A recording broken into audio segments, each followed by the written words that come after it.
the City of Stuart. Today is May 24th, 2021.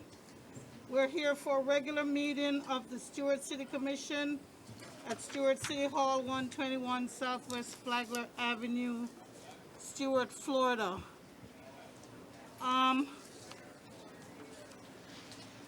City Clerk, could you please call the roll? Mayor Clark, Yes? Vice Mayor Matheson, Present. Commissioner Bruner, Yes, Commissioner here. McDonald, Here. Commissioner Meyer. Here. Let us stand for the Pledge of Allegiance. Let us remember those in trouble, and let us think especially of our troops, past and present, as we approach Memorial Day. The Pledge of Allegiance will be led today by our Vice Mayor, Merritt Matheson. Thank you, Mayor. I pledge allegiance to the flag of the United States of America and to the republic for which it stands, one nation, under God, indivisible, with liberty and justice for all.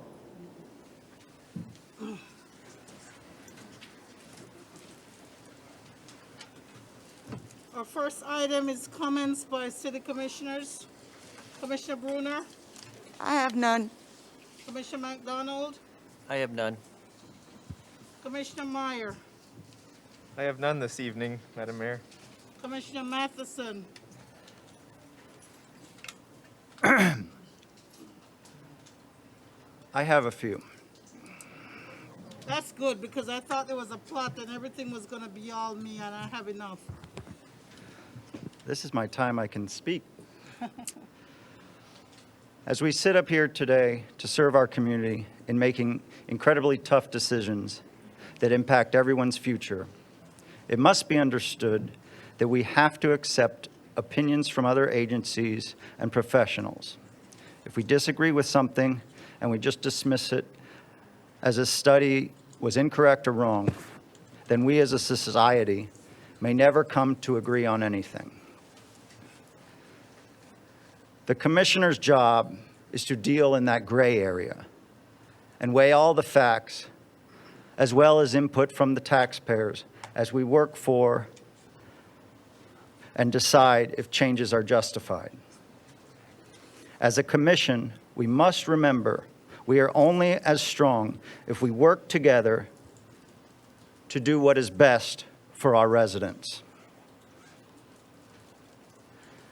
As we move forward, I would like to say to my fellow commissioners, I'm becoming more and more concerned about the increased growth rate of our city, as well as the surrounding county. I would like to discuss this further over a future workshop. As well, in this workshop, I'm interested in discussing form-based code along some critical areas such as the US 1 corridor.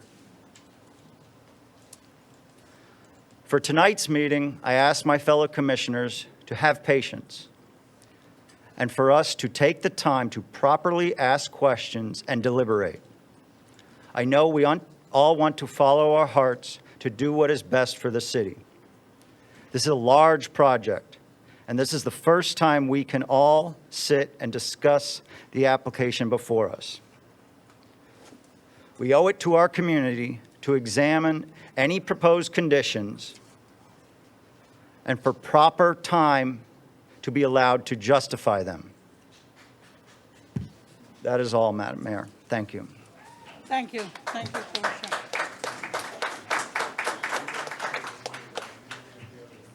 First, I'd like to thank you for your bravery and brevity. Thank you for your comments.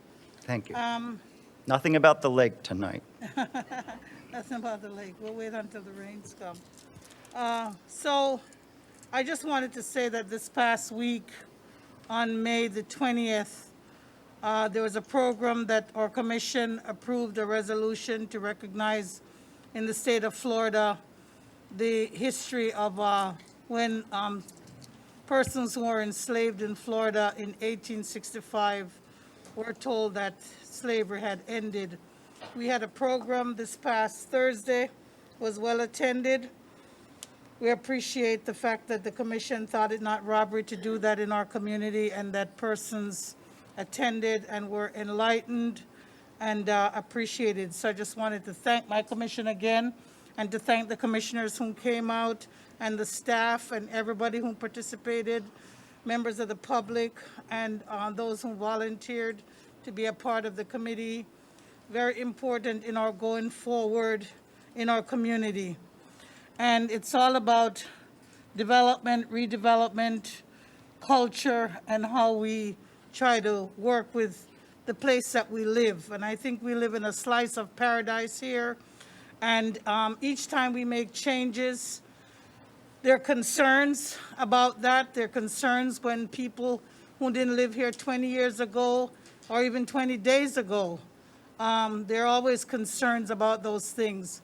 But we have to use our time and our minds wisely, as well as look at the rules and the regulations that we have and see how we can best move forward for our community. So I just want us all to observe what we call the rules of civility. I'm not sure if the rules are on the board as you come up to the podium to speak, but I just say that the pledge of civility is that we will be respectful of one another even when we disagree. We will direct all comments to the issues. We'll avoid personal attacks. And as Abraham Lincoln would say, politeness costs so little. So please be polite, address yourself to us. Don't look back and have a conversation with someone in the audience. And this is important. This is your future. This is our future. We have one item on the agenda today. We want to give it our best thoughts, our best ideas, and we want to make sure that we have the best answers for you as you show your concerns today. That is why you're here, and we're open to hear all sides. That is my comment. I just want to again especially thank our city manager, our fire chief, our police chief, and those who were in the background helping out with that program last Thursday, because we didn't know how it would turn out. But we are glad that our community was peaceful, was joyful, and it was a great event. So I just want to thank everyone who participated. Thank you so much. Thank you. Speaking of our city manager, he's always been the star of the show, and he's going to be in tonight. Why me? Comments by the city manager? Nothing, ma'am. Madam, Nothing. No comments. No way. You have one more comment, Commissioner Meyer, Vice Mayor? I'll make a motion to approve the agenda, but I would like to comment there's a small Scribner's error just on the summary background of item number 4, Okay. not on the actual resolution itself. I don't know if that needs to be pulled for that to be pointed out, or I can. Oh, and I'd like to pull item number 3 just to ask some questions, which I've asked staff, but I'll just put them on the record. So approval of the agenda, pull in item number 3 and 4, just to address a Yes. few things. Yes. What's the pleasure of the board? I'll second. Motion and second. All in favor? Aye. Aye. Did you ask for public comment? What was that, sir? Did you ask for public comment on the, oh, that was the No, we haven't approval of gotten to agenda. I'm public sorry. comments yet. I'm sorry. Okay. So the rule regarding public comment is that you can have public comment now on any matter, basically anything, but mostly on any matter that's not on the agenda. We have item number 5, which is the Kenner Highway CPUD Costco. And if you want, they'll have to give their comments now, or they can give comments later. On, Mr. Mortel? Madam Mayor? So it's the Yes. discretion of the board, but the comments from the public that is normally after approval of the agenda Just would be non-agended non-board, items. non-agended items. And you You do guys have some. approved the consent agenda in that motion, so it appears that you've pulled 3 and 4 from the agenda. Oh, I'm sorry. So the few that I added to the back here were non-agended items? Or it just says public? We pulled 3 and 4 from the consent agenda and approved the Yes. agenda. No, but on the approval of the agenda, you are approving the agenda, including the consent agenda, so you don't want 3 and 4 in that area? 'Cause Right, normally we're gonna discuss 3 and 4. Normally, that comes up when you get to consent agenda after public comment Right, that's related to right, other right. items. Yes, we'll bring up number 3 and 4 then. Okay, I'm sorry, I made a mistake. That's okay, I just, for Thank you. clarification, the public comment now would be a non-agended item. On non-agended items. So just to be sure, Ms. Gwendolyn Hall Brinkley, Ms. Liz Karshner, Ms. Karen Hall, and Ms. Mozella Williams. Do you just, oh, she has it on item number 4, so I'm gonna let that stay until item number 4 goes. Are you sure you want your comment on non-agended items? If it is, then I'll ask Ms. Gwendolyn Hall Brinkley to come forward.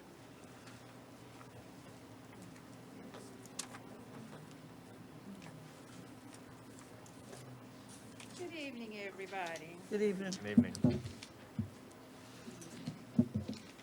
Giving respect to the podium. I'm trying to pull up my notes because I did make some. I stand here today and I would just like to commend the city commissioners, the city staff, the police department, everyone involved with the city. And I would like to make a special thank you to Mayor Clark on her leadership and guidance on the emancipation program that took place in East Stuart on Thursday. I want to thank you all for listening about ways to communicate to the citizens of East Stuart. I was pleased with the turnout because the word got out. And whatever and however you got that word out, I'm asking that you continue to do it so that our citizens will know what's going on in their community and that they will be involved. I also want to thank the city for giving the key to the city to Mr. Gary.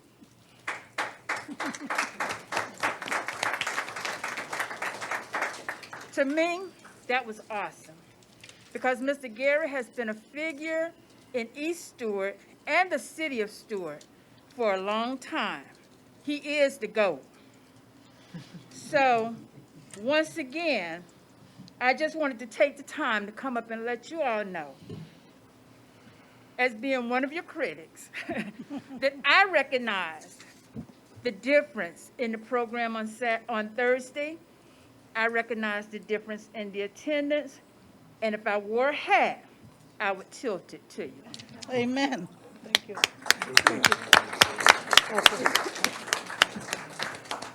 While we're waiting for Ms. Liz Karsha to come up, I'd like to say that we have the chairperson of our Board of County Commissioners with us, Commissioner Stacy Hetherington. Mrs. Hetherington, okay, she's in the back there in the green. Thank you. Liz Karshner. Yes.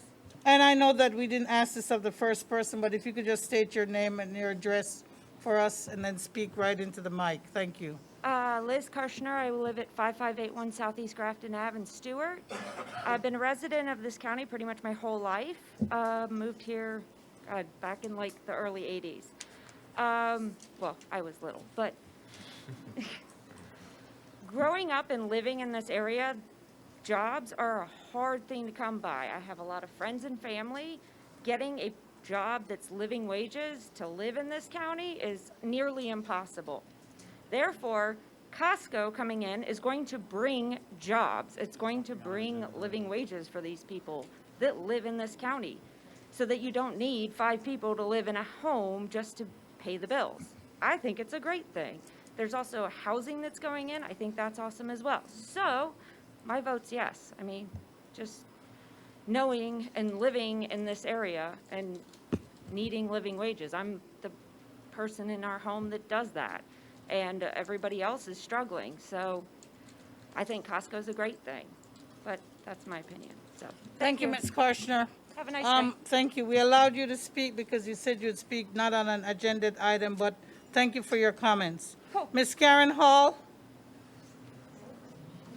This is on non-agenda items.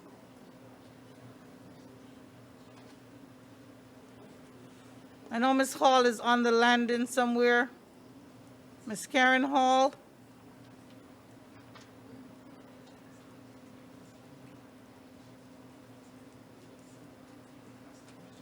Chief, this is the third time. Ms. Karen Hall on a non-agended item.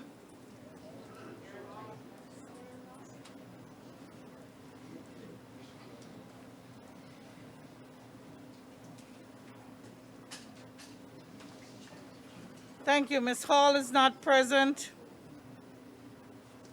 Let's move to the consent agenda. We have items number 1 and 2 to be approved. Move for approval. Second. Moved by Commissioner McDonald, seconded by Vice Mayor Matheson.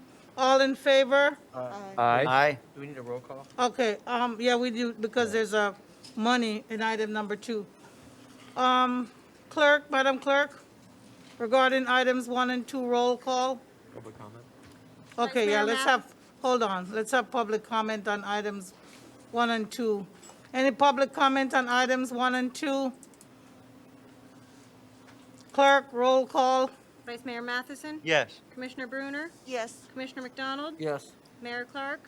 Yes. Commissioner Meyer? Yes. Item number 3, Public Transportation Service Development Grant, Year 2, Resolution number 53, 2021, resolution of the City Commission of the City of Stuart, Florida, authorizing the mayor and the city clerk to execute Year 2 of the 3-year 50% public transportation grant agreement with the Florida Department of Transportation for active tram marketing, providing for the effective date and other purposes. I think I pulled this item. Is that the one you pulled, This is- Vice Mayor? The one you pulled, Madam Mayor. Okay, I pulled this because I just wanted to have on the record that I've asked these. These things are complicated and long to read sometimes, but they do refer to several federal policies which the city is obligated to observe and deal with regard to disadvantaged business enterprise, DBE, registered with the city. I wanted to check with our city manager, our legal department, if we do have any DBEs registered, or if we do have a methodology to have them registered with the city.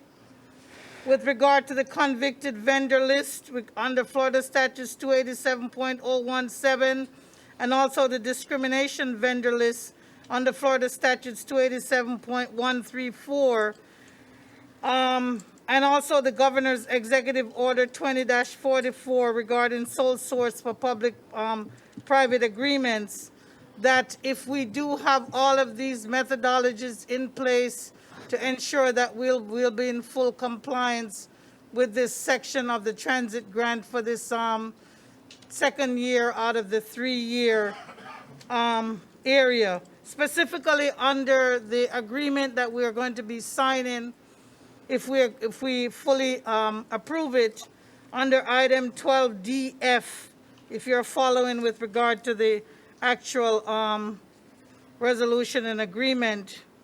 With regard to the DBE policy, again, I asked, do we have a list? Madam Mayor. And, You asked these same questions when we went through the CDBG item. There Right, were several yes, sir. resolutions. And I had checked with Ms. Knopfler, who is our procurement agent, and we do have and follow those procedures. I just want to point out, though, that this is as in relation to if we were contracting out our service. We have our own internal tram service, so none of this would apply to us. that's fine, I just wanted to have it on the record. Yes, ma'am. Move for approval. Second. Okay, there's a motion and a second. Are there any public comments? Madam Clerk, could you please call the roll? Commissioner Meyer? Yes. Commissioner McDonald? Yes. Commissioner Bruner? Yes. Vice Mayor Matheson? Yes. Mayor Clark? Yes. Item number 4, Children's Services Council Grant Amendment, Resolution number 56-2021. Resolution of the City Commission of the City of Stuart authorizing Community Services Department to accept a grant amendment of the Children's Services Council of Martin County in the amount of $94,954 for the East Stuart Youth Initiative Program, if approved, and authorizing the acceptance and expenditure of the Martin County Children's Services Council amended grant providing for an effective date and for other purposes. Vice Mayor, Madam Mayor, I pulled this just to correct a small scribbler's error. I will motion to approve Resolution 56-2020, just pointing out and asking for the correction in the summary, not in the agenda, of the total amount of the grant from the Children's Services Council. There's two numbers, 378,814, and in the same reference to the same resolution, 379,814. thank you. Any comments from the board? What's the pleasure of the board? Well, Which is the correct number? yeah, staff can just tell us. That's what- 19. So the summary has two. 379 or 378? 379. Okay, I'll second the motion. Is there a motion? I mean, No. it clearly looks like a scrivener's error. It's referenced two different ways, the same there that resolution. Jim caught before the agenda went out, but it had already gone through, so we didn't revise it. But we were actually, I think we were going to bring it up anyway, but Jim talked to me about it, was aware of it. Well, I've never been told this, but Right. perhaps that was my eagle eye that caught it. Thank you for catching that, Vice Mayor. Blind squirrel every once in a while gets lucky.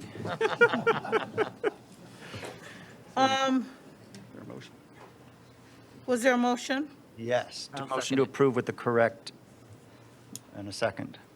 There's a second from Commissioner McDonald. Okay. We have a comment on item number 4 by Mozella Williams.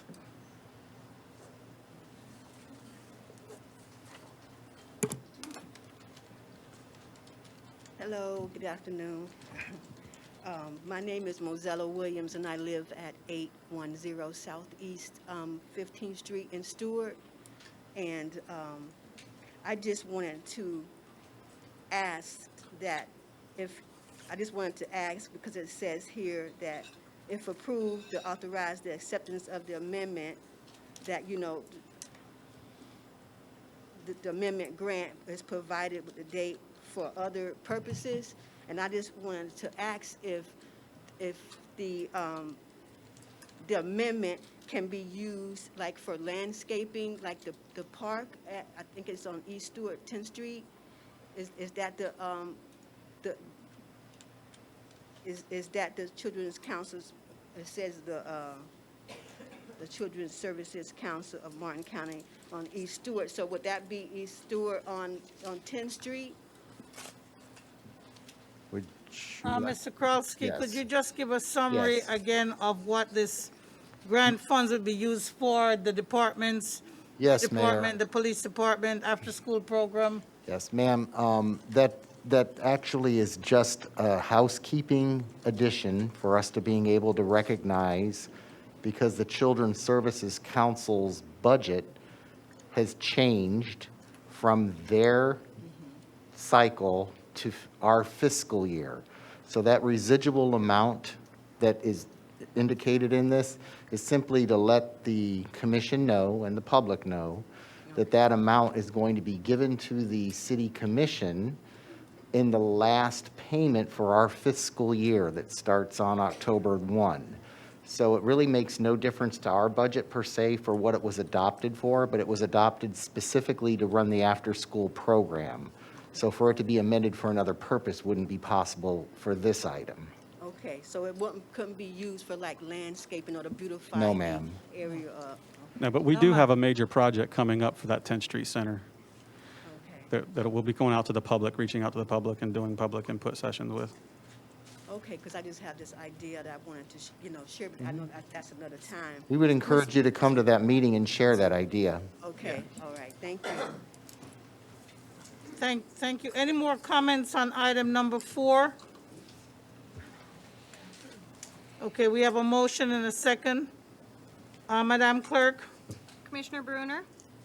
Yes. Vice Mayor Matheson? Yes. Commissioner McDonald? Yes. Commissioner Meyer? Yes. Mayor Clark? Yes. We have no ordinances on second reading. We have an ordinance in first reading. And before the, either before or after, he can make a choice.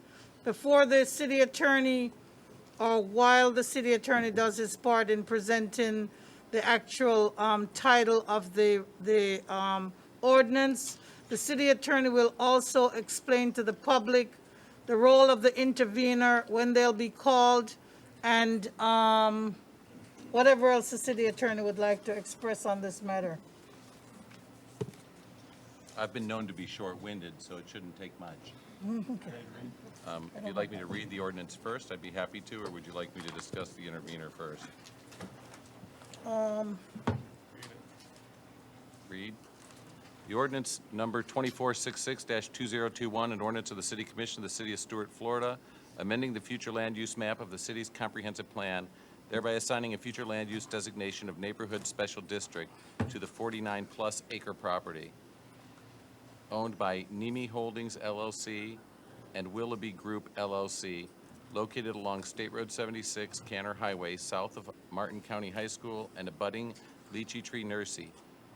Said land annexed by ordinance number 2327-2016 and ordinance 2337-2017, being more fully described in Exhibit A attached, and concurrently assigning CPUD zoning to said land on the city's official zoning map, establishing the Canner CPUD commercial planned unit development consisting of 162,020 square feet of retail, bulk merchandise, and automobile repair service building footprint with a standalone kiosk and fuel facility, 398 residential apartment units, and retail and restaurant pads, providing for approval of a master site plan, providing for development conditions, including a timetable of development, declaring the project to be consistent with the city's comprehensive plan, providing directions to the city clerk, repealing all ordinances in conflict herewith, providing severability clause, providing an effective date, providing for an acceptance by the applicant, and for other purposes. As it relates to the proceeding tonight, it's called a quasi-judicial proceeding. As such, the City Commission sits as a quasi-judicial board. It is their job to weigh evidence presented by the party to determine if the party has met the code sufficiently to be entitled to deviate from the land development regulations as set forth in the code. In addition to that, when a PUD application or a quasi-judicial proceeding takes place, the code also provides for, and it's not mandatory, but allows any interested party to file and participate as an intervener. Linda K. Richards has filed to be an intervener in this action and has been recognized as such. As a result, she has the right to present her case, she has the right to cross-examine witnesses presented by the applicant, and she has the right to present her own witnesses and testimony and evidence related to her position on the case. We're going to do our best to follow in a semblance of kind of the way a court system would do it, like when a witness talks, then the other side can ask him questions and go back and forth. However, the rules of evidence do not apply to a city commission meeting, so it's not going to be as strict or as stringent as you might see a court do. For example, hearsay and things like that are not going to be as mandated. However, each side does have the right to keep their own record in case this matter does get reviewed in the future, and each side has the right to challenge presentations as they go forward. I have prepared, or the city has, a sheet or a summary sheet of the procedure on which the matter will be called. I provided that to Ms. Richards last week, and essentially, city staff will present the item. The applicant will then have an opportunity to present their case in chief and their position on the case. As they call witnesses, the intervener will have the right to ask those witnesses questions. And then when that is finished, the same will go for the intervener. She'll be allowed to present her case. And then at the same time, the applicant will have the opportunity to ask them questions. And then when both cases are finished, the city commission will make a motion. The motion will be either to approve or to deny, or lack of a motion will cause it to fail. If a motion happens, then there'll be a basis for public comment and before discussion and deliberation. After hearing the public comment, the city commission will publicly deliberate their opinions based upon the evidence presented, and ultimately the matter will be called to a vote, and hopefully that'll happen on May 24th, because it'll be before 12.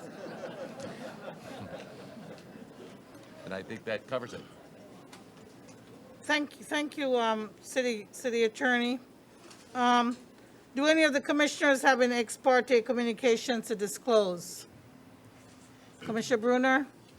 I have spoken with both sides, pro and anti-Costco, and I've spoken to the lawyers, I've spoken to the planners, I've spoken to, on our side, the lawyer, our manager, and staff, and I'm here with an open mind. Thank you.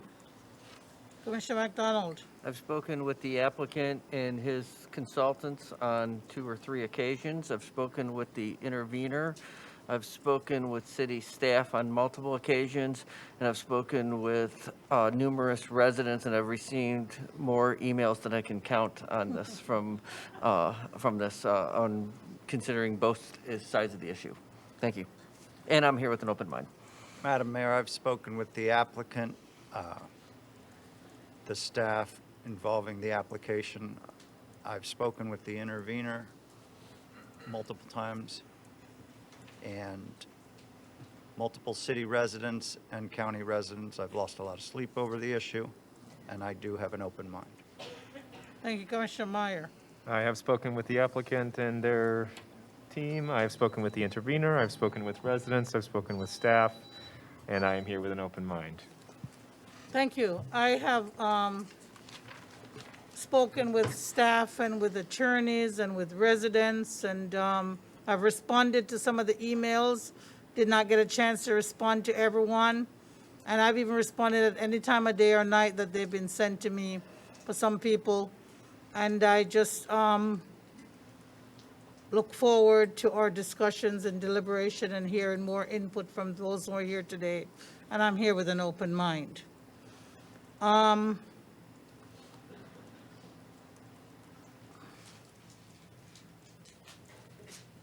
Before we swear, well, actually, when the staff say, I'll say something. Go on, Mr. Mortel, please swear the potential witnesses and put them under oath. Will all of those witnesses on behalf of the city, the applicant, and the intervener please rise and raise your right hand to be sworn? Let the record reflect that 4, 5, 6, 7, 8, 9, 10, 11, 12, that And you've got 2 out there. 14 people are being sworn. Due to the nature and the volume of the people being sworn, I would also ask that when you testify, that you remember that you were sworn, it's tape recorded and videotaped, and also that you state your name and your professional association with whatever the purpose is that you're testifying. Do you swear to tell the truth, the whole truth, and nothing but the truth, so help you God? I do. And let the record reflect that all of the people in this room testified affirmatively, and I'm asking the Sergeant at Arms if the 2 outside testified, and they did as well. The record Thank you. reflects that everyone is sworn.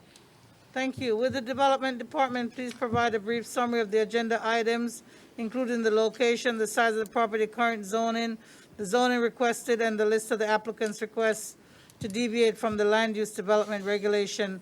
And I don't know if staff was going to let the applicant come up first, but either way, staff, I'd like you to ensure that you say that it has been published, that they have provided their affidavit of their notice and so on to make sure that's all on the record. Thank you. Yes. Staff? Yes, Madam Mayor. Good evening, Commission. Tom Reitz, Senior Planner, for the record. And to answer your question, Madam Mayor, they have advertised per the city's Land Development Code, Chapter 11, and provided affidavits with pictures of the sign posting and affidavits of the notice letters being sent to neighbors within 300 feet. So the applicant, tonight's proposal is the applicant is asking for an assignment of commercial planned unit development, CPUD, zoning, and a neighborhood special district land use with a master site plan approval. The owner, Joe Marino, M&M Realty Partners. The site's located in between Canner Highway and Willoughby Boulevard, just west of Sailfish Splash Park, south of the Martin County High School, east of Riverland Co-op Mobile Home Community. On April 29, 2021, the local planning agency unanimously approved the Canner CPUD proposal, recommending that the applicant address the following. They asked that the applicant consider the architectural, urban design, layout, and a variety of unit styles, types, and design of the residential portion. In order to get a better sense of community, it included connectivity through and between parts of the site, internal and external sidewalks, multimodal paths, pedestrian safety, etc. They also asked to provide shade trees in the parking area, possibly with a reduction of parking spaces. Revise the design of the lakes to make them less rectangular and formal, provide explanation of the calculation that would be used to determine stormwater improvements, provide enhanced crossing signals at the intersection for walkers and a bus stop, provide full crosswalk design at each curb cut, both at Canner and Willoughby, provide a bus stop near the roundabout located on the site, and finally, provide an updated concurrency review prior to the construction approval documents. The applicant has asked to depart from the Land Development Code in 3 different ways, 2 referring to parking, and the third, a landscaping code departure. The first one is for multifamily dwelling units, studios, or 1-bedrooms. The LDC requires 1.5 spaces per unit, and 2 or more bedrooms require 2 parking spaces per unit.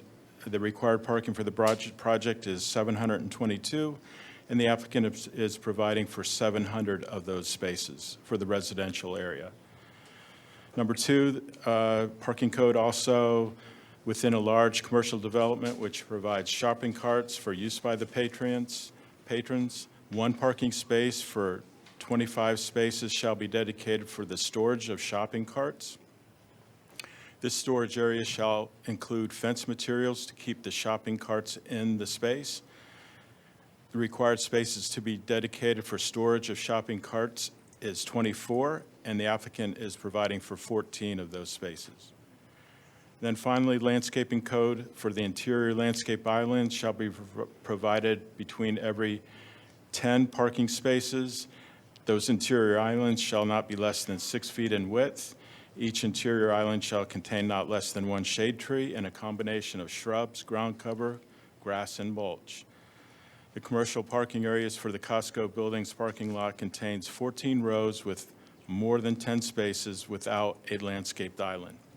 I do want to say that in between LPA and first reading, the applicant has provided landscape diamonds in those vacant spaces.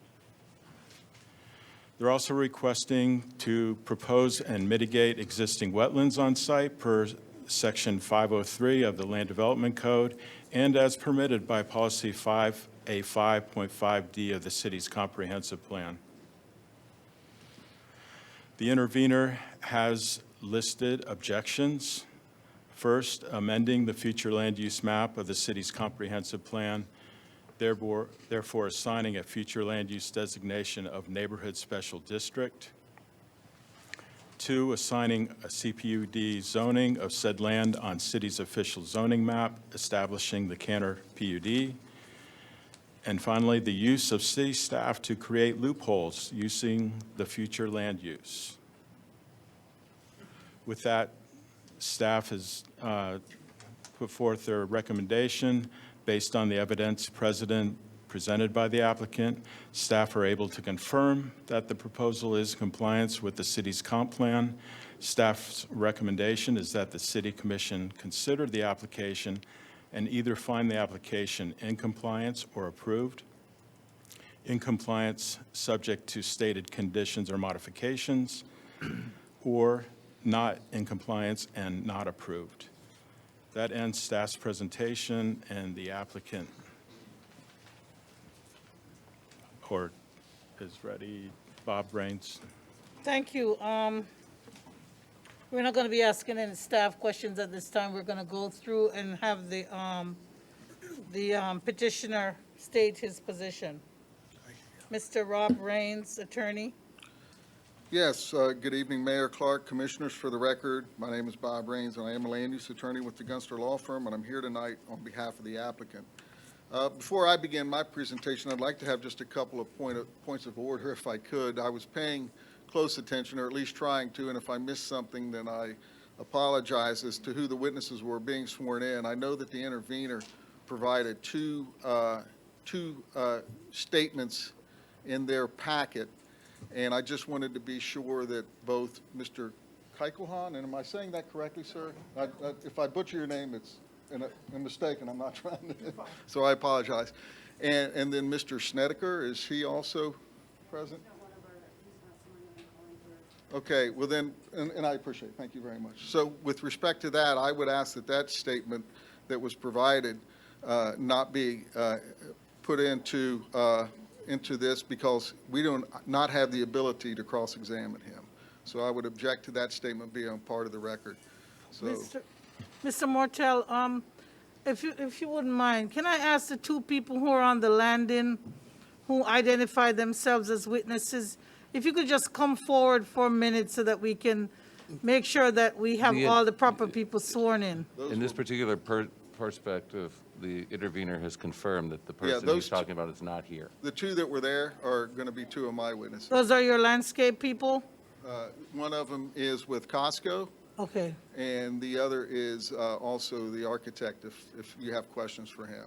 But the Okay, Costco, all right. Mr. Mark Mann from Costco will be. I just wanted to clarify that that wasn't related to.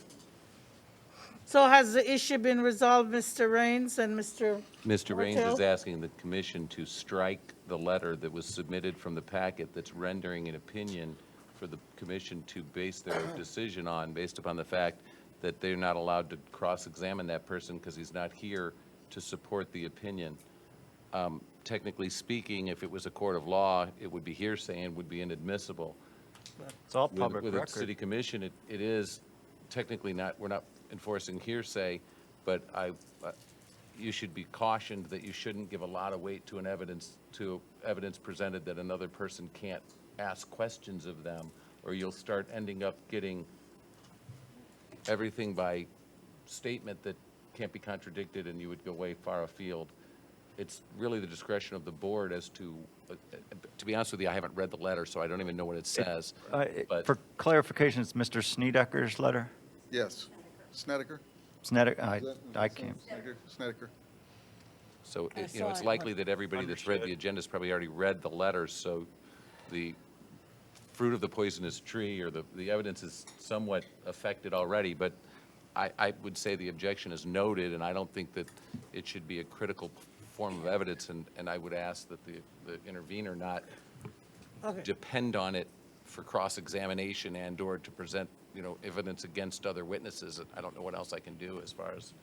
Okay, so we'll give it proper probative value or not based on, Okay. But thank it's you. noted that that person is not here. Thank you. And my objection is noted too, I assume, for the record. Yes, sir. Okay, thank you. Thank you, sir. And Please I also continue. had one other quick clarification question. I also noticed that Ms. Cartwright was correct, was also sworn in, and what her role is with respect to this proceeding. I'd have to ask Ms. Richards. Presenting evidence that was in the PowerPoint presentation that I was required to provide Okay. 2 weeks ago. However, No, I'd like to- again, I'm just I didn't asking, get a copy of their I'm just presentation asking, what her role is, and so, presenting okay, testimony in the PowerPoint. okay, thank you. I'm just trying to clarify, because I saw Mr. Keichelhan here, so, thank you. Once again, good evening. Can I just say that, Mr. Raines, I'm sorry, Yes, we don't want any cross conversations or anything during this time. Let's give everybody full attention, no cross conversation. Almost pretend like you're in a courtroom. Let's just show respect and stay quiet and keep our opinions and let everybody present. Please continue, Mr. okay, good evening. Once again, for the record, my name is Bob Raines, and I'm an attorney with the Gunster Law Firm. And with me this evening is Joe Marino with M&M Realty, who will be the developer and the owner of the project, and Mr. Mark Mann with Costco, and our entire development team. And we're very pleased and excited to be here this evening. This has been a process that has been going on for over 3 years. The applicant has spent literally hundreds of thousands of dollars scrapping plans and starting from scratch and reworking plans in order to address comments that we received from meetings with the staff, meetings with commissioners, comments from the LPA, and even neighbors that are opposed to the project. The applicant and our team have worked hard to bring the city a project that we believe will provide quality employer with good paying jobs to the city, along with the quality housing project. I challenge you to find a project that's come along in recent history within the city that provides such a combination of housing and quality jobs. Tonight, our job, my job and our team, is to provide competent and substantial evidence. And let me repeat that, to provide competent and substantial evidence that we meet the requirements of the City Comprehensive Plan and the Land Development Code. We're going to present that evidence in the form of expert testimony by professionals in their respective fields that have been working and doing work in Stuart and Martin County for years. As a matter of fact, I totaled up the combined experience for the folks and the professionals on our development team that do work in the city, and it came to a combined total of about 119 years of experience. So the evidence we're going to present to you tonight is an opinion or unsubstantiated conjecture or statements such as the internal road will be a nightmare or traffic will be backed up all the way to the intersection always. Our evidence will be based on expert testimony. I understand that there are people who will be opposed to the project because they don't like it, and that's fine. People are entitled to their opinions, and they have the right to like or not like the project for whatever reason they may have. But you have to distinguish between the real evidence and opinions here this evening. So with that, I'd like to call our first witness, and that will be Mr. Doug Fitzwater. And Mike, I'm going to be asking questions. Is there another mic, or can I? We have this just mic sit over here. I there? don't know if you. Was for the intervener, but we'll, Sure, we can, I mean, that is another mic and it's plugged in. Do you want to move it over by you? Yeah, that- Why don't you bring it all the way over there, Joe, by him? Whatever might Yeah, work, there's just one so. more. I see it. they won't need it anyhow right now. I think you're fine. I mean, if need be, we could have Tom take a seat and have him sit there for a minute if you wanted, if that'd be better. for you. Whatever works, just so. Yeah, Doug, that might be more direct. What's the preference of the board? Would you like to have I'm him just sitting where thinking Tom of- is, or would you like him right in front of you? I think it'd be better if we could have them sit over there, because then they can they can set their books, Okay. you know, So- and same with okay, when the Tom and intervener goes, so Ted they will can have sit the down and material in you can front of sit them. right there. That's Will great. the staff yield their positions in the, They have yielded. I'm happy to do it from, what, you're fine. He'll hear you from where you are, Mr. Rain. okay, that's fine. Mr. Fitzwater, will you please state your name for the record, sir? Doug Fitzwater. And have you been sworn in? Yes, I have. And can you state for the record your education and work history?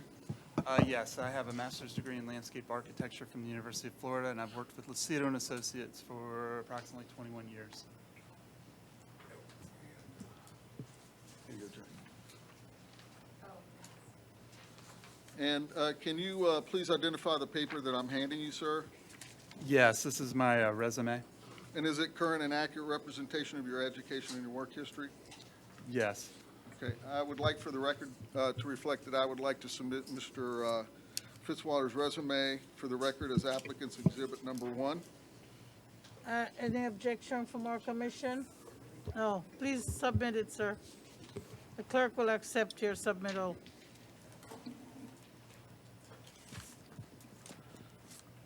Mr. Fitzwater, can you please state your role in this project?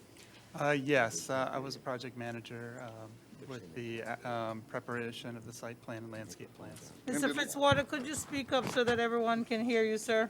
Yes, I was a project manager with Lucido and Associates, and we put together the site plan and landscape plan.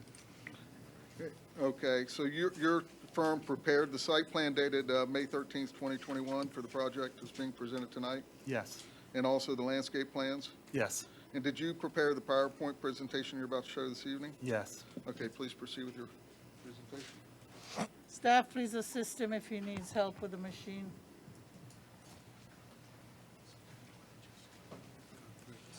Oh, okay. Up and down. Got it. All right. All right, so we're here before you asking for you to assign a future land use designation of neighborhood special district to the property, and we're requesting a zoning designation of CPUD for a retail bulk merchandise Costco, a standalone fuel kiosk and fuel facility, 398 residential apartment units, and a retail and restaurant pads. So this is a aerial map of the site using a current aerial from the Martin County database. You can see our property here that I've highlighted in orange. It's along Cantor Highway. We have Indian Street, we have Monterey Road, and we have Willoughby. It's so the this property was subject to an annexation in 2016 and 2017. I have scanned copies of that annexation ordinance up for you. So I'm going to focus on 2016 first. So back in 2016, the Nemi property and the Rice property were both annexed into the city of Stuart from Martin County. As part of the annexation, the City Commission has determined that development of said lands upon annexation shall be in coordinates with the regulatory requirements of Martin County until such time as the amendments to the city's comprehensive land use plan and official zoning map become effective. So that's what we're doing here tonight, is we're asking for you to amend the comprehensive land use plan and official zoning map. When the properties came in, you can see here in this table from the land use summary, the land use was low density in Martin County, and it had a zoning of A1A. A1A is a small agricultural designation. If we were going to develop this property in Martin County, we would be required to rezone the property to a zoning category that would be consistent with low density. The city land use, if you can see from the land use summary, for those two parcels, they anticipated multifamily and limited commercial. They also anticipated a likely RPUD or CPUD. We're coming forward with the CPUD. And again, the Rice parcel, which is not part of this application, but again, it says to be determined, likely multifamily, limited commercial. City zoning, to be determined, likely RPUD or CPUD. Then in 2017, 3 more parcels were annexed into the city. So again, the county did the same, the city did the same thing. They brought the parcels in with the regulatory requirements of Martin County until such time amendments to the city's comprehensive plan, land use plan, and official zoning map become effective. And again, that's what we're doing here today, is we're asking for a land use of neighborhood special district, and we're asking for a zoning of CPUD. And this one went further, and in the staff report I highlighted both property owners understand that the city land use and PUD zoning designations will be have to applied at a later date. And then you can goes on further. In the meantime, Martin County's land use and zoning regulations remain in effect. So when they came forward, the property owners understood that they would need to do a PUD and a land use amendment. So if you look over here, the city's land use for the Nemi parcels, they were anticipating multifamily, limited commercial, city zoning, to be determined, likely RPUD. Nemi parcel 2, to be determined, likely multifamily, limited commercial. Willoughby parcel 4, likely multifamily, limited commercial. So again, the city zoning was anticipated to be determined. They were anticipating likely RPUD. However, we are asking for a CPUD in which you can do residential apartments within. So in some respects, we're providing what an RPUD would provide. So this is a document here that was attached in the staff report, and I just wanted to include this graphic because this was included in the intervener's report. So This is the NEMI parcels, and this is actually with the annexation for the NEMI parcels. But this is the other piece is the Rice piece here that was annexed earlier in 2016. It was really difficult to get these colors to show, so I had to take a photo and then transfer it over. But you can see where this color, could be interpreted to be PSPUD. However, we have a darker color over here for PSPUD. My opinion is that this color was just really a holding color, just designating that it doesn't have a zoning map designation on it because it doesn't at the time. Then if you look at the future land use map, again, it's kind of a light color. It includes the 2 parcels. And if you look, it's similar to conservation, but if you look at the current land use map on the City of Stuart's GIS site, this parcel is still designated county land use, and it's going to be determined. So again, it's incorrect to consider that conservation, in my opinion. So this graphic here is to show some of the changes to Canner Highway over the years. In 1966, it was a 2-lane highway. In 1995, it was a 2-lane highway. So in that span of approximately 30 years, nothing changed. But in 1996, there was improvements to the road around that time. I don't have a specific date, but they widened to 4 lanes. And then we just went through a recent expansion to Canner Highway as well, where it's now 6 lanes. It went from 4 to 6 lanes. So over time, Canner Highway has increased capacity, and in our opinion, it's appropriate for a CPUD on this property. So I wanted to bring up a map showing some of the surrounding land uses that we have. We have De La Bahia, which is about 303 units. We calculated that off the aerial. And we're from the Martin County parcel map, we're gauging it to be around 19 units per acre. We have the Hideaway, which is in this area here. We have 49 units from the aerial, and those are actually duplex units. And there's also some multifamily mixed in within the duplex. We have a vacant parcel here. We have Cabana Point. We have, and even with Cabana Point, there's a quadruplex here, and then there's a multifamily little portion over here, which is a 4-plex, I believe. Actually lived there about 30 years ago. So we have, and then we have Riverland Mobile Homes and Bridgeview Apartments, which was just recently approved, and that was for 202 units at about 13.36 units per acre. And adjacent to us, we have Lychee Tree Farms. Then we also have obviously you have the high school, you have the corrections facility, we have Leisure Village, the Crossings, which is a multifamily project it's more of an affordable apartment complex. So those are some of the projects or uses in the surrounding area. So I wanted to, next I just wanted to go, I don't need to go through each of these, but I just wanted to kind of give you the flavor of the surrounding properties. With De La Bahia, the Hideaway with the multifamily. Then the next one would be the duplex units. That's the Cabana Point 4-plex here. We have Lychee Tree Nursery adjacent, Riverland. We have the Cleveland Clinic, we just constructed, the gas station.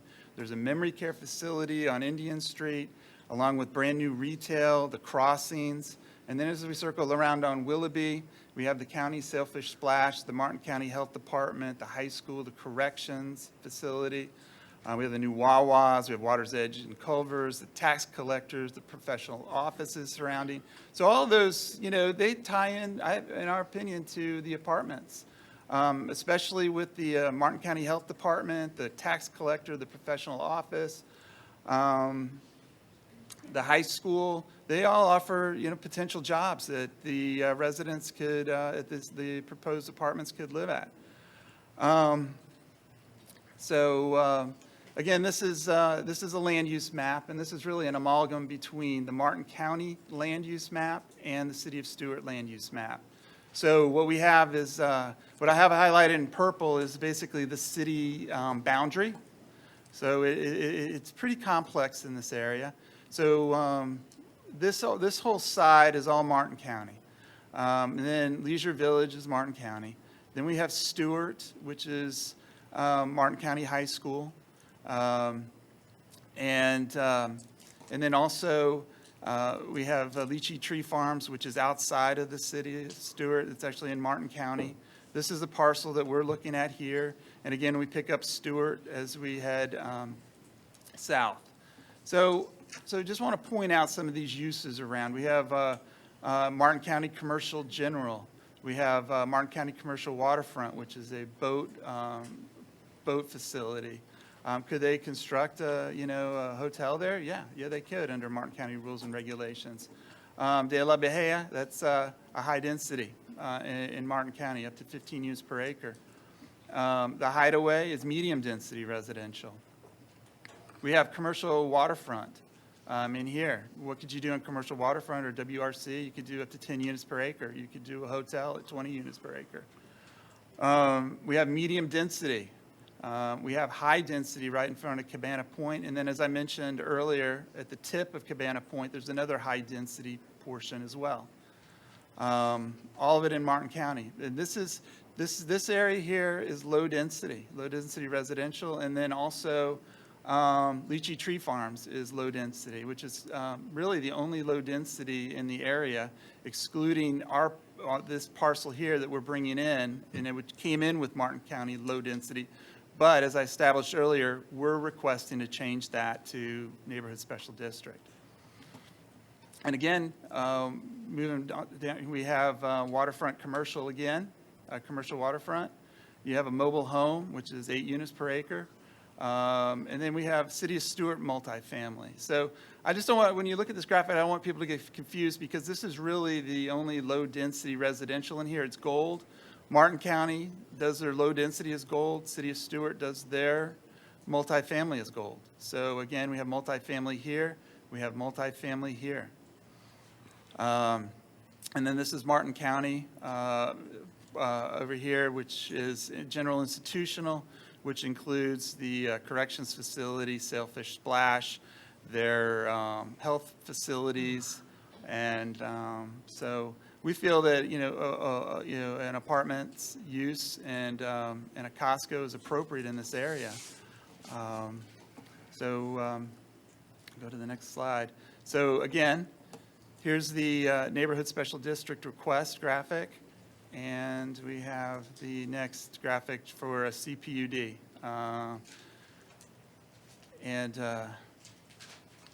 So I want to go through our application history with you.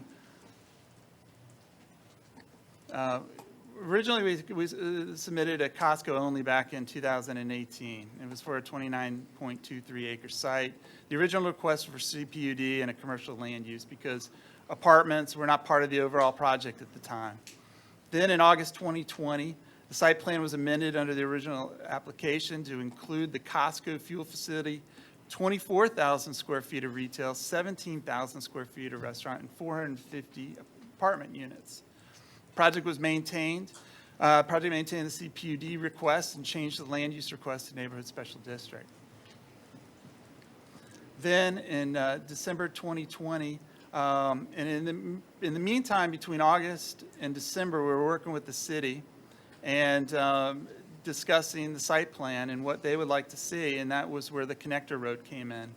So in December, we revised the site plan to provide the connector road, reduced the apartments from 450 down to 396. The commercial retail was reduced from 24,000 square feet down to 19,250. And the restaurant was reduced from 17,500 to 16,240. Then in March 2021, we revised the plan after a meeting with Lychee Tree Farm to increase the buffer and some of the other concerns that I'll get into that were more site plan specific. I have some site plans that I want to go through and show you. And then we resubmitted those plans, and then the fire marshal had some concerns about access widths so we increased a lot of our drive aisles at the gates to 20 feet for the fire marshal, and then we also showed a hose length graphic to show that the fire marshal could access all around the building, and David, I believe, can address that. And David Baggett's our civil engineer, who will speak in a few minutes. And then in May, we submitted a revised plan again to address comments from the local planning agency. So this is the first plan that we submitted. This is the Costco. And for some context, we have Lychee Tree Farms over here on the northern border. This did not include the connector road. It included the retail, pads, and it did not, and we were relocating the DOT basin at the time. So with that, we met with the city of Stuart, and the Costco asked us to work with Joe Marino because they wanted to bring him into it, and then we came up with the site plan that has the apartments surrounding Willoughby, from Willoughby. So Willoughby, there was an access to the apartments, and we had an access to the apartments up here and around. Costco was still in the same location. Then after meeting with the city of Stuart, we came up with this next plan, which provided the connector road, which took up quite a bit of land, but I think we ended up with a better project. We reduced the number of units down to 396 at this time. And one of the things, and then we also relocated the Costco away from Lychee Tree Farms. And then also please note that we have the garages located over in this area here. And then we also have the apartments up against the property line here. So we met with Lychee Tree Farms. I believe we met with them twice. We also met with the second meeting. They also brought their hydrogeologist, and David can address how he addressed the comments from the hydrologist. But what we did is we took the garages that were located in this area here. We located them at the perimeter to create a larger buffer. We took out the landscape strip that was in this zone here and placed it to the perimeter. And one of the issues that Lychee Tree Farms brought up was their shade, their grow area, and they were concerned about shade. We did some shade analysis on this plan, and the computer said that the shade line was falling right along the property line, right along in here. But we had an opportunity to modify the site plan. So we did that, and we pressed the buildings back away from Lychee Tree Farms and increased the landscape buffer so that there's absolutely no issue. The computer models showed that there would be no issue with shade on the growing area of Lychee Tree Farms.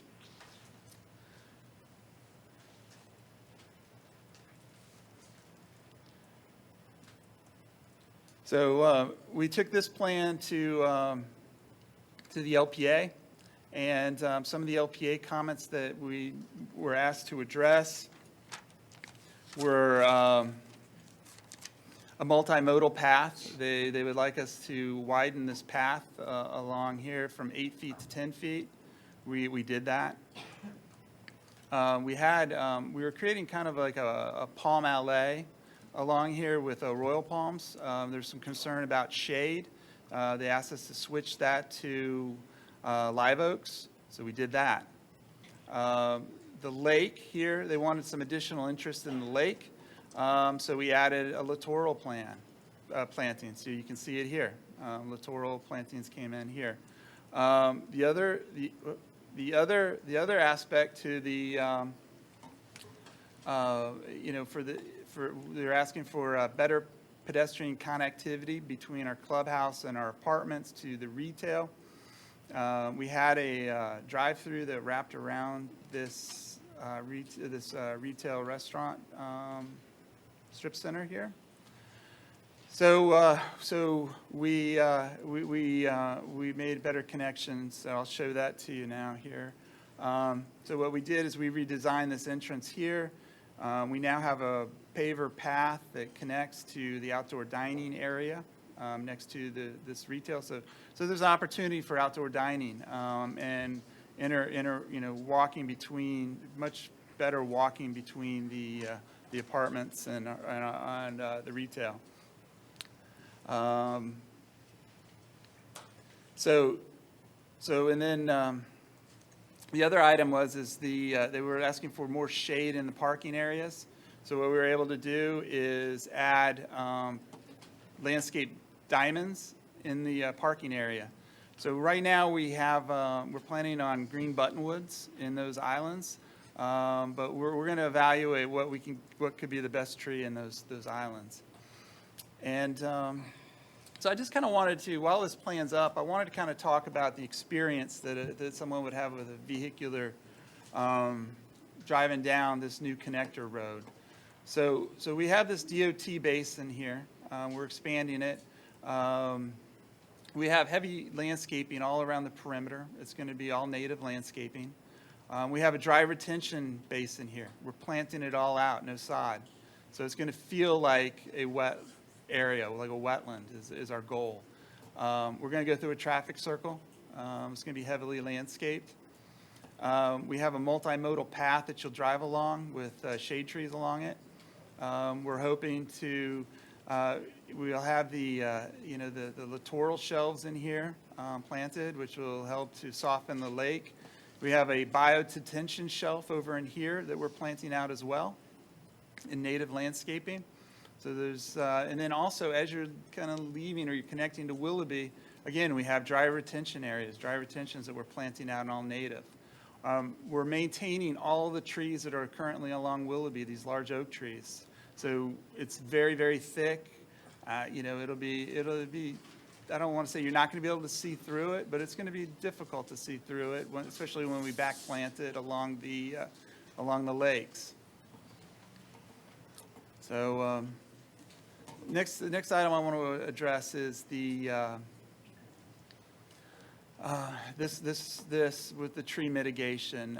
In the previous submittal, the city regulations allows you to receive credit for phosphate and nitrate removal. So our civil engineer put together this letter that documented how we are going to be doing nitrate and phosphate removal for the project, and it was about a $513,000 credit to the tree mitigation.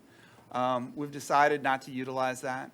So what we're going to do is we're going to revise our landscape plan to show additional trees on site. We're going to enhance the stormwater system using a baffle box. David Baggett has information on that in his presentation to talk about the baffle box. And then based on these two items here, the landscape plan and the stormwater, we're going to possibly have a tree mitigation fee paid to the city of Stuart once we get into the additional trees. So just wanted to give you an idea of where we are with tree mitigation. So I want to talk about the CPUD residential components. The density calculations, neighborhood special district land area, and the CPUD residential, commercial residential uses. There's 3 different calculations for this. So the density calculations. First of all, this is a table that shows that, first of all, I wanted to establish that in neighborhood special districts, CPUDs are allowed. So you go over here, neighborhood special district, you go over to the right under PUD column, CPUDs are allowed. So this is from the comprehensive plan. And it's policy A7.2. So I think this is important for many reasons, but we have, basically it says gross densities, gross intensity, and proportional use amounts for each land use category established in the table of land use densities and intensities that is adopted as part of this element. That's this table here. So if you go to Neighborhood Special District, we're outside of the CRA. So we go to the general section. We're not asking for a major UCE, or we're not an RPUD. So we're less than 15 dwelling units per acre. And again, policy A7.2 says gross densities. So gross area means all land included. This is a definition from Chapter 12. Gross area means all the area of land included in the development application is divided by a certified legal survey. We did that. We provided that. Gross density means the gross density of any development application shall be calculated by dividing the total number of units to be constructed on the project by the gross area of the project. And again, I included a screen clip that shows neighborhood special district outside of the CRA, less than 15 units per acre. So we have 398 units divided by 48.99. That's 8.1 units per acre. That's less than 15 dwelling units per acre. And again, I want to say the neighborhood special district is not calculated using net density, because if you look at policy A7.2, gross densities, gross intensities, and proportional. So we've established with this table that it's not net density. So, and then we go to another section, section 2.03, planned unit development density. So this is table 3B. So there's several tables when you go to Muni Code, there's table 3, there's table 3A, and there's table 3B. So planned unit density for a planned unit development shall not exceed those densities set forth in table 3B.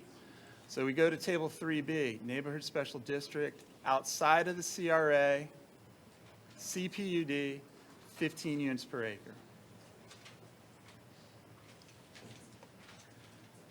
So we've established that 15 units per acre is the maximum. We're at 8.1 units per acre. Neighborhood special district land area. So when we look at neighborhood special district, we're outside of the CRA. A minimum of 30% of the land area shall be neighborhood special district. So this blue area highlights 14.7 acres of the residential portion of the project, which includes our open space and native vegetation areas. Okay, so that's 14.7 acres. So I believe we comply. So then the next calculation is CPUD commercial residential uses. So again, uses permitted in the CPU district, okay?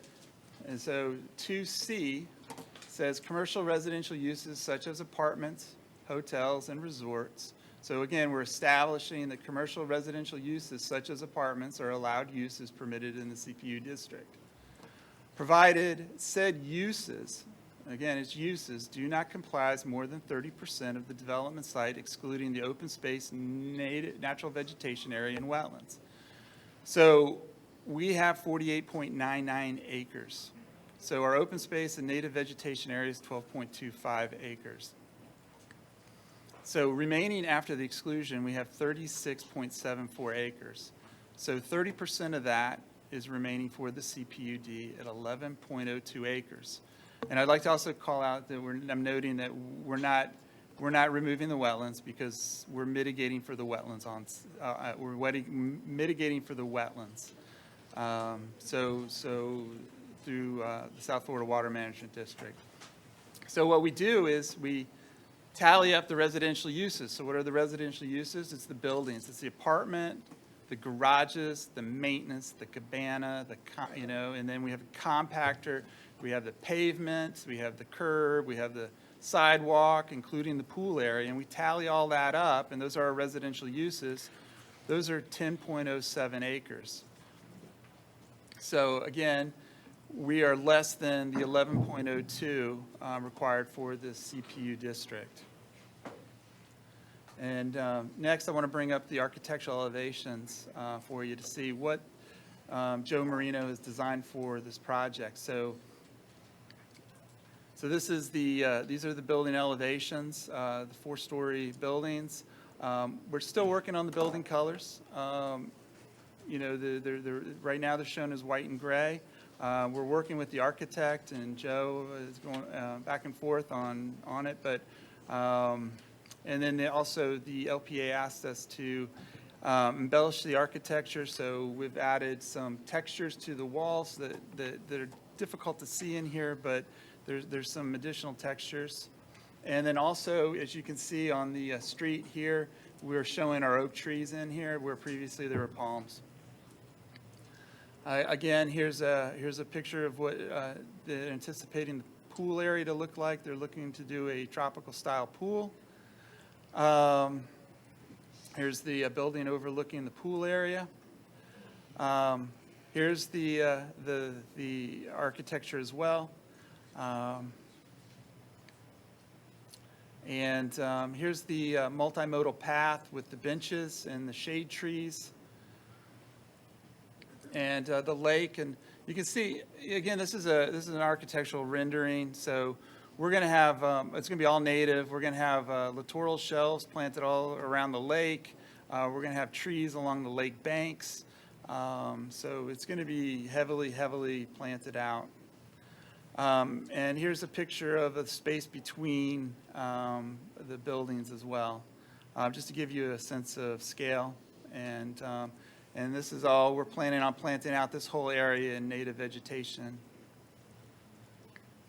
And here's the path with a bicyclist, showing that we're anticipating it being a multimodal path. Here's the elevation of the Costco. And we have Doug Brookbank here if you have any questions regarding operations of the Costco from an architectural standpoint. And here's some of the requests that we have from the parking code. We're requesting to reduce the apartment complex down from 722 to 700 spaces. Parking rates 1.76 spaces per unit. That works for Joe and his experience with projects similar that he operates. Parking section 6.0114C. City of Stuart regulates the number of parking cart corrals, so we're asking for a reduction. During operations, they extensively pick up carts. Then landscaping 6.0407C5. We're requesting, we have about 30 rows with more than 10 spaces without a landscape island, but we are providing tree diamonds. 6.0407C7. We have 14 rows without landscaped interior medians. And that really begs to Costco's operational facilities. What happens is when a customer comes out with a cart and you pick the wrong row, you want to be able to go to the row next to it. You don't want to have to act like a car and go all the way back and around. And a good example of that is the Home Depot versus the Lowe's here in the city of Stuart. So they're asking to remove the interior median islands. And then 6.07C1, we've reduced the interior landscaped area and relocated landscape areas to the perimeter of the site. And 6.0407C2, we've eliminated landscaping at the sides and the rear of the Costco building. And again, that's a Costco operational item. So, so with that, let me just bring up this graphic here. Our current graphic. So I just want to read Neighborhood Special District. Neighborhood Special District is a mixed-use category allowing for residential, commercial, and recreational land uses such that a functional vertical or horizontal mix of uses is achieved. Development shall include a mix of residential and commercial or office uses. Uses may be mixed within a single building and on a single site, provided that impacts of different uses are mitigated through urban design techniques. Also, public facilities and electric distribution substations are allowed. So that's not really applicable to us. But I think with this site plan, I think that we've established that we meet the intent of the neighborhood special district land use. And I also think that it fits in with the community fabric that I pointed out earlier with the surrounding uses of the apartments, the Sailfish Splash, the high school, and future growth in the area. So with that, I'm finished. Mr. Raines, do you have any other witnesses? I have Any more witnesses, and I have More questions for Mr. Okay. Fitzwater and some additional witnesses. If you, Doug, can you please keep the site plan up for a second, Okay, please? sorry about that. Let me just get back That's to it. okay. One of the things also I'd like is... Let me get to it. Put the site plan up. There we go. Is there going to be any future connections provided with this site? Oh, yes, there are. That's a good point. you- Yeah, we do have a future connection here that we were planning. And what that's going to do is that's going to allow for connections to this property here when it gets developed in the future. And I think they're thinking about some sort of medical use on that property. And then it actually, it should be able to continue on all the way down to the corner so that we can alleviate traffic off of off of Canner Highway. And there's one other access that we will provide too, and that's to the Rice property. But Joe, we're just trying to figure out how to work that into the plans at this time. So the connection to the south that you just pointed out will go all the way to Indian Street eventually at some point in time? Well, we're providing a connection from our connector road to the adjacent property. It's up to the city of Stuart and future applicants to provide that connection on down. Thank you. Mr. Fitzwater, are you familiar with the City of Stuart Land Development Codes and the Comprehensive Plan? Yes, And so is the Special Neighborhood District land use, is that allowed anywhere within the city limits? yes, it is.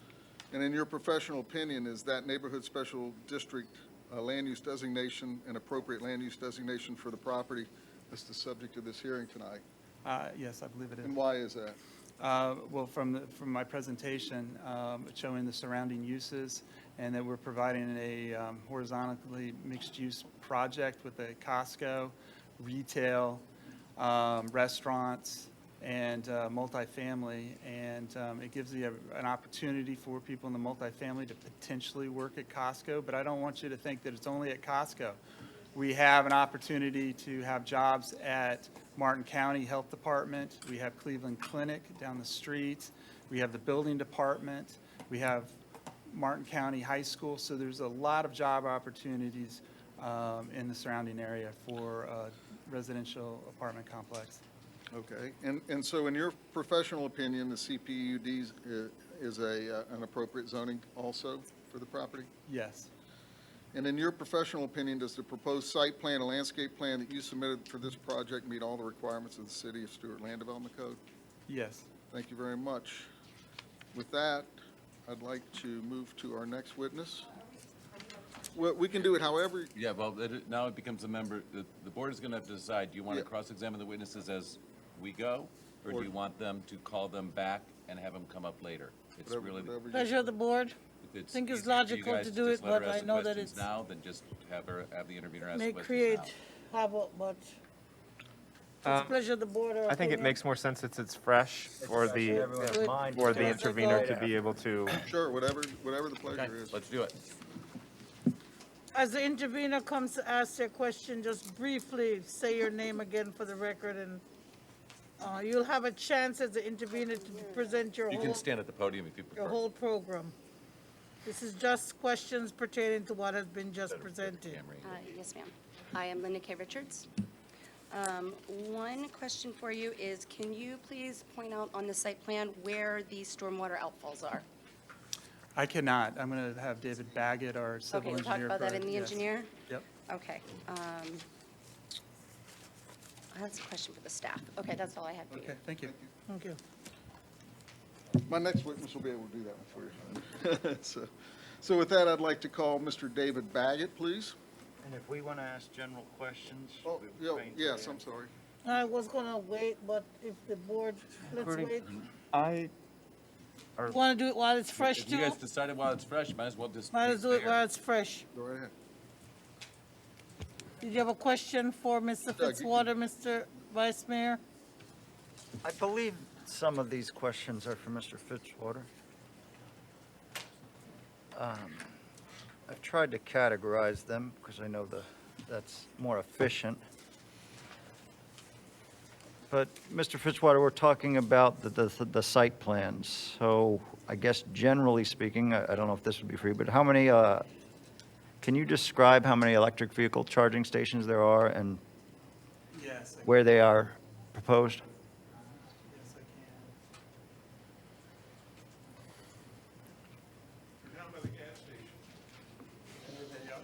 Sir, you're not allowed to respond. This is between the commissioner and the applicant, but we appreciate your For the record. enthusiasm. Yeah, these are the EV charging stations, so it looks like we have 1, 2, 3. Sorry about that. So the EV stations, they are by the gas station, but they don't take up any gas station spaces. We have 1, 2, 3, 4, 5, 6, 7, 8, it appears. Is that how they're done in other areas? I'm not a fire marshal or any of that. I guess I'm just curious. You know, I'm not an EV expert, but I would anticipate that we'd want to have them close by because we're bringing a large electrical service to those. So it would be more efficient. Now, there may be an opportunity to take half of those and put them on the other side, you know, with a dual charger. So one side's on one and the other. I don't know at this time. So we'll work through that. Are there any that are proposed to service the apartments? We do not have At any this time. allocated at this time. Okay. But Joe Marino just said he will do it. Country seems to be trending in that direction. It is. Everything's going to electric, and I think it should be accommodated.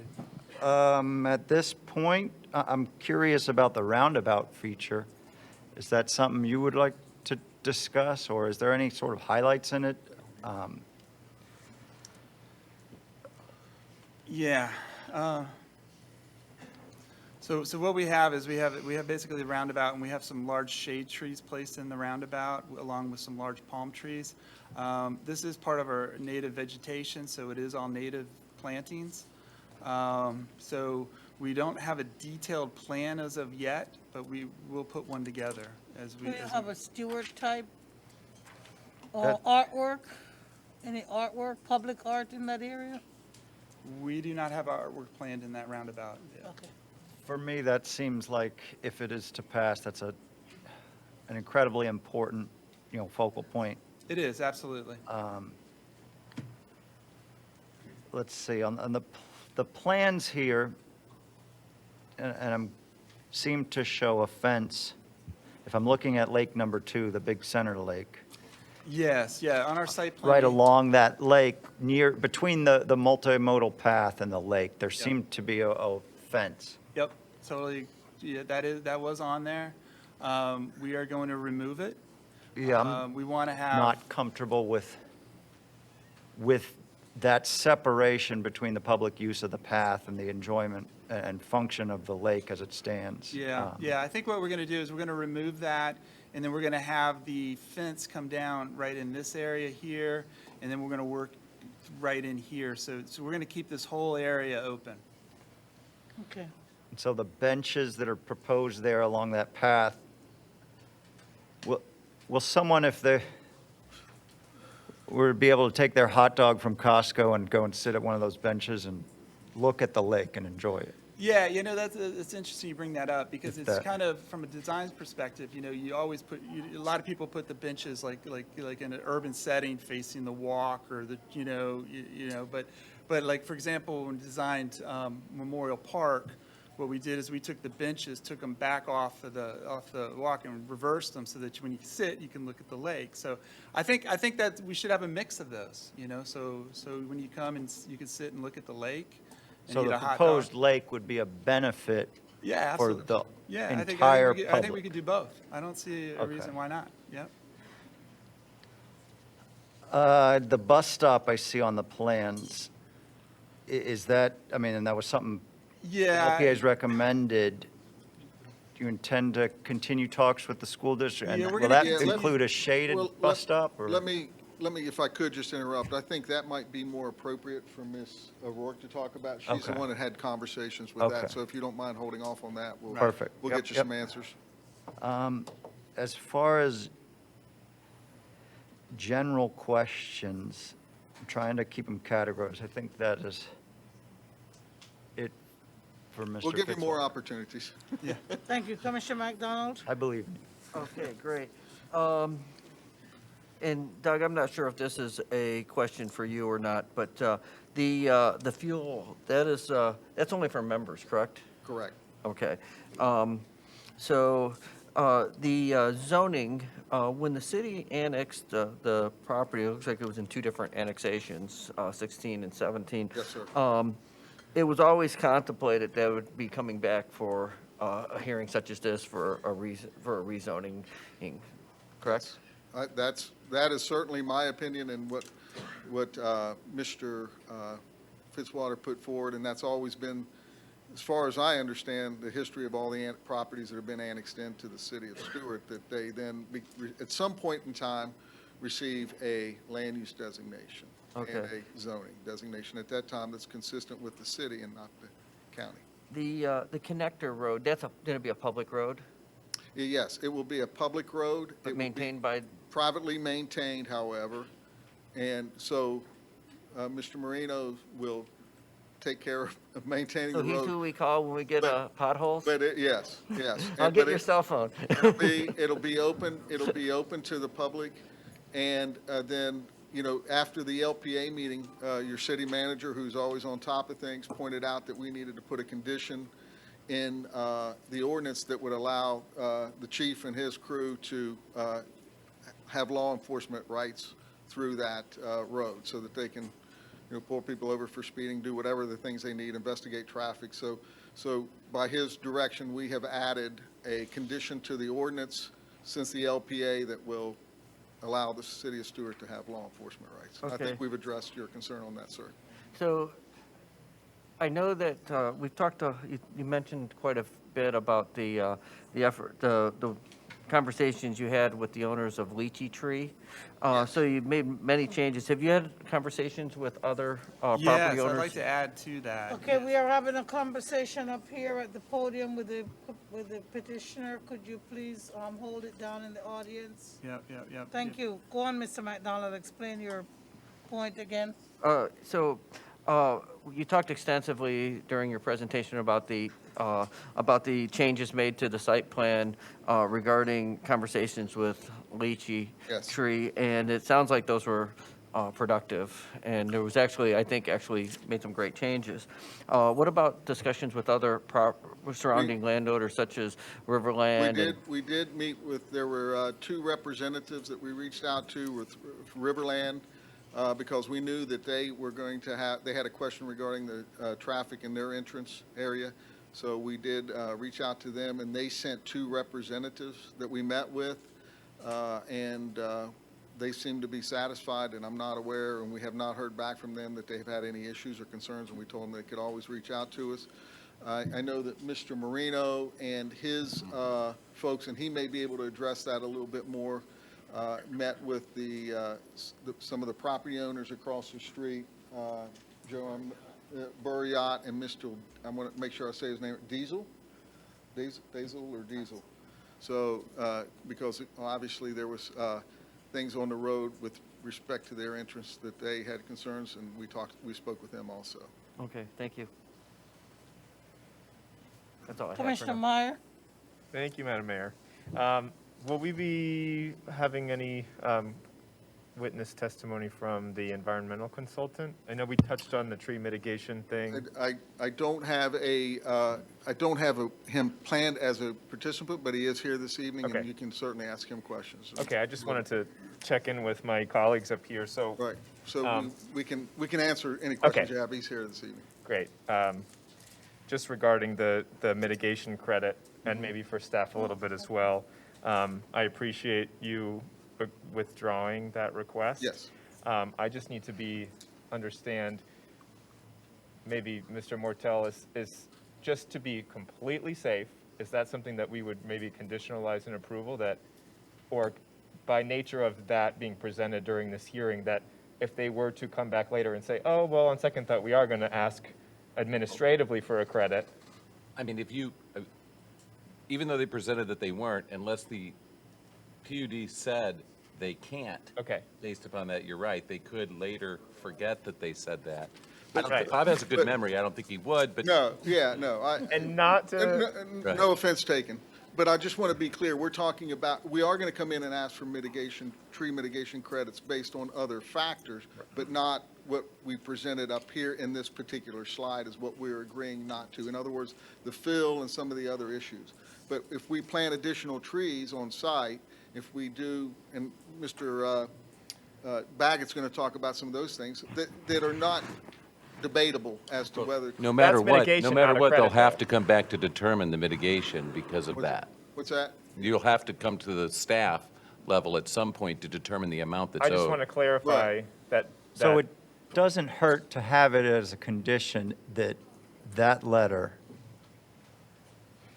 is not being applied Can for we have up credits. what was And, presented with the red X? Yes. Yeah, Because there is a statement on there that says, for the remainder, we will contribute to the city's tree fund. And I want to make sure that everyone understands there's a difference between mitigation and credit.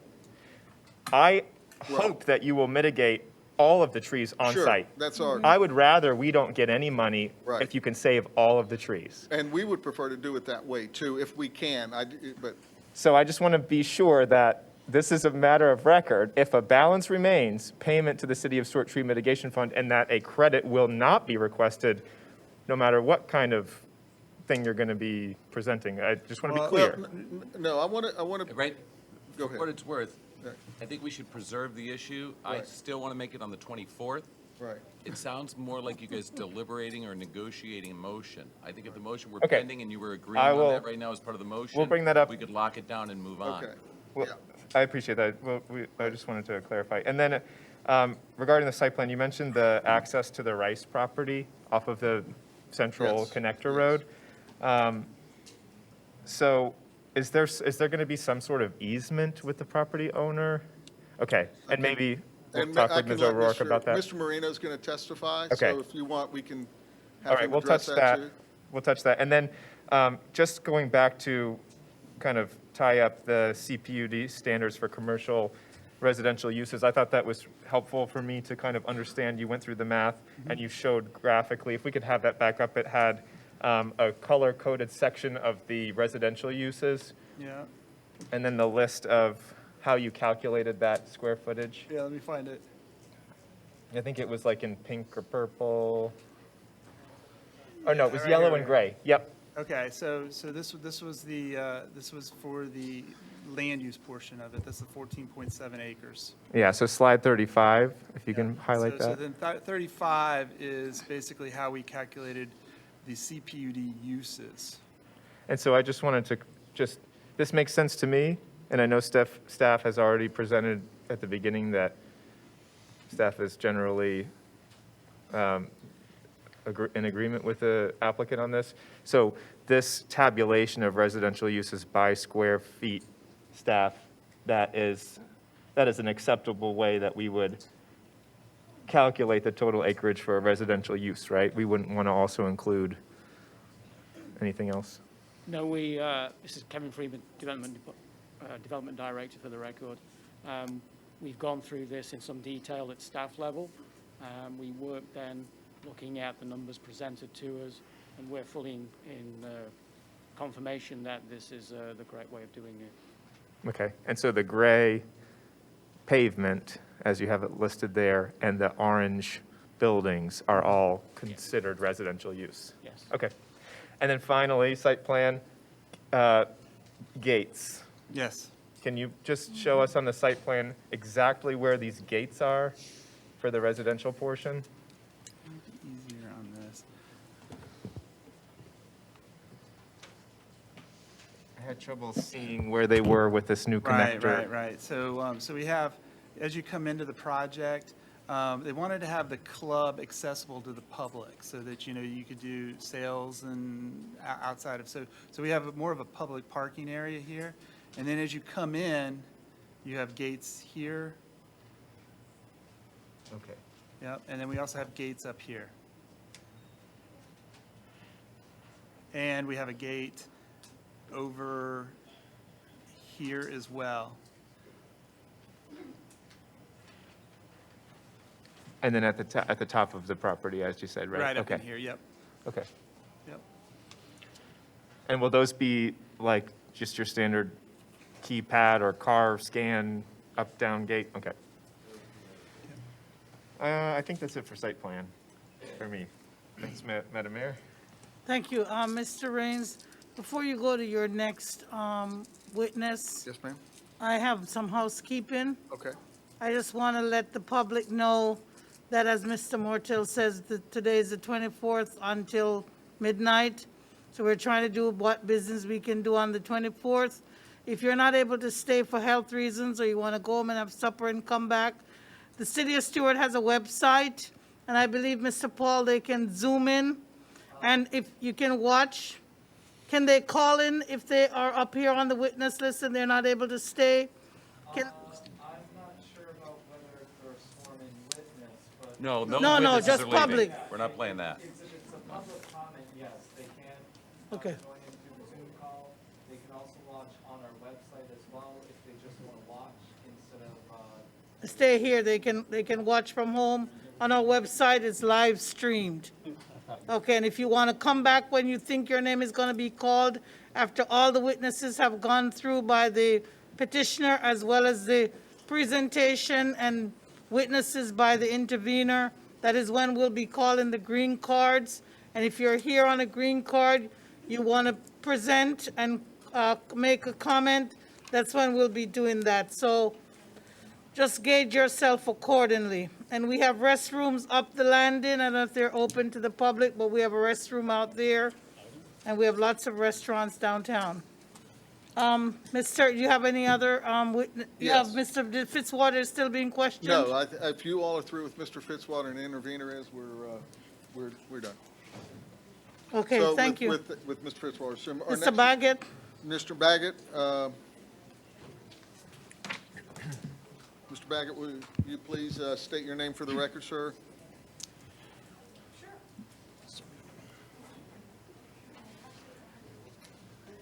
Madam Mayor, the intervener would like to ask a question. The intervener has a question of Mr. Fitzwater. Doug, you can come up here, Doug. That way he doesn't have to. Oh, I'm sorry. That's all right. It does. Okay.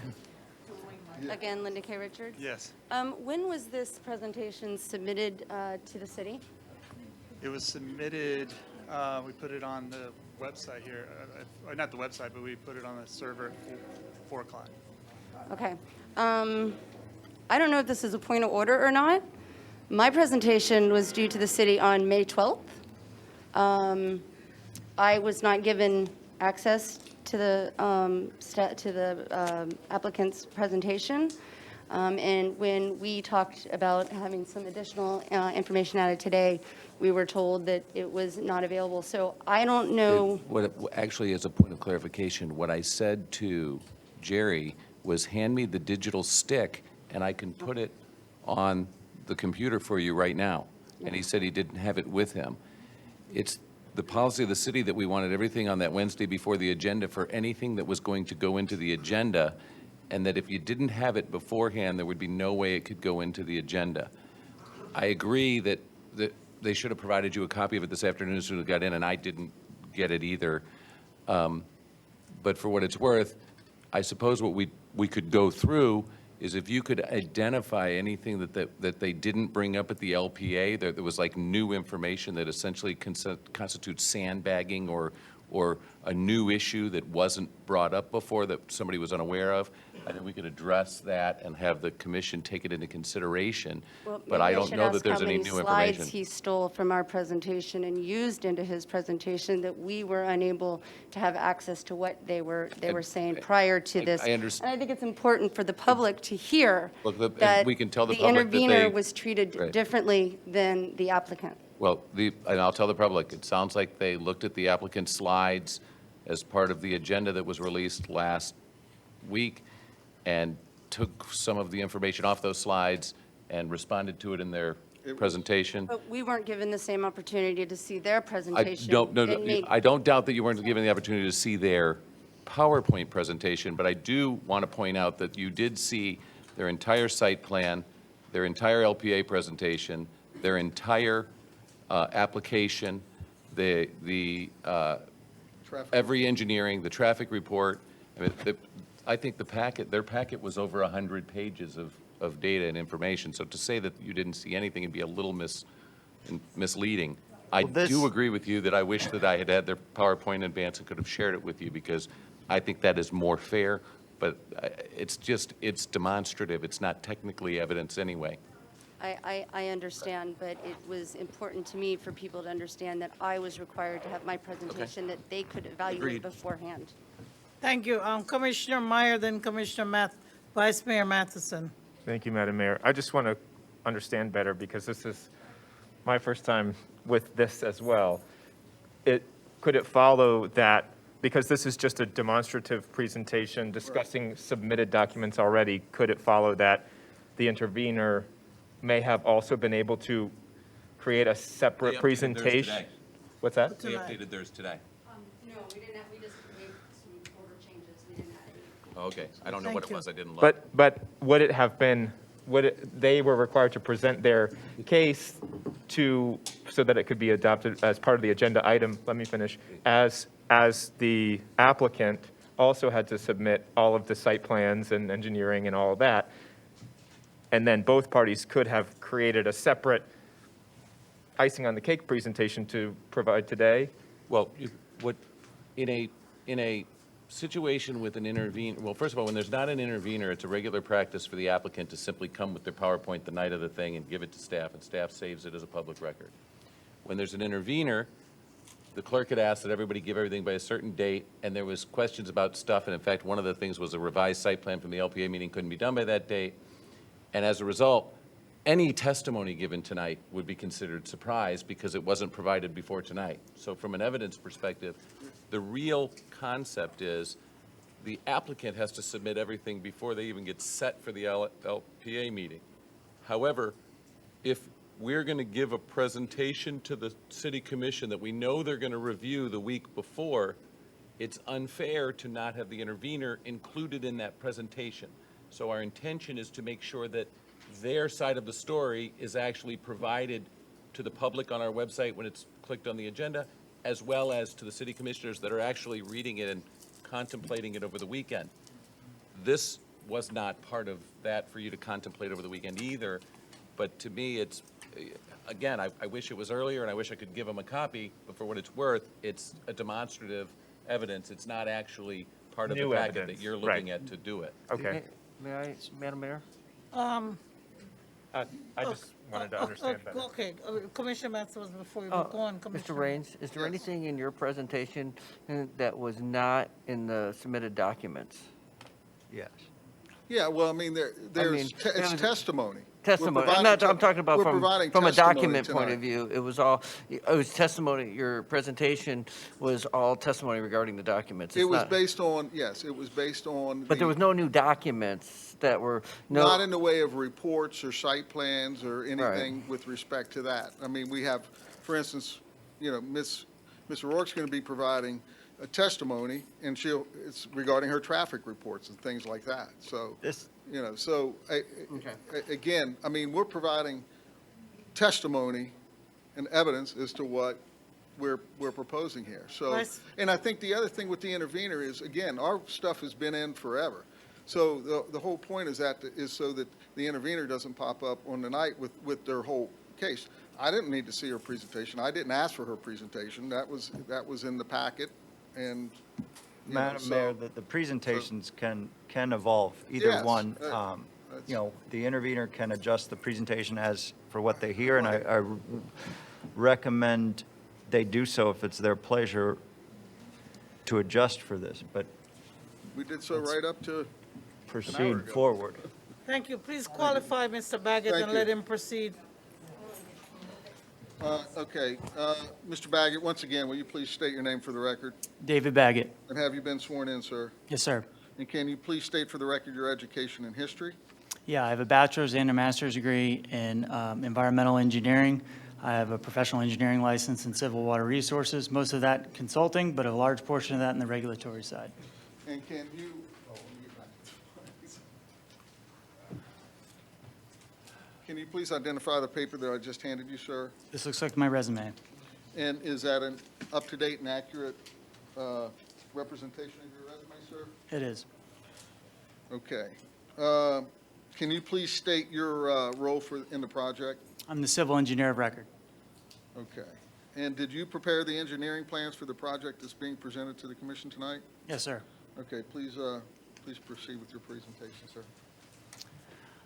Madam Mayor, Commissioners, thanks for having us tonight, and members of the public as well. You know, these occasions can often be tense and heavy when you get projects like this, and we all know where we started and where we are tonight. But I'm actually very, very excited to be before you guys here tonight. I hope the following slides are informative to everybody, but also help you realize how much has gone into this project. I've been fortunate enough to work in the regulatory side, as I noted on the previous questions, for a portion of my career. I was a regulatory engineer for the state of Florida, reviewing drainage systems from the Suwannee River down to the Treasure Coast. That period of time in my career was spent largely around the time that the new regulations and new focus on water quality of stormwater was coming out, nitrogen, phosphorus, discharges to our waterways. So I gained a lot of valuable experience that I took back to consulting with me and applied that here. I've also been fortunate enough to work on a lot of projects along this stretch of Canner Highway. The Clarity Point memory care facility, the retail strip next to it, and most recently the Cleveland Clinic site. I was the engineer of record on all of those projects. So I know this area very, very well. And in speaking in terms of this project in comparison to those, this is an elevated project. We've talked about tonight on deviations from the code, and I could almost say the same of mine, but in the way that we would all like to see it is that primarily in the world of drainage, this project is going above and beyond the requirements that are normally seen on projects in the area. So we'll start with going to an overview of the existing drainage on the property. Everything generally goes from east to west towards the St. Lucie River, but kind of makes its way through a few different forms of storage on site and discharge. Starting at the Willoughby side of the property, there's a significant amount of off-site area that enters off of connections under Willoughby and off the road that goes into a ditch and enters at the southeast corner of the property. That ditch is directed all the way along the southern boundary and directly underneath Canner Highway and out to the St. Lucie River. Primarily in the middle of the site is collected through depressional areas and routed down south to that ditch as well. Canner Highway was improved, as we've noted earlier in the evening tonight, and a stormwater system was constructed on this property to serve those improvements.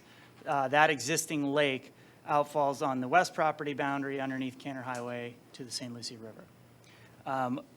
The northeast portion of the site is collected in localized depressional areas and a man-made pond with an outfall to an existing Martin County ditch that then also goes to the St. Lucie River. And then there's a portion of the property that collects in a low man-made pond area on the north boundary that is shared with Leachy Tree property and collects there and continues to the north under. Mr. Baggett, excuse me, sir. Yep. Do you have a pointer that you have with a lighted pointer that you're showing? There is one somewhere. Oh, yeah, and I can use the mouse, yes. So let me go back. This as I was saying here, that we have a significant offsite area that collects into a ditch and continues in the south and directly discharges here. Canner Highway is collected into this lake and discharges under the road out to the river.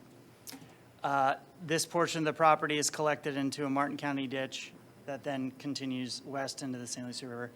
And this kind of northern middle portion of the property collects with a shared pond at the property line with the Leachy Tree Farm property. This is another, just more information on the same the summary that I just gave you, but so you can kind of visually see those areas. The The major takeaway from this slide is how much contributing area actually is currently not treated on the property. Albeit not entirely developed, some historically disturbed, some not disturbed.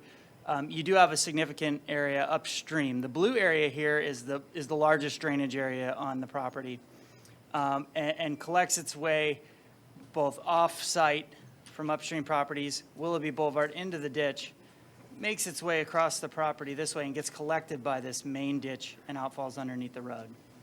The yellow area here was the area I was describing that outfalls directly, and you can see the connection there to the North Martin County ditch. This is the area that shares the depressional pond area here at the property line with Leachy Tree. Most significant, though, on this is that the orange area is the only area currently with a constructed stormwater management system. I just wanted to highlight the areas that actually receive stormwater treatment.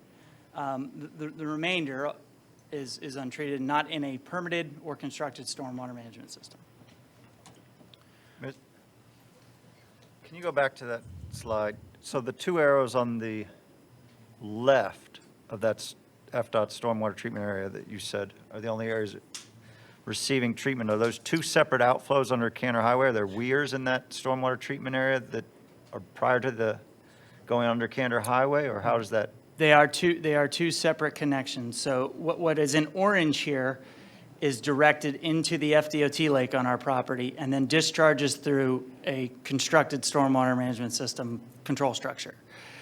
The blue area is collected in this ditch here. It's a little bit hard to see, and is routed around the DOT lake and to two 24-inch culverts underneath Cantor Highway. So it's direct discharge off-site. So none of the blue goes into the FDOT pond? That's correct. And none of it is treated. Okay. And then all of the orange from Cantor Highway goes into the FDOT pond and then is through? And then back out. Okay. Thank you. So this is just highlighting some of the, and I'm going to touch on all these very specifically, but what we reinforced on this project was the native Florida vegetation feel, and how can we integrate that with the stormwater management system to improve water quality benefits, but also make the project a bit more aesthetic as compared to your normal retention detention systems. So the heart of the system is going to be our detention lakes. We're constructing two new ones and expanding the existing DOT lake. We'll be improving the littorals and the plantings around that DOT basin, as well as going above the code requirements for littoral shelves around these other lakes.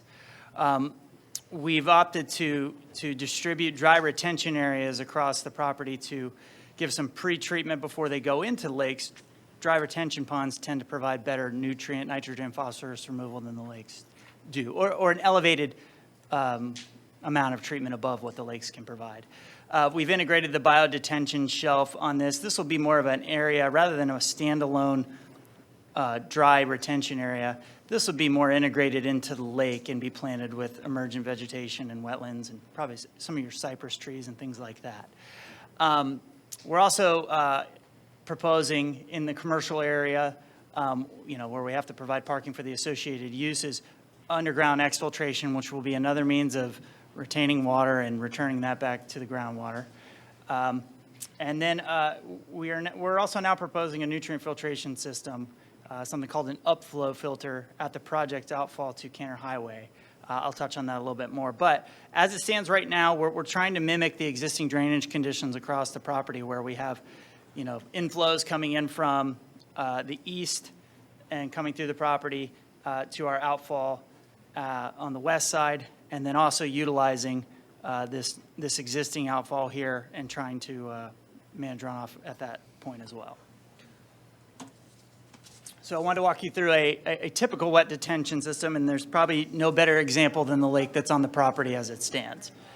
I added the note on the left hand of this slide to show you that, the City of Stuart's code largely follows suit with the South Florida Water Management District criteria.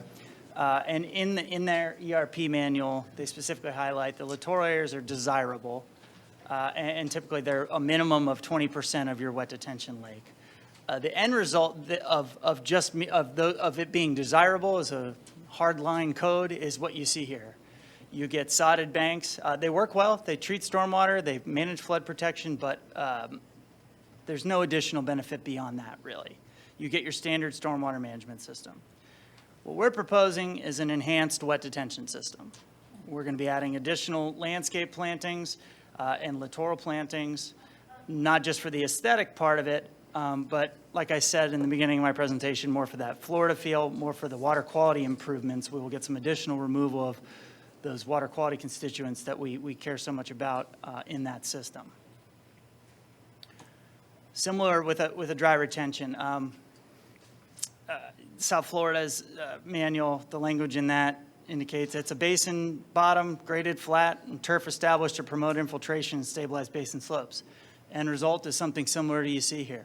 They're grassed open space area that stores stormwater with a control structure in it. The one on the right's not so bad. It's got some, looks like they've got some cypress trees and planted in that, but we're certainly going to try and elevate that. I wanted to propose, and this doesn't look very much like our site, but I wanted to show you a real-world example that I've had professional experience on that I'm going to carry over into this project. This is Manatee Isles on Manatee Pocket. It's in Martin County, but not far from here. This was interesting because we were able to integrate just what we're proposing here, wetland plantings, transitional plantings, to make that stormwater area not feel like just a typical dry retention area, dry detention area. And also provide a benefit. I mean, there's homes that are fronting this. This area, while it was under construction, but it's absolutely a marketing mechanism too, to have that vista over the water. When we were going through the approvals and the construction on this, the feedback I got from Martin County staff was, this is the way we want to push stormwater systems if we can do it. And so I deem that a success and something that we're going to try and integrate here on our project as well. So you're excited about it?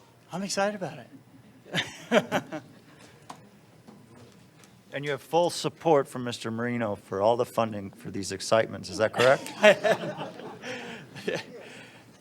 Think so. This one's not as exciting because you don't ever get to see it, but it is, just an example of exfiltration. We'll be able to use that underneath the paved areas to get some. I was going to say I'm excited about it too. Because it's new and it's wonderful and getting more done.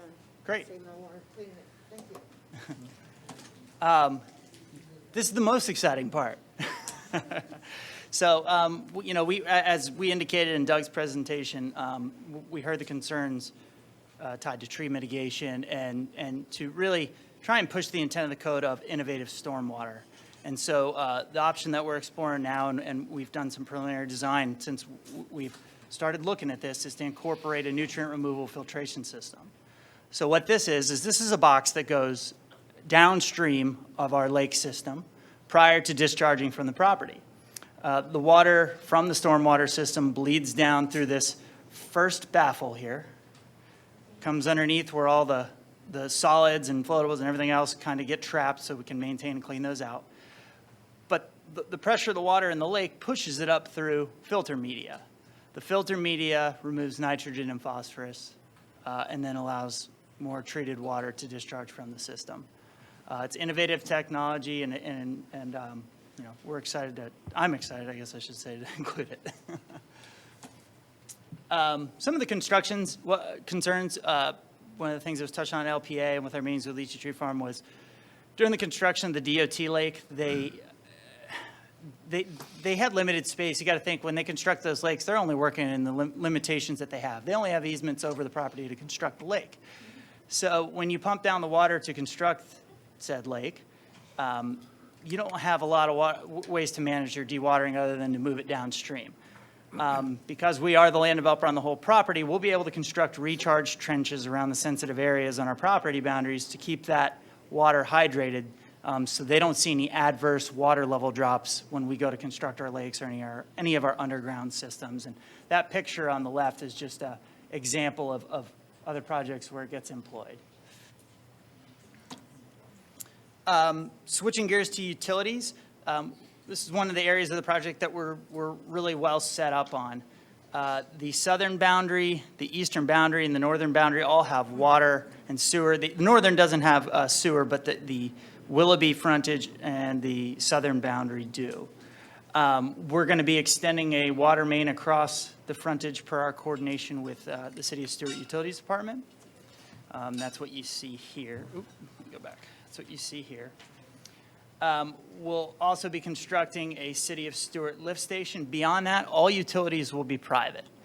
City of Stuart will still be the service provider, but because we have such good coverage around the perimeter of the site, we're not going to have to bring in new mains that the city's going to have to maintain. We'll be responsible for maintaining it.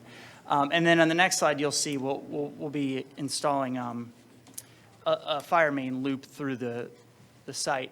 One of the comments at LPA was in regards to fire protection. We didn't have anything in the presentation at the time, so this slide is really meant to reinforce the work that we've done on that.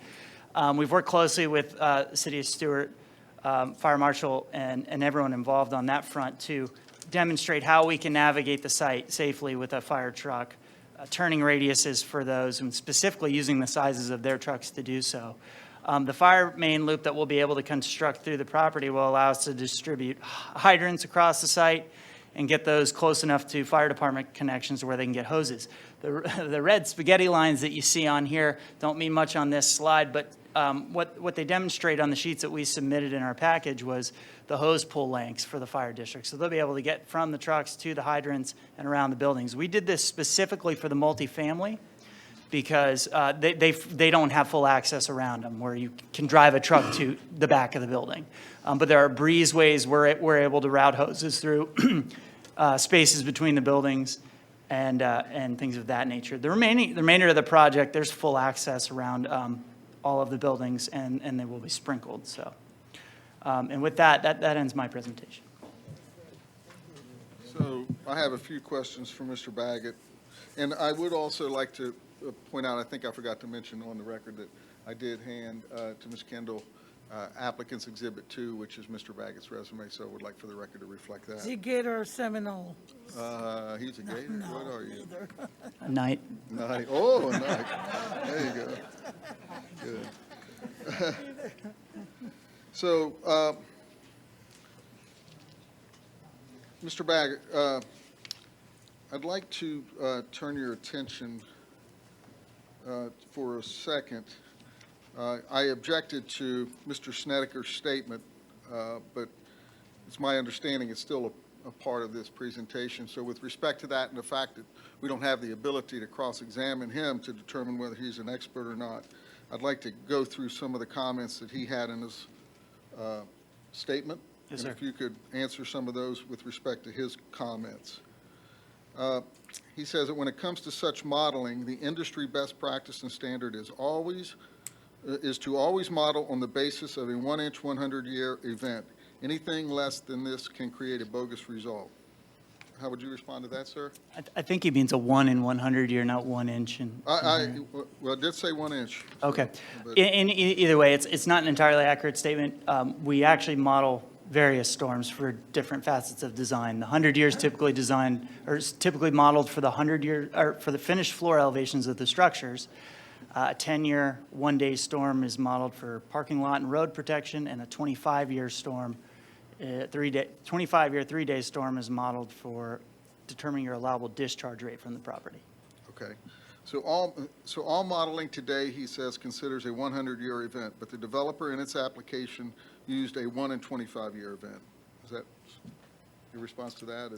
It's impartial. It's all three of those storms that I just described are the ones that you would use. Okay. Well, and he says that this is a huge problem since it means they've intentionally designed a retention pond smaller than they should be. It's an inaccurate statement. Okay. He says that it is to calculate rainfall in the size of the retention pond, they have used a factor of 2.5 inches of rain per hour for a 1 in 25-year event, but they should have used 4.8 inches, which is the amount of rain for a 1 in 100-year event. Your response to that? It's an inaccurate statement. The 25 years an 11.5-inch storm. The 100-year storm is 14 inches, so that well exceeds the amounts that he said there. He says since the ponds are half the size of what they should be, in the event of a large rainstorm, there will be significant overflow into the St. Lucie River. Your response to that, sir? that the system be designed to the storms that I described, and the allowable discharge rate will be based on that, and that it's not designed to be half the size of what it's required to be. The developer contends that any runoff from impervious surfaces containing oil drippings, transmission fluid, and other pollutants from trucks and cars will immediately sink to the bottom of the retention pond. Your response to that comment, sir? Oils and greases are typically collected on the first flush of runoff. It's why we include baffles and skimmers on the control structures to manage those, but the stormwater management systems are designed to treat and detain those constituents. Anywhere in the documents that we've submitted, that you've submitted, or the applicant has submitted, has there been any contention that the No, pollutants were we have going to not go? contended that statement. I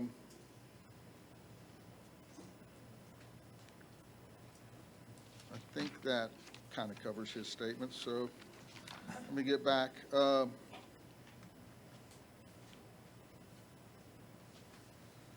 Mr. Baggett, are you familiar with the City of Land Development Code? Yes, sir. And are you also familiar, sir, with the rules and the regulations of the South Florida Water Management District? Yes, sir. And in your professional opinion, do the proposed engineering plans you submitted for this project meet all the requirements of the City of Stuart Land Development Code and all the rules and regulations of the South Florida Water Management District? Sir. And in your professional opinion, is the water quality that will be leaving the site post-development, will it be better than the water quality that is currently leaving the site? Yes, sir. The system will be required to demonstrate a net improvement. Okay, thank you. I have no further questions for Mr. I'll turn it over to the intervener or to the commission. Ms. Richards, and then we'll have questions by our commissioners. Okay, Mr. Baggett, are you aware of the conceptual permit number 43-103-195-P? Yes, ma'am. Do you know what date that was issued? Sometime within the last year. On August have the date 26, committed. 2020. How many acres was that conceptual permit for? It covered when Costco was the only proposed portion of the project, so it was roughly around 32 acres. Correct. So the conceptual permit that you're basing this on is a permit that was for an old site plan that was for 32.61 acres. Is that correct? No, ma'am. Then- This project will require modification of that permit. Okay. So you do not have, this permit is not it is not, That comes with construction level plans and authorizations. okay, so then why would the conceptual permit been asked for in August? Because it was for the previous site plan. And are we not talking about site plan now? It's not the same site plan submitted with this application. Right, so you have to request a new conceptual permit. That's correct. So this conceptual permit that is in your application is not applicable to this project. Is the permit that we will have to modify. Also, I would like to ask if one of my colleagues could ask some questions as well, or is it just I who has to ask the questions? Well, Mr. Baggett, Mr. Mortel, I don't think there's a problem as long as Yes. related to the subject matter Yes, it that we have at hand. Honestly, first of all, I would probably want to hear from the intervener, but I also don't know who it is. Okay, it's Jerry, but I also have another question. Is the person a witness? Does the site plan, do you have a site plan that shows all the wetlands regardless of plan impacts on the site plan? I didn't see one. None of the exhibits that I prepared in my office have those. Okay. Do you know what your response was to why you didn't, because it is a requirement of the comp plan to have a site plan that shows all the existing wetlands and surface waters. Do you know what the applicant's response to why they didn't provide that? I'm not the professional to provide that answer.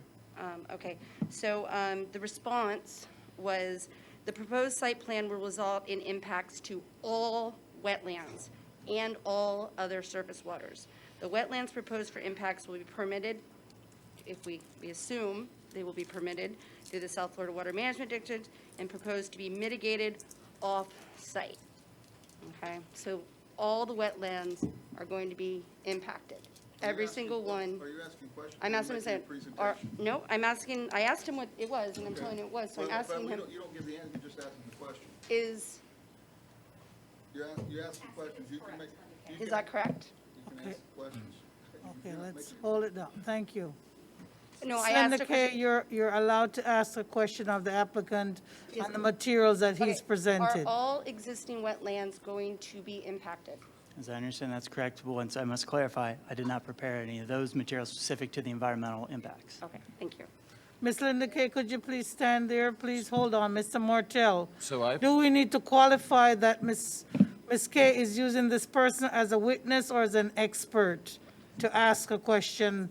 witnesses and experts can't ask questions, so they can't be a witness or an expert. Ms. Sherlock could ask questions for her. Okay, that's what I want to clarify, sir. Thank you. All right, thank you. Yeah, he can testify to it when he testifies. Yeah. Okay. When it's your turn. Thank you. Well, questions for Hold on. Do we have anybody with questions for Mr. Baggett on our side, on the Yes. commission? We'll start with our vice mayor, then we'll, with Commissioner Meyer, then Commissioner McDonald.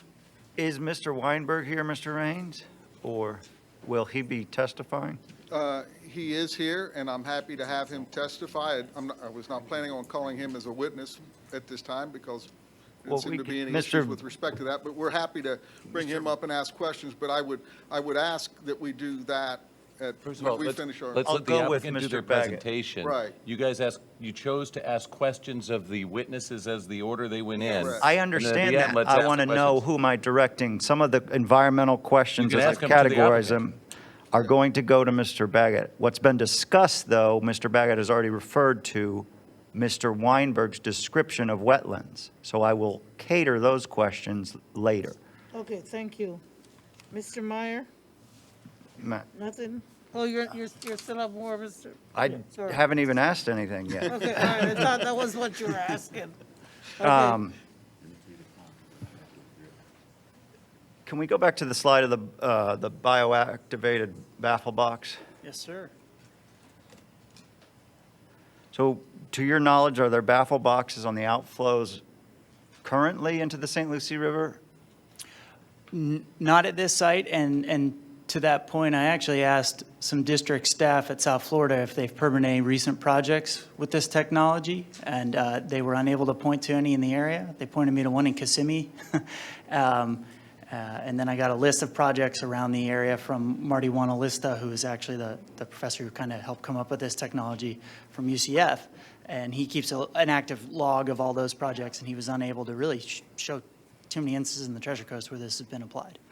I know some of the folks at Martin County are interested in this as well, and I think these are great ideas. How many baffle boxes are proposed on the entire site?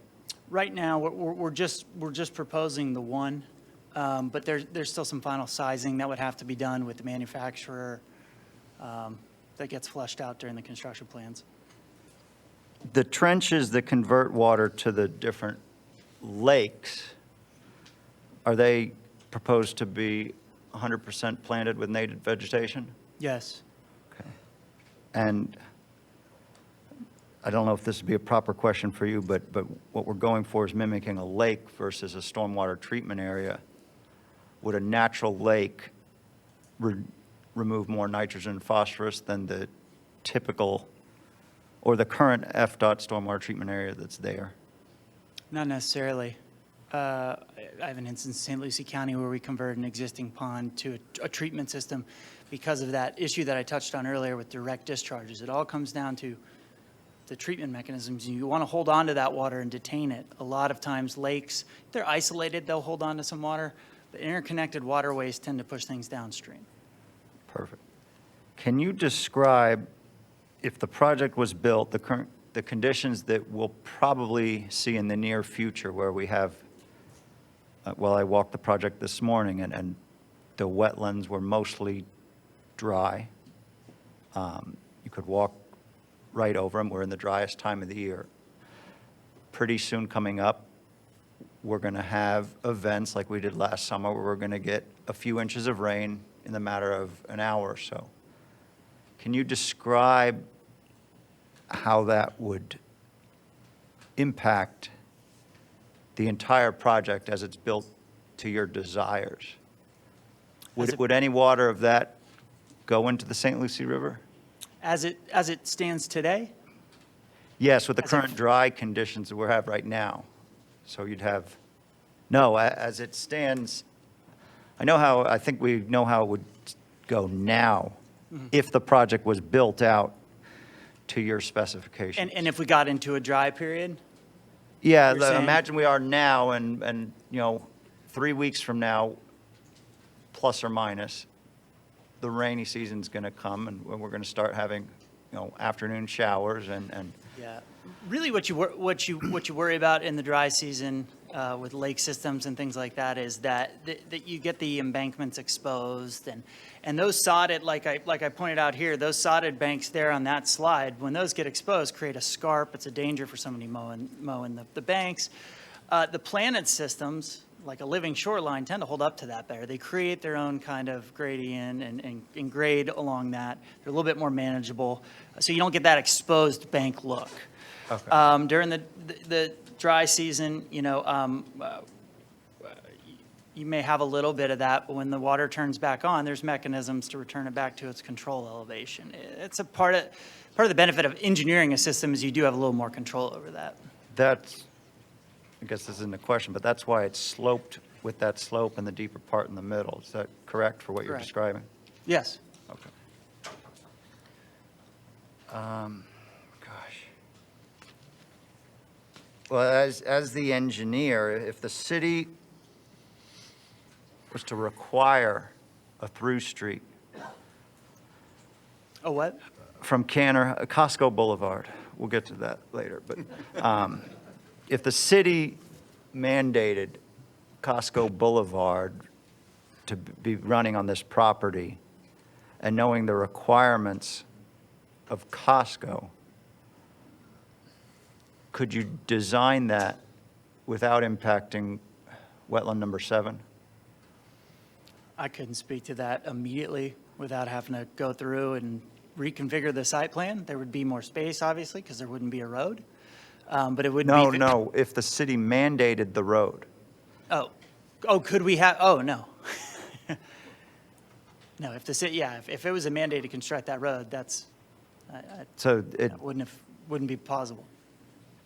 if we want the road, is it feasible? If we want the road and Costco is desired as well, is it feasible at all to do both and not impact the wetlands? No, I mean, I like I said, I can't speak on the environmental side of it. But Yeah. I know that the first step that you're to take is to, show avoidance of minimization with all the things proposed. That wouldn't be a likely case. Okay. Thank you. Thank you. Commissioner Meyer, did you have something? Thank you, Madam Mayor. I'm curious about the existing canal drainage from Willoughby West.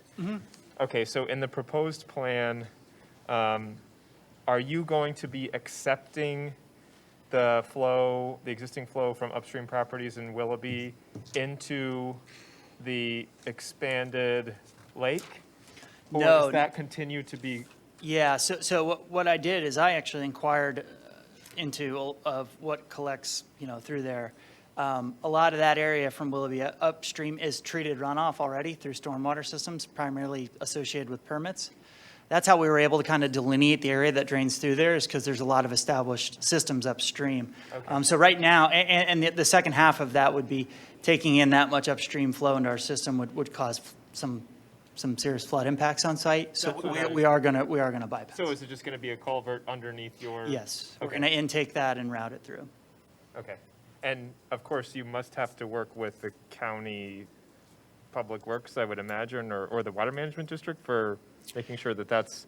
Yeah, so that was addressed in the original conceptual Okay. permit for this, and so we'll be obligated to take care of that. We can't impact upstream properties, so Right. we do have to demonstrate that we're providing that. The only area where we'd have to get in with Martin County is the outfall that we would be proposing on where there's an existing outfall to the ditch up here. It's Okay. just a right-of-way permit we would have to get through them.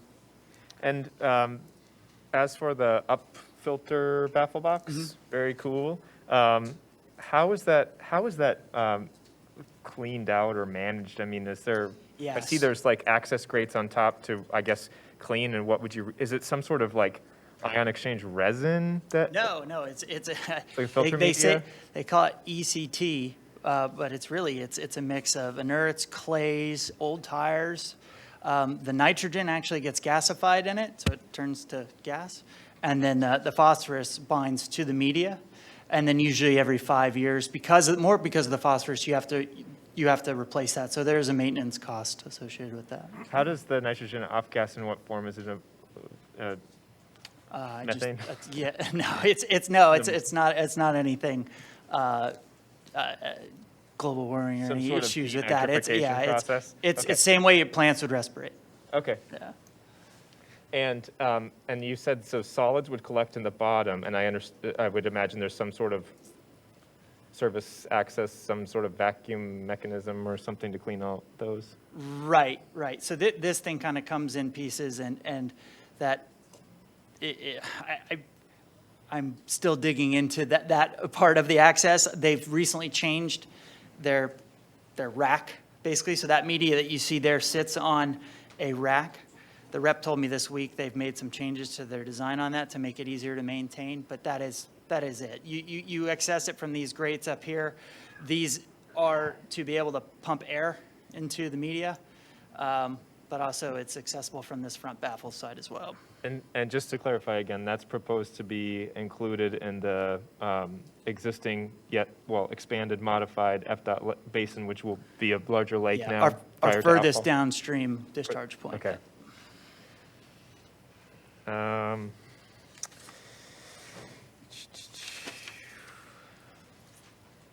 I think, as far as the lake depth goes, I know that was originally a point in some of our discussions around the potential tree mitigation for the nutrient removal.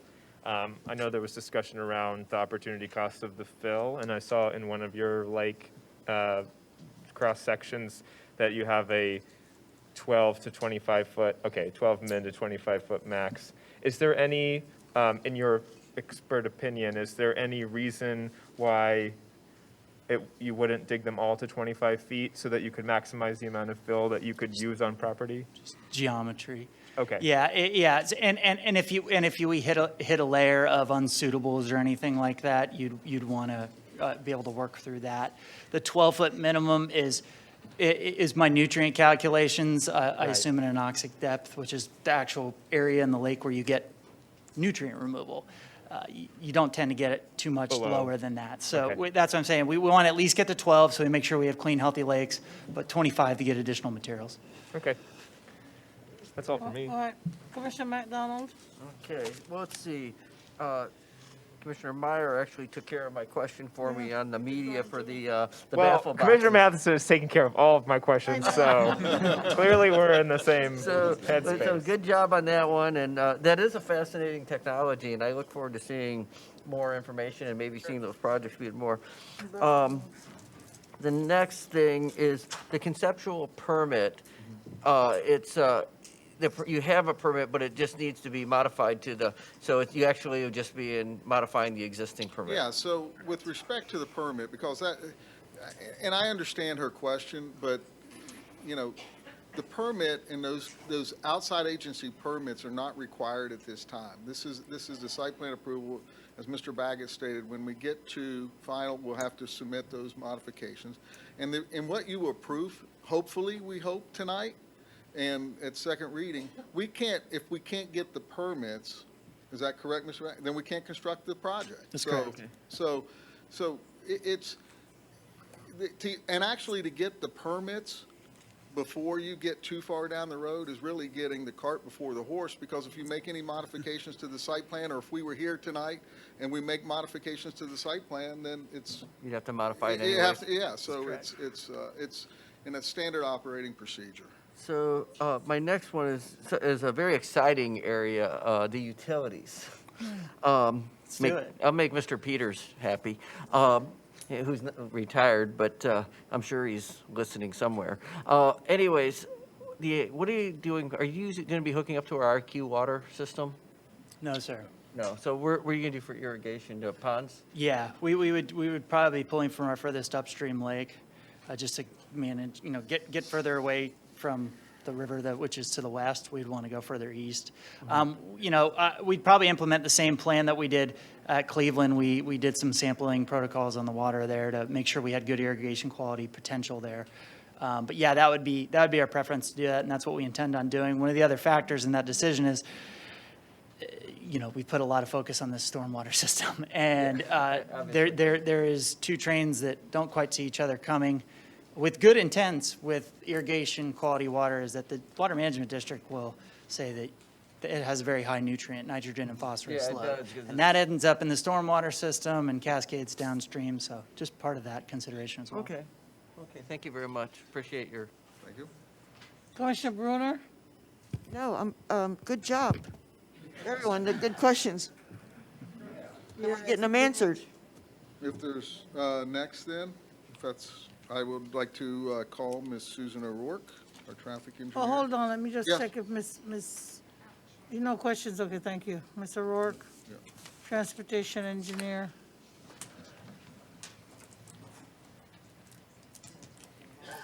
Yeah, just let me grab your.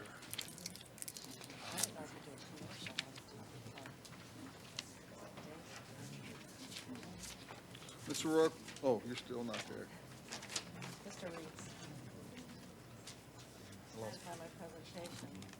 If I had known I could do a commercial like David, I would have put my big logo and everything.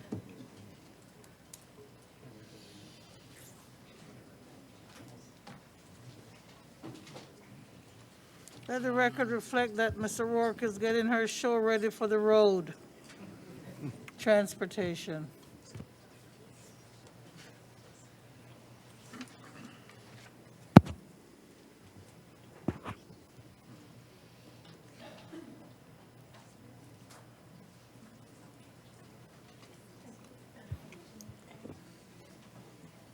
Is it a left-handed mouse?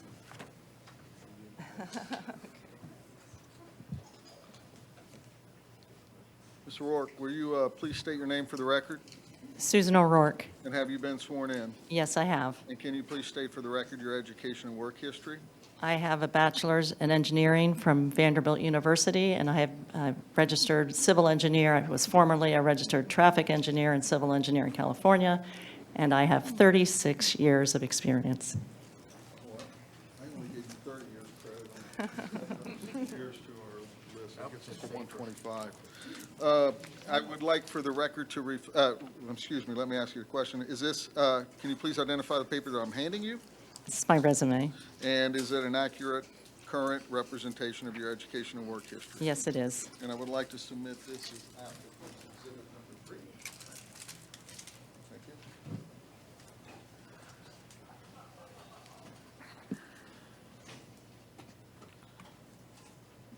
you. Mr. O'Rourke, can you please state your role in this project? I'm the traffic engineer. Okay. And go ahead and please make your presentation. Okay. I don't think I'm going to have anything as exciting as David, but let's see here. I wanted to go back through because this is an important project, and as you know, we brought it before you several years ago, and we've been working closely with the reviewing agencies because, as you know, it's an involvement with private, public partners all throughout the area. We've got the city, the county, and the FDOT. The FDOT was one of our earliest approvals. We got a series of driveway pre-app approvals, which are preliminary approvals, and we've had to modify those. And in fact, I put the P there because we are pending, because every time we have a meeting, we have a little bit of a change to address issues with the current site plan. So we are in the process of finalizing that, and I can answer any questions relative to that. We've had the city and county review, the city's third-party reviewer.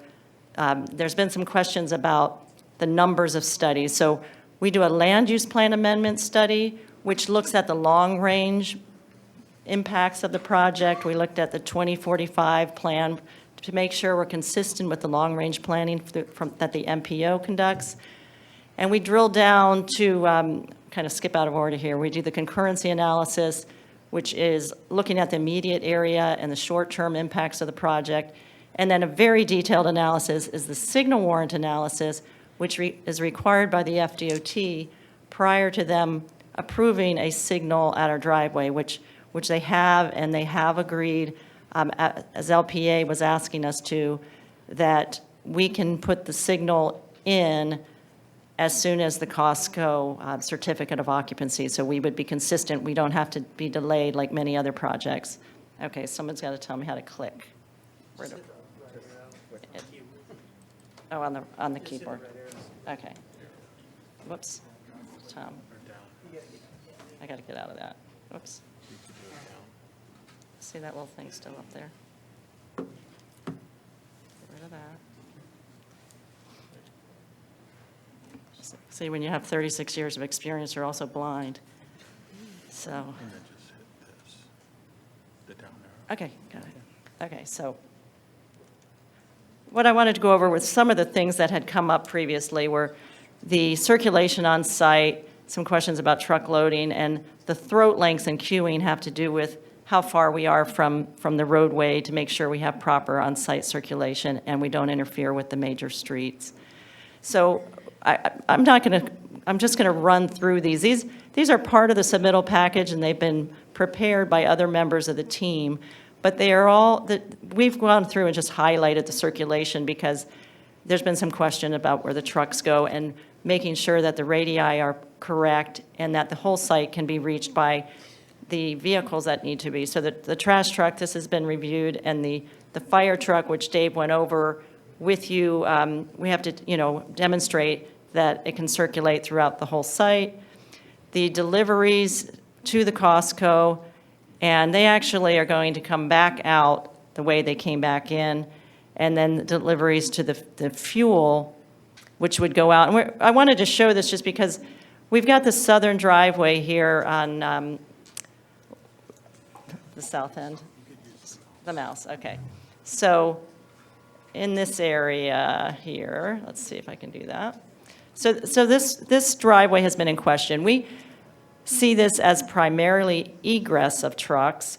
So we had requested, because of some limitations in this area with Florida Power and light poles, that we not put a right turn lane in. We heard what you guys said at the last meeting. We have gone back and come up with a modified right turn lane, and we're seeking approval through the state now to be able to put that in to accommodate in the event that there are larger vehicles using this radius, or using this driveway. So if we do that, in order to fit it in, the 70-foot or 70-foot radius would be modified to a 60-foot radius just to give us a little more room there. So I just wanted to point that out, and we're still working on that. But we hear and we are working on that. So now if I can get this straight. Okay. We just had a couple videos. Someone had said, we didn't do a simulation, but without spending a lot of time on these things, just to show you, how things work on the site. This is a Bradenton site, and let's see if it does what I wanted to do. Just showing you generally this would happen off-peak hours, and so we wouldn't have these trucks interfering with the pedestrians or the employees, the residential. So that's just a brief, and we wanted to respond to that desire to see some real world imagery. This is just a more technical thing that was brought up at the LPA, and I was remiss and did not have my scale, which, to measure the site plan as we were talking. So I wanted to make sure we brought this up. These throat lengths all have to be approved by the DOT because we are on a state highway. And basically, we're just showing these little vehicles. This is the vehicle queue. Now, I didn't show a simulation, but we use a software called the Highway Capacity Software. All of the driveways are analyzed for the future conditions of the roadway. We calculate the queue. We ensure that we don't exceed the throat length so that we don't either impede on-site circulation or impede the DOT's roadway. And I'm going to go back. I think I've got this driveway covered in another slide. And then to the north, we have 400 feet. And we've got ample space there, so no issues there. We did work with the county and the city requiring a left turn lane in and a right turn lane in at this intersection. So this is our main full access driveway.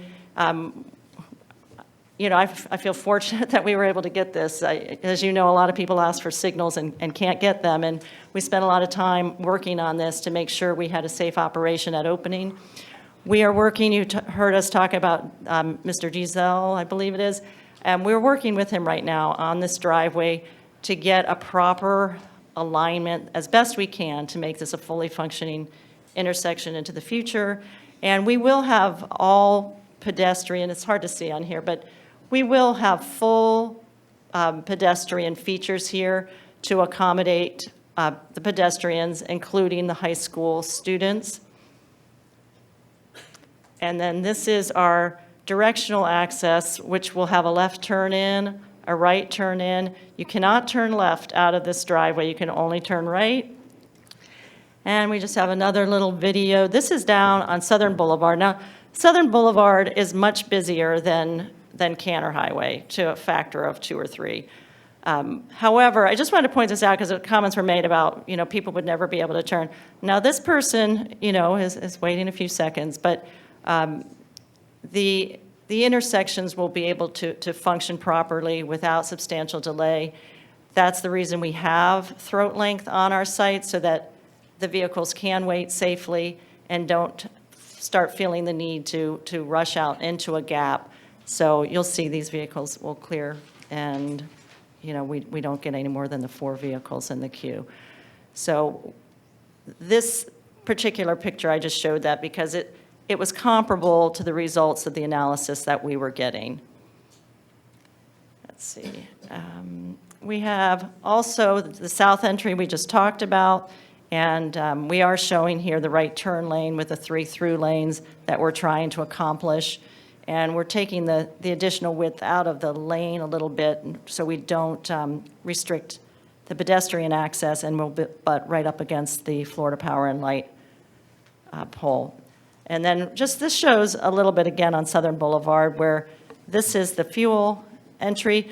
This is not a major street. This is a minor street, be similar to coming off of Costco Boulevard or something like that.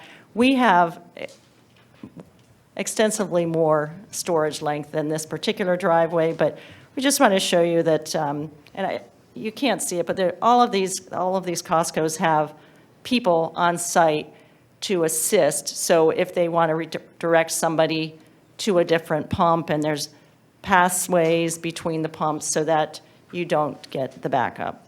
So I wanted to show that just because there had been some question about that. And again, the store's not open in the morning, the gas pumps are, but because the store's not open, the overall impact is significantly less. So let me just let that play out, since somebody took the time to do that. One of my fabulous employees took these videos. And I think there we go. Okay, so I think you get the picture. This is just showing, we talked about this, I'm not going to get into the nitty-gritty on this, but just to show this is the capacity of 3,020 is the directional capacity of Canner Highway, and 1140 is the total traffic at the time of build-out. That number goes up for the 2040, 2045 period, which was also analyzed closer to 2,000. So we've analyzed all the various scenarios. I wanted to talk briefly about school safety because that was an issue. We did meet with the school board, and what I've shown you here are some of the things we discussed with them. And I apologize, it looks a little busy. These signs will also be applied to Willoughby and on to Willoughby Boulevard. It's not standard practice to have these warning signs in advance of a crosswalk that would be at the entrances. I've talked to Lisa Wixer at the county, and she said if the DOT approved them to be on Canner, that she would discuss it with me relative to the county maintaining them. But, we can certainly put them on the Costco Boulevard, or to be named, and then on Willoughby Boulevard. So the thing is, and we had a meeting because the calculation for walking, there's an elementary school that doesn't quite meet the 2-mile busing radius. So that's really what the school district was concerned about, that we could have children here and walking to school. But there will be a bus stop. The school district does not want to come down Costco Boulevard. They said they would pull off about 150 feet south in this area here that I'm showing. And as far as the Marty Transit, I have left messages with them relative to that we would be interested if they wanted us to work with them on a station on the site. But to mine, we don't have that located yet. So school district did not want to be a part, but anyway. So the last thing, Bob, I know, just this is a rough graphic, but basically this is just showing you, because I've heard a lot of the public was talking about, the addition of traffic on the road. And I just wanted to point out to you that the traffic, the 7,400 additional trips throughout the day, gets broken out in so many directions in so many ways. So when you hear people say, oh, you're going to add 7,000 or 10,000 and various numbers, it gets distributed out. And that's one of the things we've worked so hard on, is to make these connections through. These are big improvements, and this street will ultimately go through Martin Memorial or Cleveland Clinic. And so anyway, I just leave you with that. Yes, that was one of my questions, Mr. Rourke. So that future connection, did you do a distribution of what that's? Yes, and when we did this, Mayor Clark, the city and the county asked us to make revisions to the distribution and assignment, so it's been reviewed, and in fact, that's kind of how we started. When we got to the DOT, they wanted us to put the road in. We kind of said we weren't sure about it, and they came and talked to the city staff and the county staff, and the city and the county said, yeah, we kind of like that idea. So there's been a lot of input, and yes, full distribution. Okay, no problem. So, Mr. Rourke, I have just a few, and then I'll go back to the commission if that's fine. So you prepared the signal warrant analysis for the Canner CPUD, last revised on April 22nd, 2021. Yes, And you also prepared the traffic analysis for the CPUD, last revised on April 21st, 2021 for the project. yes, And you prepared the land use amendment traffic analysis, also last revised on April 21st, 2021. yes. And I think you touched on it, but again, can you explain why there are 3 traffic reports?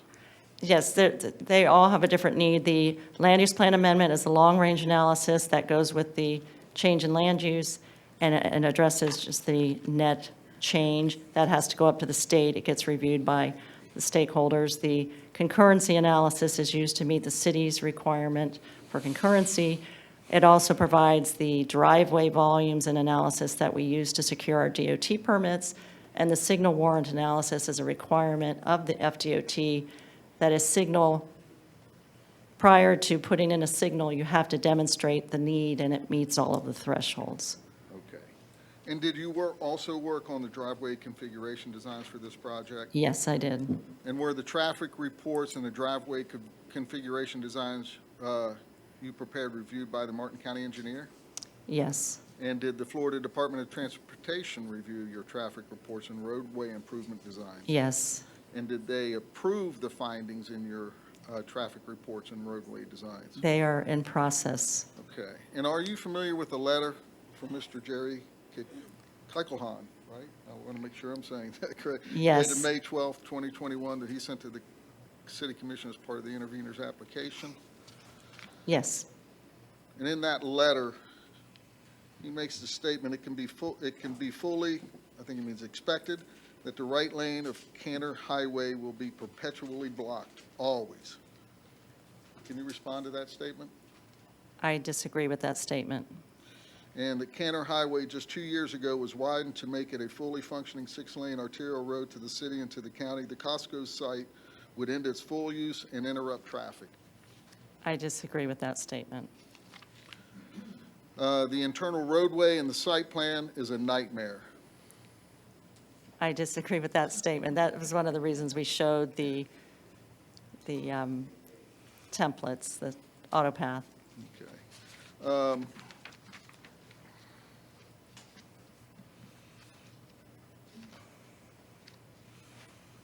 Ms. Rourke, in your professional opinion, does the project presented to the commission tonight meet the traffic and currency requirements of the city of Stuart in Martin County, Florida? Yes. Thank you. I have no further questions for Mr. Rourke. Any other witnesses, Mr. No, intervener, do you have any questions of Mr. Rourke? Mr. Rourke, were you the traffic consultant when this project was proposed for Palm City, when Costco was proposed for Palm City? Not originally. Not originally, but were you a traffic consultant for the project in Palm City? I was a consultant. When this project was rejected in Palm City, was one of the reasons because the traffic study could not be validated? Excuse me, no, clarification. This project was not rejected in Martin County. This project never went before the board. Costco withdrew that application of their own volition, so it was never rejected, so that's an Okay. incorrect statement. Will trucks be leaving on Willoughby? No, except for the trash or fire if they need to. Okay, so that one that had all the green, that was just trash and fire? Correct. Okay. For the traffic study that was submitted, did that include Martin County High School traffic when it's during the school year and not during COVID? Yes. The counts we used were from the county, and they have determined to continue to use 2019 because when they conducted the 2020 counts, they felt they were not typical. Did you take into account the fuel station access during a hurricane emergency? No.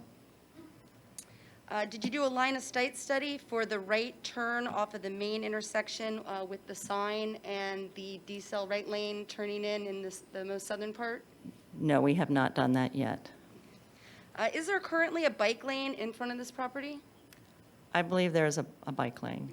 Will there continue to be a bike lane in front of this property? Yes. How will the bike lane be protected from the 3 entrances into the property? It will follow the standard protocol for a buffered bike lane from the DOT. No more questions. Thank you. Madam Mayor. Okay, Commissioner McDonald? Ms. O'Rourke, when you have traffic trips that are at the proposed site, would that inherently, some of those trips are going to be people that used to go someplace else? So that could that be removing trips from another location? Yes. So for example, over the Roosevelt Bridge, someone might go to BJ's or Sam's. that Right. decide to go- So we do not, there's 2 types of trips you're talking about. There's a diverted link trip and a non-diverted link trip. A non-diverted link trip is called pass-by. So that we do account for, people who are already on Canner Highway, who are going to stop here on their way home, who are already on the path. What The is people that? you're talking about, we have not discounted. People who, are already driving somewhere else that weren't coming to this location. They were already going somewhere, they just weren't coming here. So that isn't taken into account. The people who already are going to Costco, which, we've heard some numbers, 12%, whatever. So yes, there could be less traffic than we've said, but we've accommodated a There could be typical. less traffic someplace else. Absolutely. That's what I'm kind of getting at, is there'd be potentially less trips of cars over the Roosevelt Bridge, which is even more heavily trafficked than Canner Highway. It's possible, yes. Okay, that's all I have. Okay. Mr. In addition to that, so you're saying as a trip attractor, the Costco would be pulling, you're averaging about 12% of membership in the area? From our area, that's what Costco had said last time, that the membership. I'm just saying, we don't address that. We didn't say, we're going to take them off of US 1, or we're going to take them off of, and now send them here. We're treating them all new in this area, except for people who are already driving past Canner Highway. Okay, Commissioner Meyer? Thank you, Madam Mayor. Not north, I guess east on Willoughby, in an earlier site plan, which had kind of like an overlay of existing conditions, it looks like, and I may have was in the back for a second. Is there a proposed curb cut? I know in the median on Willoughby, is there a way to access Okay, so yes, this will be a full access on Willoughby. Okay. There'll be a left turn lane in. I've got that on here. That's this, let's see, where'd it go? There we go. This Okay. one. So there's an existing, is there an existing median So there now? we had to move this, we had to redesign this because the county wanted us to align with a Rumpke? future park, Sailfish Park driveway. Okay. So, Okay, that's it. Ms. O'Rourke, what's the current level of service on Canna right now between Monterey and Indian Street? that's a good question. I should know. So, Class C, I believe? yeah, it's a level of service C. The county typically uses a threshold, and it's above and below. You're either above it or below it, but yes, we're currently at level of service C, which is good. I'm not a traffic engineer, as I believe you know. Can you describe what that means? Sure. If I was driving, am I going to encounter other cars? Are we striving for a Class A or? No, in fact, a lot of these, the DOT does what's called a quality level of service, and a lot of the road types, they no longer even try for A and B, because they would never, ever build a road to waste that much capacity. So they start at C, D, and E, and those are typically, urban areas are going to a level of service E. So C is pretty free-flowing, and you'll know on Canner, it is pretty free-flowing, and you will, but at the intersections, you're going to hit delay. So then you move into the next level of service is D. D is pretty standard. You'll have wait for a signal. You might not make it every time. Our signals here are built in with a lot of delay, so they're like built at level of service D and E. It's just the way, 180-second cycle, 160 seconds, you're going to be delayed. And then level of service E, you're going to experience a little more delay, but things will still be moving. But typically, that's only in the peak hours. The rest of the day, things are even better than that. Okay. Sorry, I have to ask this, but is a level of service A compared to like the luxury lanes they had in that episode of Seinfeld where they could all swerve back and forth? Well, yeah, I mean, it's report rhetorical card-ish, a little right? bit. It's just it's not, So now that's current timing, but how did you estimate the level of service in 2024 on the build-out? So we have to apply growth rates that account for growth from other development in the area, and it ranges anywhere from 0.5% to 6.1% per year. So we've added, I want to say it was about 1,000 vehicle trips on the links in this area associated with the growth rates. And then the 2040 and 2045 analysis is based on computer modeling, which takes into account growth on any piece of land that's, that's currently vacant. And there's some level of growth associated with that. And that is still, within acceptable levels of service, 2/3 of capacity, so.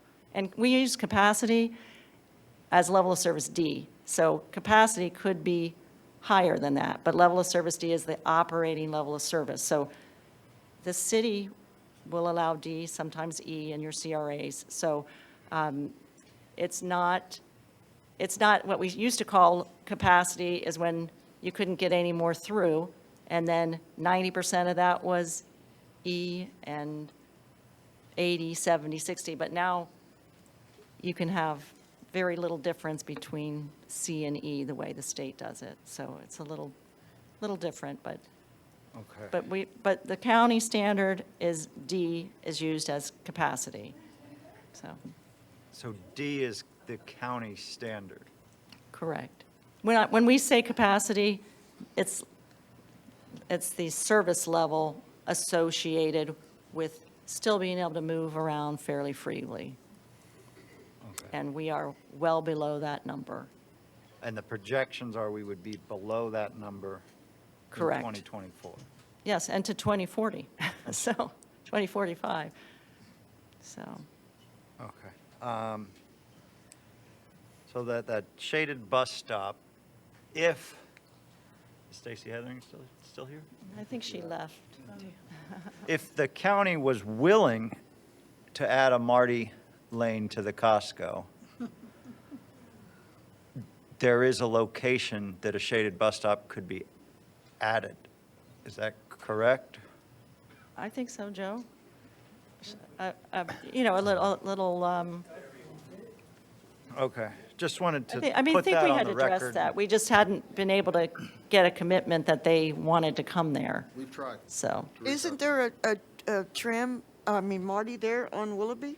Yes. Right Yes. there, right close by? Yeah, they do go all around the here, light? so I called and asked them if they wanted to come onto the site, and did they want to meet, and we just have not been able to tie that down, Yeah, or maybe they could switch them, so.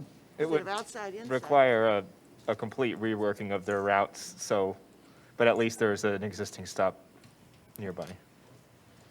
Thank you very much. Okay. Those are all my questions, Mr. O'Rourke. Okay. Thank you. Thank you. Anything else for Ms. O'Rourke? If so, I'll call my next witness, Mr. Joe Marino.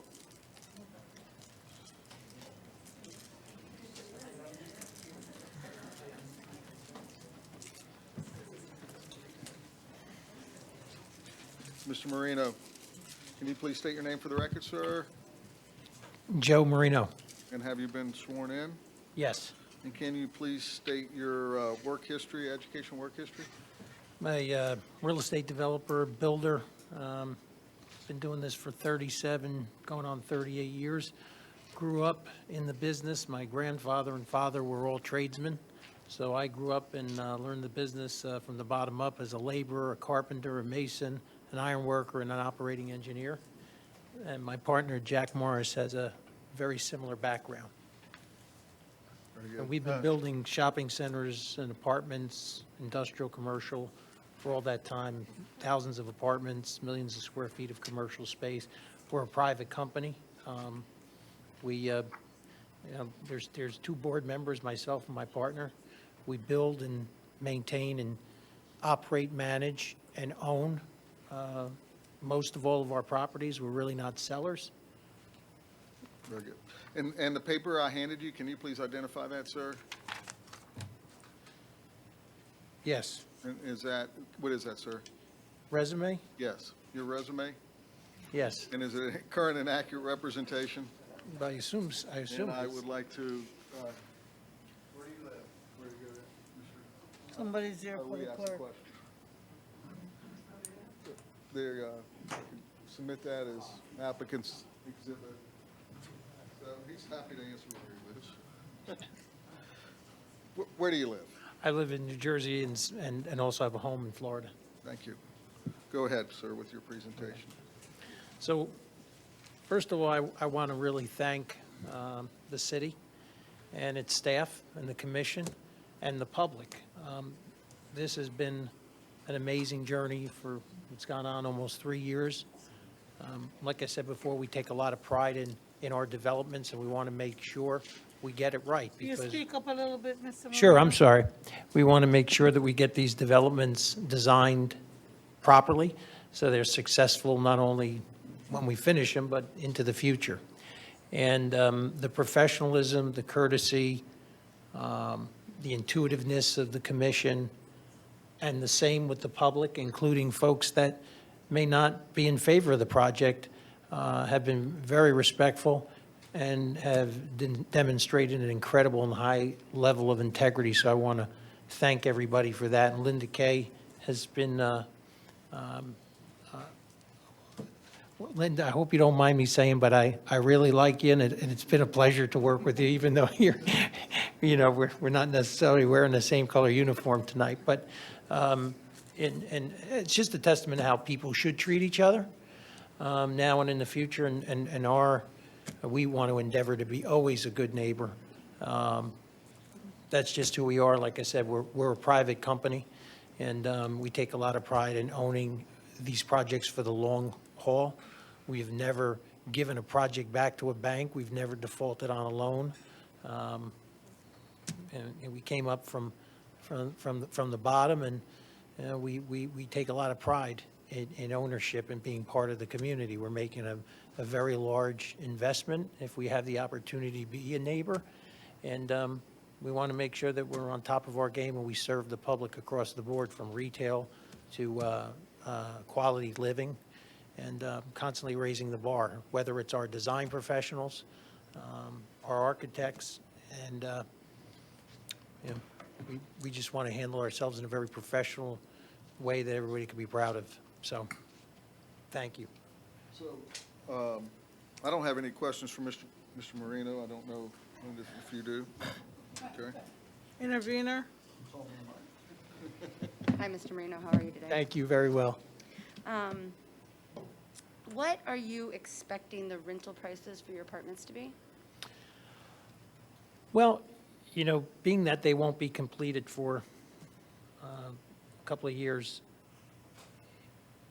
I would say the target rents probably for one bedroom are similar to the new project that was built across the street, Azul. And they're probably getting about $1,500 for a one bedroom, Across what street? right across from Town Hall. Oh, here, Yes, yes, yeah. okay, yes. Because we're going to be a very highly amenitized project, a clubhouse, pools, outdoor amenities, et cetera, probably $1,400 to $1,500 plus for a one bedroom, and $1,800 to over $2,000 for a two bedroom. Will any of those amenities be available to the general public? Partially. So the lakes that are on the pond, and obviously the public roads, will be available to the public. The clubhouse is for the residents, and the pool is for the residents. Are you looking at short-term leases in these apartments? We prefer Seasonal? not short-term leases. The longer-term leases, the better. Okay, thank you. Thanks. No other questions on the intervener? Any other questions of Mr. Marino, Mr. Raines? None for me. I don't know if the commission had Mr. any. Meyer? Thank you, Madam Mayor. I take it, is Mr. Marino your final witness that you're calling? No, Oh, he's not. okay. I've also got 17 more. I've got 17 more. Actually 18. Okay, I just didn't know whether I was just going to start going through my whole list now or not. Hey, Okay. I hear this, and I didn't ask anybody to be here, so. We had talked, you were the one who jumped in, Mr. Marino, when my colleague, Vice Mayor, asked about additional electric vehicle charging stations. And Yes. so maybe somebody else can jump in. I know that, Yes. I had asked for that if we were going to approve a gas station. I know there were some chuckles in the audience about having them near a gas station. It made sense to me, but also I would like to see more. Maybe they make sense in a different place. Maybe they make sense closer to the pond amenity rather than right near the gas station. So I just want to kind of follow up, and we can hash this out a little bit further when we go all in, but I'd like to see, potentially additional EV spaces if that's possible, perhaps throughout the residential area, especially if it's going to be a high-end, as you say. We agree. I would imagine a good portion of the residents would be looking to charge their cars as they're parking them. We are paying a lot of attention to this, obviously, as consumers and as property owners. So we want to meet the demand of the public. Like our iPhones, every year something comes out better. So we tend to look at the technology as we get closer to construction, so we make sure that we're trying to implement the latest and greatest of that technology into the project. We will be including them for the residential, and throughout the site, as demand requires it, we want to provide and meet the demand. Okay.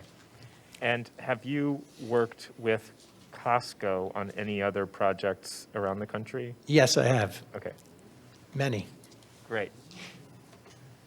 Can I ask Mr. Marino if you've considered less than the number of units for the residential? We have been asked that question a number of times, and just for sort of going down memory lane a little bit, We had originally started out with about 450 units and more retail. And as the plan evolved and the comments and criticisms came in, the plan was revised. The public road through the site was introduced, and we lost density and we lost retail. I would be willing to reduce the number of units because I know it's important to the commissioners and to the public. I would be willing to reduce them by 5%, and as well as a host of other items that are project enhancements. Would one of those enhancements be trying to possibly have more units which could be rented for a lesser amount than this average high market price for one bedroom? So typically, depending on where the unit is on the site, the prices will range. So you'll have some lower price units and some higher price units, depending on their location. Okay, and Mr. Raines, I don't know if Mr. Marina is the right person to ask this question. Oh, maybe I did ask it already, about the range in the housing. Yeah, I just wanted to ask and reiterate, and as a planner, as somebody who's been building these things for a long time, are you fully confident that this matches the scheme of things that we envision in Martin County, and the idea that people who technically would work at Costco as employees, whether part-time or full-time, would even be able to afford this next-door housing in the special neighborhood district, special district land use, which would hopefully would be adopted in order to help create and enhance what we have in Martin County. And I'm just wondering if you think that that's the product that you're bringing to our community. We do, and we think it's going to serve the public greatly. You mentioned Costco employees. I would tell you that out of 200 to 250 employees, we think at least 50 to 60 would qualify with a single income residence to rent at our property, not counting two income. So, yeah, I mean, Cleveland Clinic, absolutely, and many of the other companies that are here and businesses, we believe so. We also believe that building a project like this is going to make everybody else want to fix up their project if they haven't. You know, sometimes competition's good. Thank you, Commissioner Meyer. Thank you, Madam Mayor. Okay, so 5% of units you're willing to knock off. Just trying to figure out how that might work. So that's 20 units, back of the envelope map I'm looking at. Yeah. If we're looking at the site plan, would that be, would that be reducing kind of like the geographic spread of a building so that we could have hopefully more trees and more green space and not more amenitized space potentially? Or do you need to then jack up the amenities to cover your losses on 20 units? You know what, Commissioner? I would love to work with staff on where the reduction makes the most sense from the units to the parking that are related to the units, and hopefully find a balance of meeting each other's goals and objectives. I mean, there's a couple of different, more than a couple of different scenarios where I could see reducing the units, whether it's cutting down on one of the stories or just eliminating a row. Yeah. I think it's something that we'd want to really look at. Okay. And I'd be Brilliant idea. Very open. Yeah, I Very think if we're gonna reduce the units, I'd much rather see the building, like, shrink a little bit, not necessarily height-wise, and I know a lot Got of it. people are not into that. Got it. But I'd rather save trees and green space on the ground than knock a full story down. Follow. So, I agree with Good that. with but we'll that. talk about, we can talk about that. Madam Mayor? Commissioner McDonald and Vice Mayor Matheson. So, Joe, you spent a lot of time here. I met with you twice, I think. Yes. Tell me about the community outreach. Commissioner McDonald, they can't hear you. Oh, You sorry. have to speak Te- directly to your Tell me mic. about the community outreach you did, because one of the things I found unusual about this project was how you personally were here doing a lot of the outreach, and Yes. I think that's a good thing. So can you tell me about the outreach you did with the, for example, Ms. Richards, the neighbors, different organizations, and, to develop this project? Because one of the things that after doing this for many years, that surprised me is how many times this project how much it's evolved from 3 years ago. So can you just describe that process? Yeah, and- so it's just our business and philosophy in life that we believe that it's very important, especially if you're building and you're holding and you're owning for the long haul, to be a good neighbor and understand what people's concerns are around you. We certainly are not perfect. We're far from it. And we miss things. And it's important to communicate with our neighbors in the community. And that type of outreach I take very personally, and that's why I like to take my time to meet with folks and understand what their issues are and try to address them, because, you don't know me. You have to earn people's trust and respect, and the only way you do that is to start a relationship. And once you make a commitment to somebody that you're going to do something, you have to live up to your word. So only time will tell. But the first step is your history, and you making the commitment to reach out to people and hear their concerns, listen to them, and try to address them. So it's very, very important that we do that. And it's very important that Linda Kay and I can go out and have a drink regardless of how this goes. I mean, the point is, we're people. I mean, yeah, Costco's a big corporation, and we're a fairly large company. But at the end of the day, you have to go to bed at night and know that you did the right thing. And we take a lot of pride in, look, it's simple. Treat people the way you want to be treated. Judge people the way you want to be judged. And try to live your life that way and run your business that way, and I think you'll be fine. Okay, thank you. Mr. Marino, Yes, sir. thank you for taking the stand.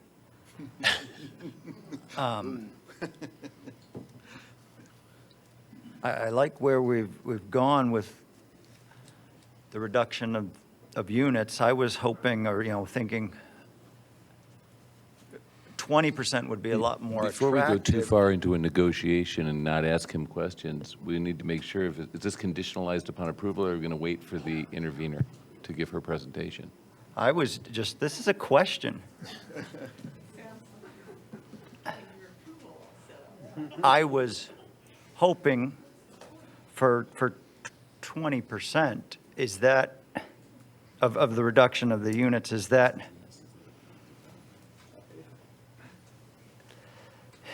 in the same ball field of the 5% possibility, or? I never like to say no, but that would be a major, that would be a no, because we need to be able to have enough units to provide the amenities and the service.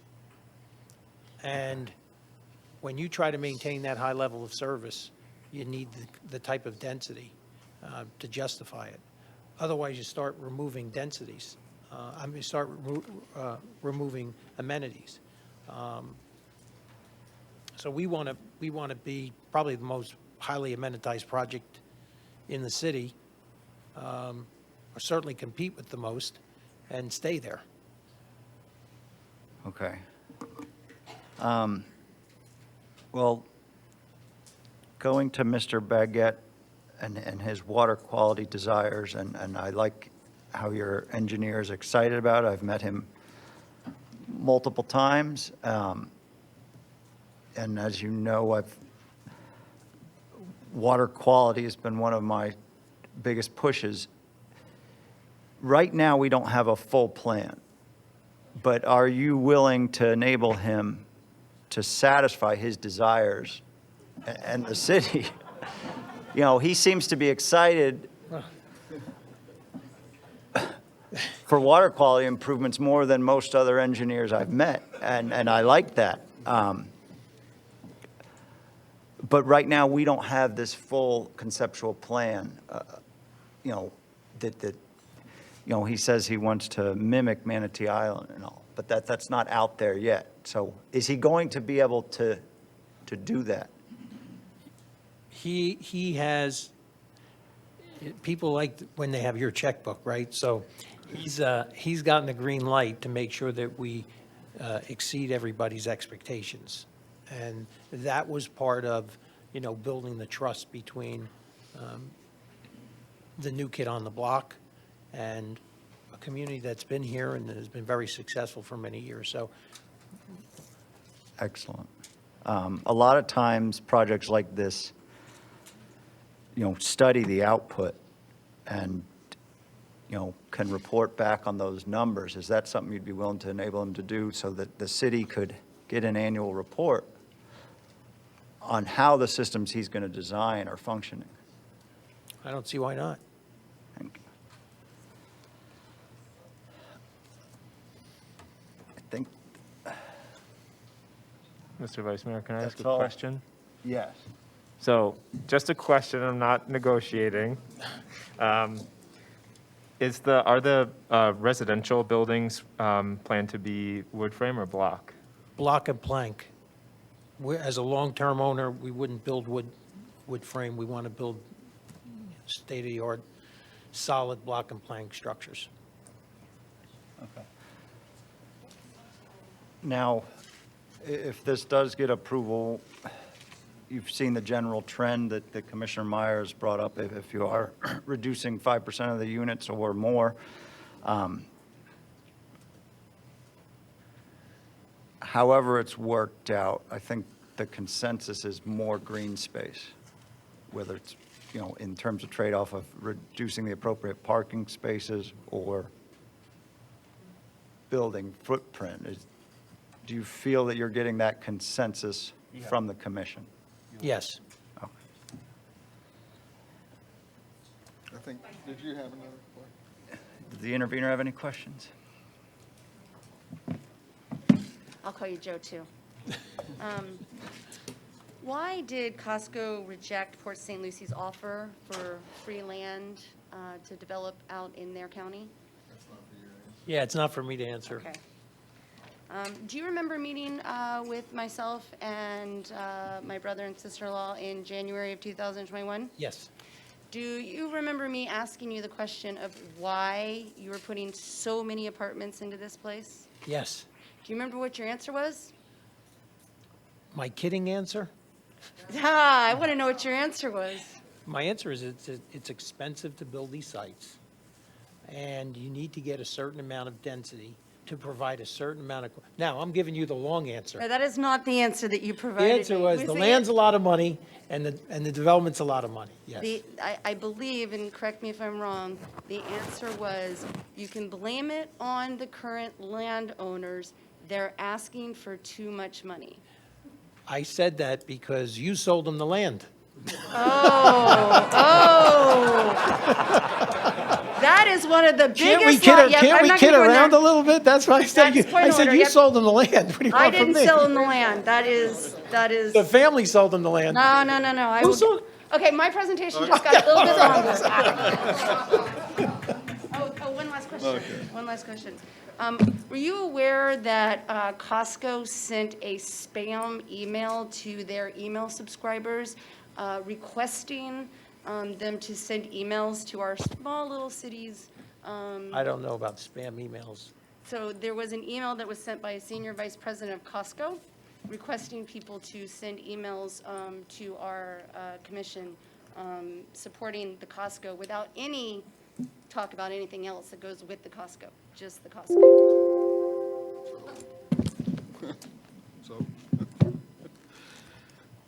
so. I think you're done, from what I understand, unless they have any other questions. For Mr. Marino? Yeah. I have none. Miss Brunner has a question for vote all night. Mr. Marino. Well, you know, these guys here, my commissioners, are very sharp. They've asked all the right questions.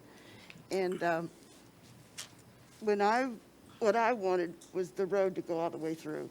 And when I saw that, then I knew we could work this out and more could be done, and we could have a Costco. Because that's the most important thing, is going from one road to the other, going through there. So anyway, the other question is, all these people we know, we all work together, we grew up together. When are you going to move to Stuart? I hope it's safe for me to move to Stuart. I think it's safe. But Do you like it's our amazing. Stuart? It's an amazing place with amazing people, and like I said, we're very grateful and appreciative that people can have conversations and debates and come out with a, you know, a good outcome. You know what, Mr. Marino, you're right. When people, we're an open book here. They walk up and down, go in and out of each other's offices and stuff, and you won't get this in West Palm Beach. You won't get this in Port St. Lucie. You've probably never had to deal with any of this. But I thank you for the great project that you're putting before us and these engineers. And I want to thank my staff, our staff, the city of Stuart staff is just excellent. You can run in and out of their offices too. Excellent. In almost 38 years, the staff, the professionals, and the commissioners have been the most intuitive. And you ask why the project changed so much. Because people would ask questions, and we would go back and say, you know what, we could do that better. They have a point. We could do this better if we implement this. And it changed and it changed and it changed. So it was really the collaboration of a lot of people that really know what they're talking about, that to represent the environment and other things to, if there's going to be a development, Yeah. to do it in the most responsible way. We have a county commissioner, Mr. Commissioner Campy. And I forget what was the project that just came up, that's the big project, is it the Palm City one? And he was saying to the developers, maybe you were there, I can't remember, but we in Martin County want to be proud of a project. And this is one of the biggest things we've ever done, and with the most employees. And Thank you. Ms. Bruno, could you please ask Mr. Marino your question? no, I'm sorry. Okay. Thank you. I'd like to ask Mr. Marino a question because Mr. Matheson can see well, but I don't hear well. Did you say 5 or 10%? 5-10%. I really. Thank you. if he Mr. says- Matheson if he sees picks like a number, does Jedi. Is that confirm the deal? Like, do we need to have the rest of the meeting? Thank you. Thanks. Next witness, please. Thank you, sir. Thank you. So Thank you. I'd like to call at this time Mark Mann with Costco, please.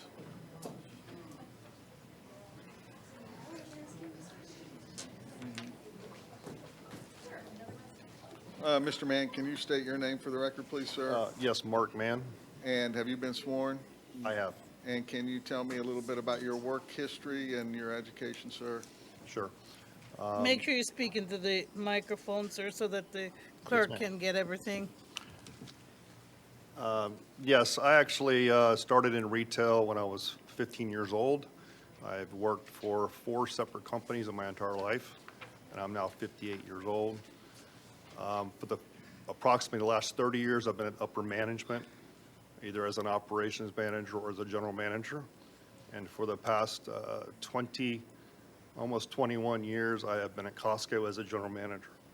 Thank you. And the paper that I presented to you, can you please describe that piece of paper, please, sir?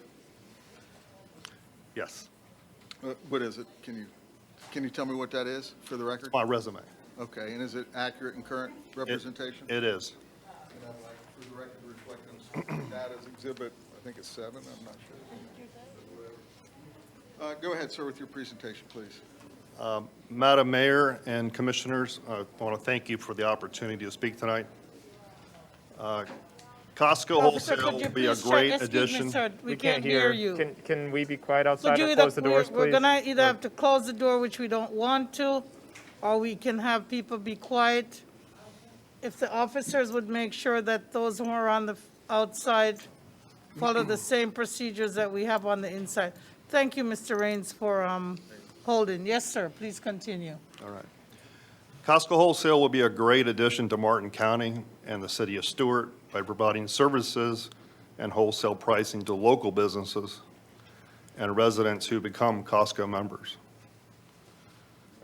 Costco Wholesale supports the local communities. We take very much pride in that. And wherever we operate in the entire world, for that matter. We support the our local schools with their reading programs and with a donation of fully stocked backpacks, and that's once a year to local schools.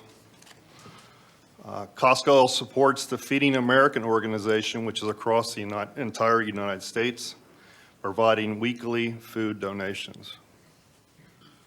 In addition, Costco Wholesale will provide employment opportunities by hiring 150 to 175 employees from the greater Martin County area through job fairs. This will represent about 75% of the total workforce at this Stuart location. Costco offers fantastic wages, core medical, dental, vacation, FSA, 401k, and 401k benefits for full-time employees, and part-time employees are eligible after just 6 months of their employment. All part-time employees also are guaranteed a minimum of 24 hours a week, which is amazing. Depending on the experience, these positions, the first one is what they call a service assistant. The wages start at $16 per hour up to $24.50 per hour. And the second position would be what they call service clerks or meat cutters. These positions start at $16.50 per hour up to $27.20 per hour. So as an example, a full-time cashier, after just 6 years of employment, will make $59,500 annually. For our Costco long-term employees, once they are topped out in their pay scale, they will receive bonuses from $5,000 to $8,000 per year. So Costco has a very strong employment loyalty. Their turnover is the best in the industry. At 13% the first year of employment and just 7% thereafter. So Costco will be a friend of Martin County, and currently over 9,500 Costco members already call Martin County home today. Thank you. Any questions for? Intervener?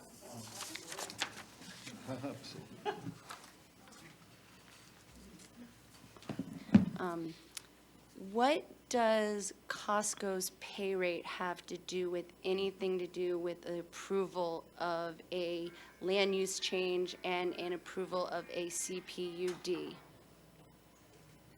Nothing that I know of, Okay. ma'am. It's about opportunities and employment. Yes, so I'm sure you heard my question there. Do you know how many shareholders of Costco live in Stuart? I do not. Thank you. Mr. Raines? You all have any questions for Mr. Mann? Is Costco a publicly traded company? Yes, sir. Okay. I was just curious. NASDAQ. Any other questions? Maybe that's not his question. It could have been further before with one of these guys. I was going to ask if those employees, whether they're full or part-time, if they would have access to the club facilities in the residential area. Would that be a special bonus for them or something? No, I don't believe so, no. I can't answer No, that. just for the residents? Right. Not for employees, okay. And does Costco have any particular hiring policies with regard to minorities? No, ma'am. Okay. Any other questions? Intervener?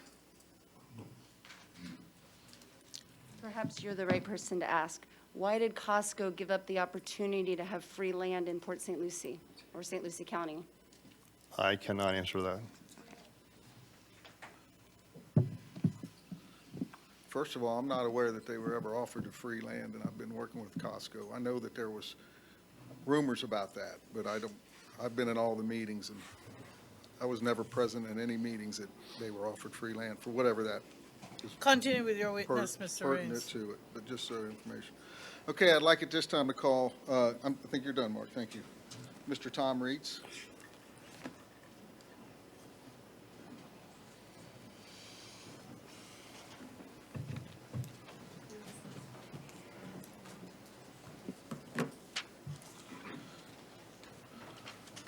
Good evening, Mr. Reitz. Have you been sworn in, sir? I have. Can you again state your position with the city of Stuart? Tom Reitz, Senior Planner. And can you briefly describe what a senior planner does at the city of Stuart? Yes, basically my duties are to receive projects, review projects against the city's land development code and comprehensive plan, and create agenda items. Okay. And how long have you been with the city, sir? 15 years. And can you estimate approximately, just a guess, about how many development applications you've reviewed on behalf of the city during that time? I would say at least 100, probably closer to 2. Okay, so I think it's safe to say you're familiar with the comprehensive plan and the land development codes for the city of Stuart? I am. And you've reviewed the applications and materials submitted for this project by the applicant? I have. And with respect to the engineering plans and the traffic report submitted by the applicant for this project, did you review those documents? I passed on those reviews to our consultants. Okay. And who did those reviews then with respect to the traffic and? So traffic was Susan O'Rourke. No, I'm sorry, on behalf of the city. Right. On behalf of the city, we passed on that to Kimley Horn. And also the engineering? That's true. Okay. And did Kimley Horn approve the engineering plans and traffic reports submitted by the applicant? They reviewed the submittals. There was back and forth at least twice. And yes, they did finally approve the submittal. Okay. And in your professional opinion, sir, do materials being presented to the city commission this evening meet the requirements of the city's comprehensive plan and land development codes? Yes, in my opinion, they did. And in your professional opinion, is the neighborhood special district and land use designation an appropriate land use designation for the property that's the subject of this hearing tonight? It's the most appropriate. Okay, and in your professional opinion, is the CPUD an appropriate zoning designation for the property? Yes, it is. And did you prepare the agenda item request that appears in the agenda for this matter tonight? I did. And in that agenda item, do you have a recommended action for the commission? Yes, the recommendation was part of my PowerPoint presentation. It's either to approve with conditions, or not approve. I'm just going to the agenda item. I think, did I see a recommended action motion to approve ordinance 2466201 at first reading? That was staff's recommendation, a motion Correct. as a. Yeah, yes. that's, I'm just clarifying, thank you. I have no further questions from Mr. Reeds, I don't know. Is that your, okay, No, I've question got- for Mr. Reeds by the intervener, please?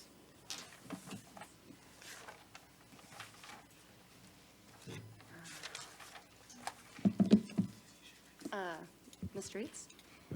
Is it the development staff's place to recommend approval of projects? Is it in your job description that you are to recommend approval of projects? Typically, we make a suggestion to the city commission as to a motion, And as my presentation tonight represented in my PowerPoint presentation, it was 3 options: approve, approve with conditions, or not approve. And did I hear you say that the land use that is most appropriate, what do you believe the land use is most appropriate for this site? Neighborhood Special District. And do you believe that the apartments and the warehouse store fit into what a neighborhood special district is? It does. It's a mixed-use project that has the retail, it has the wholesale, it has residential, it has urban design characteristics that are all called out in the neighborhood special district. Okay, thank you. I'd like to just redirect a question is she asking the questions first? Is it the city staff position that they're supposed to determine whether the applicant and the application meets the requirements of the comprehensive plan and the land development code? That we comply? As to whether you comply with the comprehensive, Right. yes. Okay, thank you. Intervener? In the comprehensive plan, are there not policies that say at the, is it the discretion or at the determination of the commission? For example, does this fit into the character of the neighborhood as determined by the commission? If that's what it says, then that's what it says. Okay, so there are areas in the comprehensive plan that you are unable to say that they meet if it is up to the commissioner's determination. I can take my time and pull it out and ask you give you the specific. It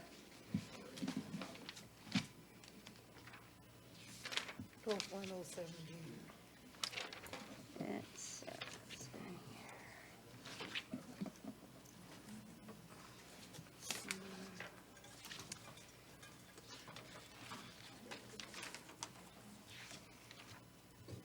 Here we go.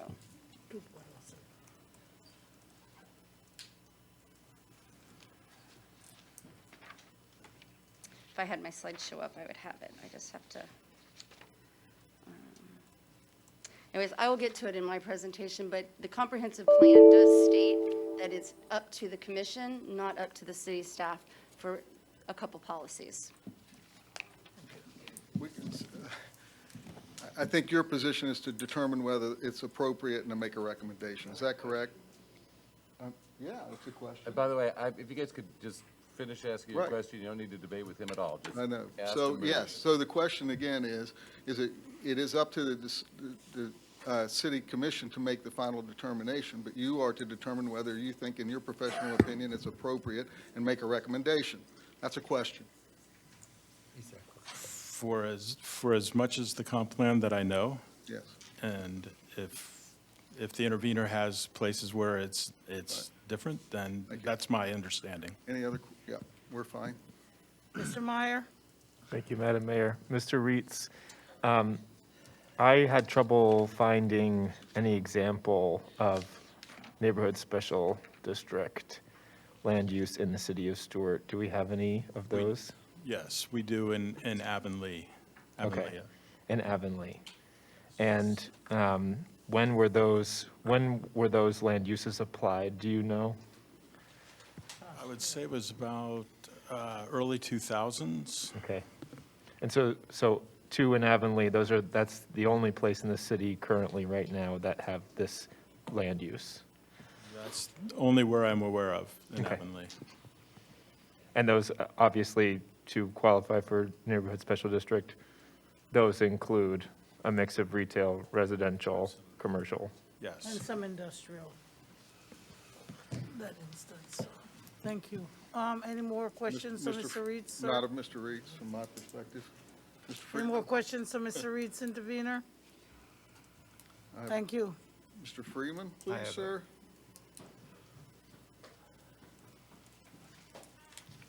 Mr. Freeman, you've been sworn in, have you not, sir? Yes, I have. Can you state your position for with the city of Stuart, please?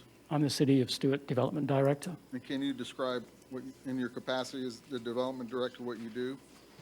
I manage the department, which includes the review of plan applications, future land use, code enforcement and building. And how long have you been with the city? Coming up to 3 years. And can you estimate approximately how many development applications you've reviewed on behalf of the city during that time? I've probably monitored, going through the agenda system, gosh, maybe 80 or 90. Okay. And you're obviously familiar, sir, I assume, with the comprehensive plan and land development codes for the city of Stuart? Yes. And you reviewed the agenda item that Mr. Reed prepared, is that request, the agenda request item? Yes. And in your professional opinion, do the materials being presented to the city commission this evening meet the development requirements of the city comprehensive plan development code? Yes. In your professional opinion, is the neighborhood special district land use designation appropriate for Yes. this property? And in your professional opinion, is the CUD, Yes. CPUD appropriate? Thank you. I have no further questions for Mr. Freeman. Intervener?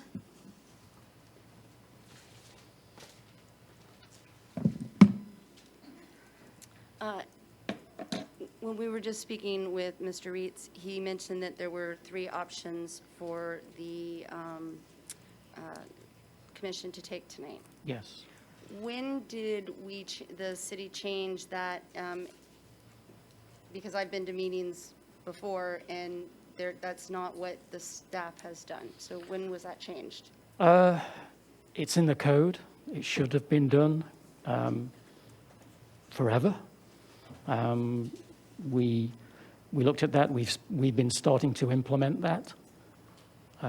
So I think it's the way we should be doing things. Right. So in the last city commission meeting that was talking about a development, which was Central Parkway Lofts, it was not presented that way, but tonight it is. Is that correct? It was presented the same way in the agenda item. We recommend a motion that commission could make. In the PowerPoint tonight, we refer to the code and the descriptions in the code. Okay.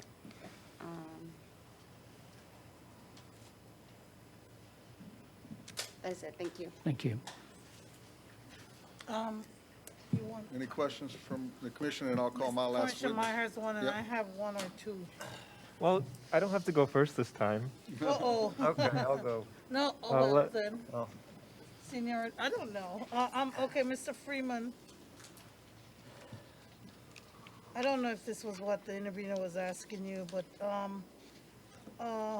couple of questions. I was gonna ask you why you felt it was appropriate. I think you responded to Mr. Raines. Why is it appropriate for neighborhood special district, this particular, land, this particular project on this land and the location and so on? And then I have a question about density. Okay. So And the maybe you might have to yes. go back to your initial presentation. Yeah, so the appropriateness of the special neighborhood district to this site is based on the fact that it contains multiple uses. It deals with inherent stormwater issues in this area in a way that it bifurcates the property into a stormwater management system. It connects the residential uses with retail and restaurant. It provides potential jobs in the area, not only for that neighborhood itself, but for the wider location. I think that it enables a design to be more integrated. I think people can look at this and say, it may be not the whole in terms of where you would want to see a neighborhood special district, but it gets a lot of way there. I think it moves on from the initial application, and I think the input from consultants and staff and LPA actually moved it a long way forward. Okay, and then one of the questions that has been asked, and it's about density, how you calculate the density on gross density, net density based on the type of land use that is being sought, and then, of course, the underlying zoning, which at this time would be the CPUD. If you ever want to go back to your original presentation that I think Mr. Reeds did, or just to give a general primer again, just so that everybody's clear as to what we're considering. So in general, we have a future land use table which is set out in the comprehensive plan. I think it's policy A 7.5 and the table associated with that. It outlines the units per acre for each future land use. Ultimately, that is the baseline. For whatever we do in the city, that is the maximum density that is allowed within that future land use. So we start from a baseline of this neighborhood special district. In the comprehensive plan, in general, that allows 15 units per acre. A PUD then overrides that. It's a new zoning layer over top of that. In terms of a commercial planned unit development, and Commission have seen this, in certain circumstances, you would have seen density requests for up to 30 units per acre. However, because of the future land use limits that a top number to 15, that's our starting point with this as a maximum. It doesn't guarantee you get that maximum, and the comprehensive plan actually makes that point, that it's not the maximum you could get. In terms of how we calculate the density from the comprehensive plan, it does mention that that's a gross, and that's been in the comprehensive plan for a long time. In certain sections of the land development regulations, there are certain applications where you would use net density. But when we apply the gross density to this particular proposal, we are looking at 396 units divided by 48.99 acres, which gives us just over 8 units per acre.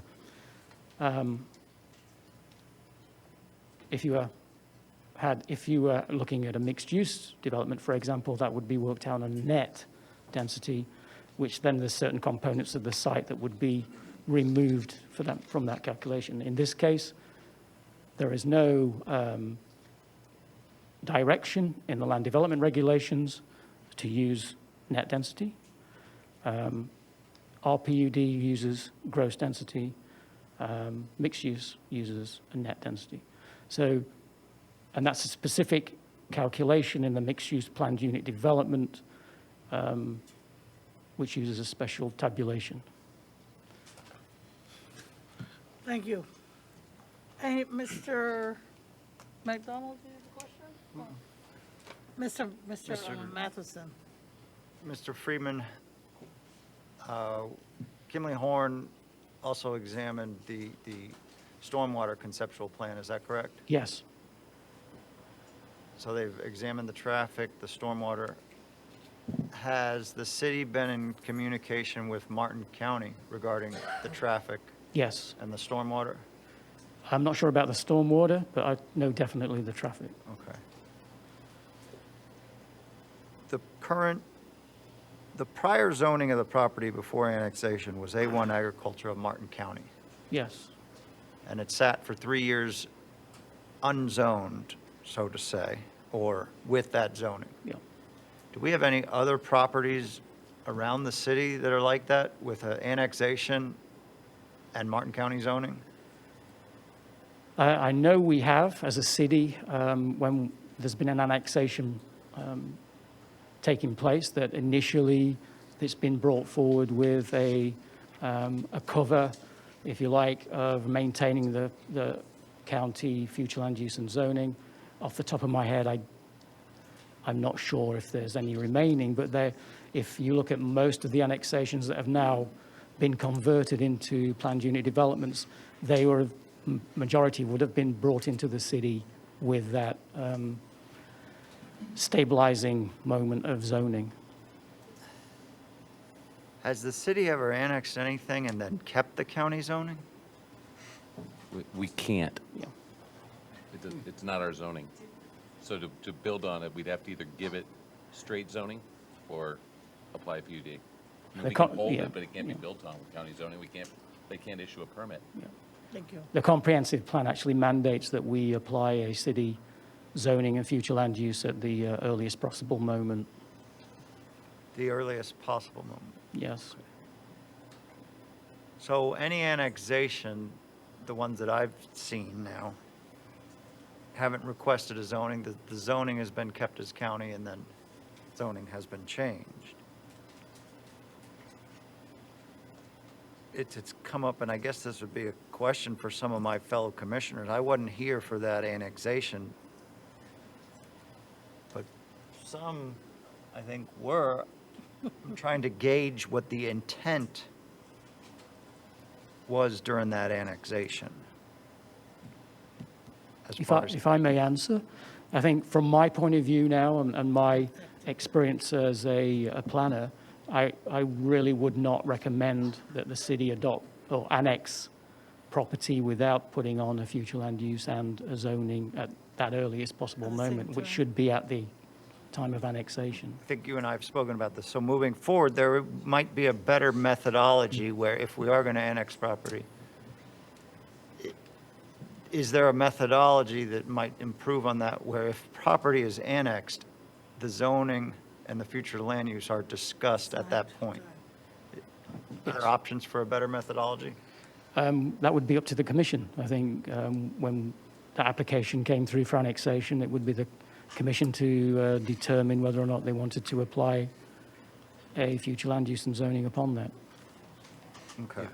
If I can provide just a little historical data on it, when the annexations took place in the 90s on South US 1, what they determined was that if they gave them B3 or whatever commercial zoning, it was going to be a complete zoning hearing, complete land use, send it for the comp plan amendment, and then as soon as they started development, they were going to come in for a PUD anyway. So the zoning itself was just going to be giving them straight rights to zone without having the need for a commission hearing. So they decided that whenever there's an annexation, they want to force a commission hearing on the development. And that's why they did it and withheld the zoning, so that they'd have to come back for an actual public hearing to build. Thank you, Attorney Mortel. I think those are all my questions for Mr. Freeman, Madam Mayor. Okay, Commissioner Meyer. Thank you, Madam Mayor. I wanted to follow up on that because that's where I'm at too, Vice Mayor. And to clarify, we're not talking about rezoning, we're talking about land use, which is a different category. Well, future land use Right, of but whatever, a future right? land use is very important. It's different than rezoning, and I understand what you're saying. Yeah, if you did B1, B2, you would come back for a CPUD, obviously. But the underlying land use is critical because it has those density caps in a residential scenario and another limitation. So I just, in my view, when I'm looking at this parcel, and I thought it was useful how Mr. Fitzwater described the general area around this parcel and how it contained a mix of uses, some high, well, their county and city land uses aren't necessarily translatable. They can feel similar, but high density residential, medium density, relatively few low density, and then commercial, various flavors of commercial land use. So if I were thinking about this, let's say we had just annexed the property last meeting. I would probably look at the neighboring parcels and say what is compatible as a land use for that area, and also thinking about the future of Canner and how it's been widened. Well, what if we hadn't annexed it at all? Okay, well, I also want to touch on, well, this is more of a debate and not the question for you. But, okay, so this is actually good. Mr. Freeman, can you please remind the public and us how annexation works? Does the city go in and find a parcel and yank it out of the county? The city does not take any proactive role in annexation requests. The only proactive role that we have taken, to my knowledge, in annexation requests was to remove the land around Haney Creek to annex in. So we were enabled to convert that to conservation, and that's my only knowledge of that. We receive requests from landowners to annex into the city. They are reviewed to see if they meet state law, If they do, they're processed, and then it's determined by the city commission whether or not we take those annexations. And Mr. Freeman, as development director, I look to you as being sort of you help us think about the vision for the city on a much broader scale, like the intent of land use categories. What does that mean from a broad planning perspective? And so one of my issues with this land use designation for this project, while I agree with you that it meets, it, like you say, it's getting there to the intent of a special district neighborhood,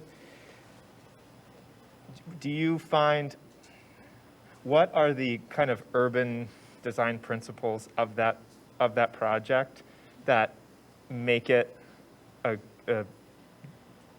allowable example, or would it qualify for a special neighborhood? And are there any ways that design can be modified without significant reduction in units or completely changing the project that can really make it live up a little more to fully get there to that neighborhood special I think district land use? from a staff point of view, we've, as you can see from the iterations that have been developed, the primary, I think the primary foundation to this future land use is the idea of connectivity between the commercial and the residential. So if there was any suggestions that we would be making, it would be based on how does it connect better. And I think the implementation of a multimodal path, the opening up to a plaza area from the residential to the commercial, which allows people to get out there and not have a conflict with vehicles because of the alteration that's been made to the drive-through, is those little pieces that make it makes it a place where if you lived, you could walk right around that neighborhood. That's the intent, more of yeah. being able to walk throughout the neighborhood. Yeah. And finally, in our only other examples of this land use in the city in Avonlea, and I know it's still in permitting and construction and all that, are there gated communities proposed for those parts of that land use? Because that's another issue. I mean, generally, would you say a gated community? There's a combination, I think. There's a combination of gated and open. But I think the ones that we've seen recently are primarily open. I'd have to just look at those more closely. But the intent was obviously not to have gated. It was to be a community, a neighborhood. Connectivity and gates. Yeah. Yes. Don't really right. jive. Okay. Thank you, Mr. Freeman. Thank you. Mr. Raines? I think this may be my last witness. I'm going to ask him one more question, and his answer may determine whether it's my last or not. Is the fire marshal who reviewed the plans, is he here this evening? I'm not sure he is.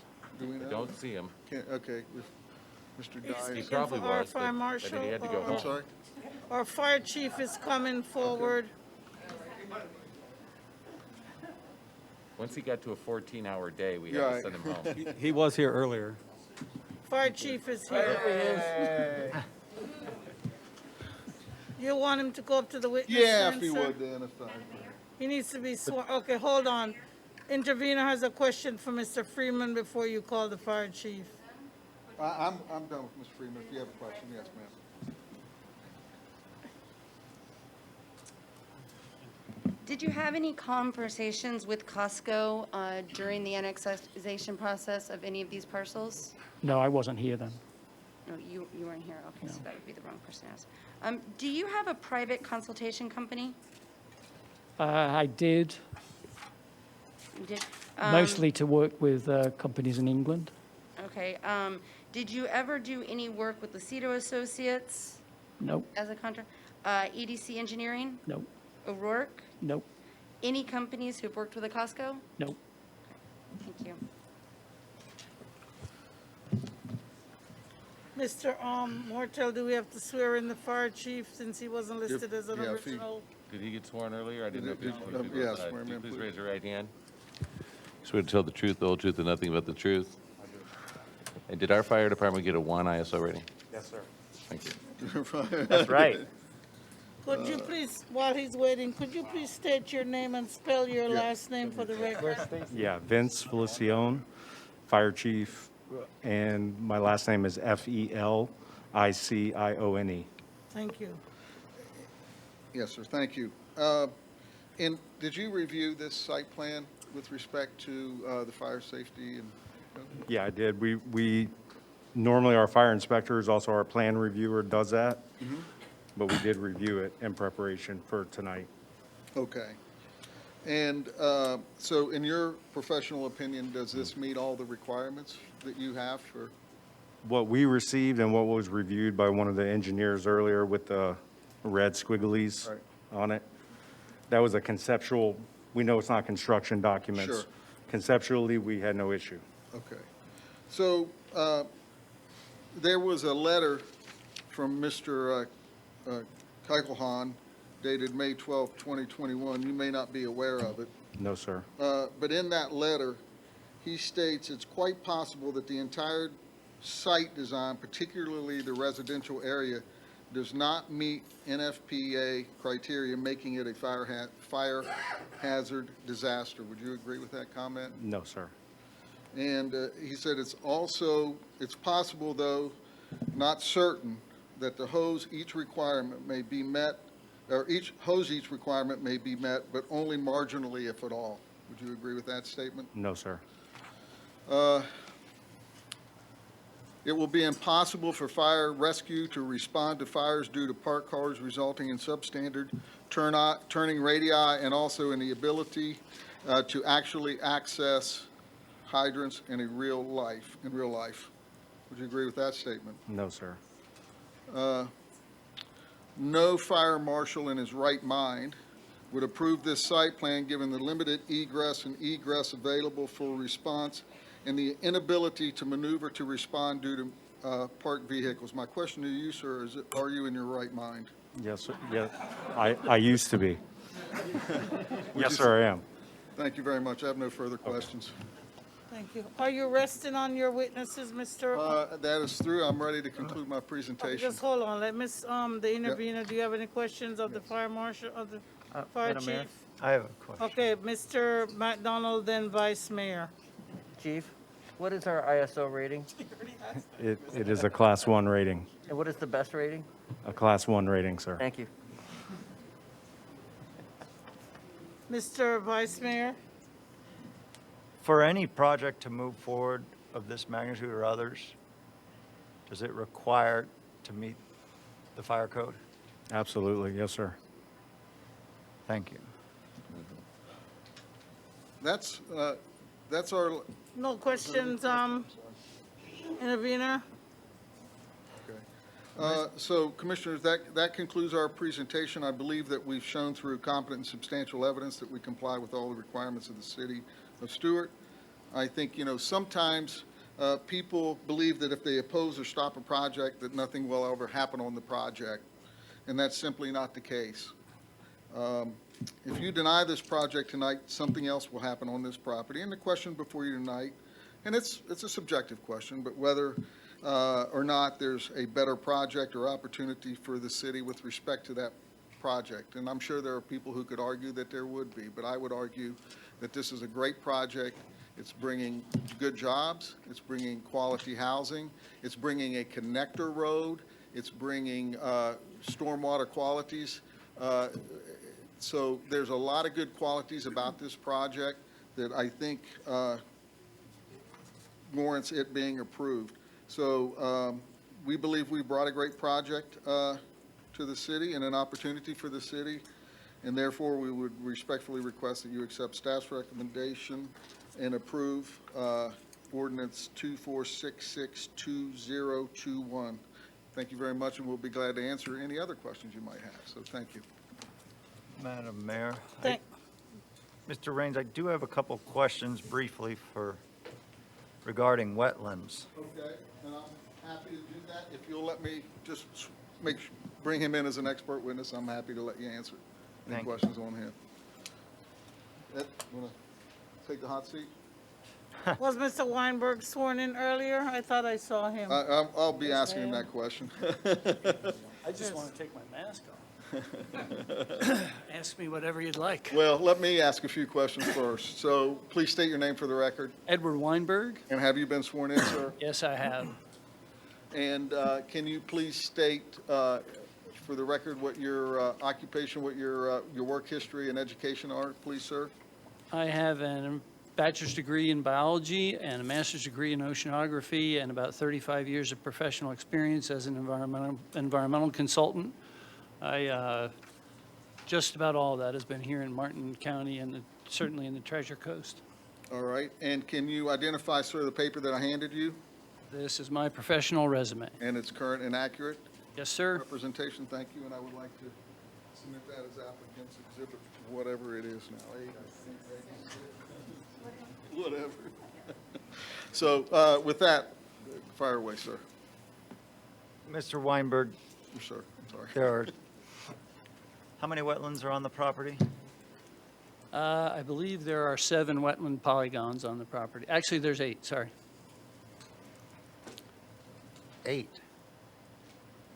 Okay, and you did a RAP analysis on every single one, is that correct? We have done RAP analyses on 7 of them.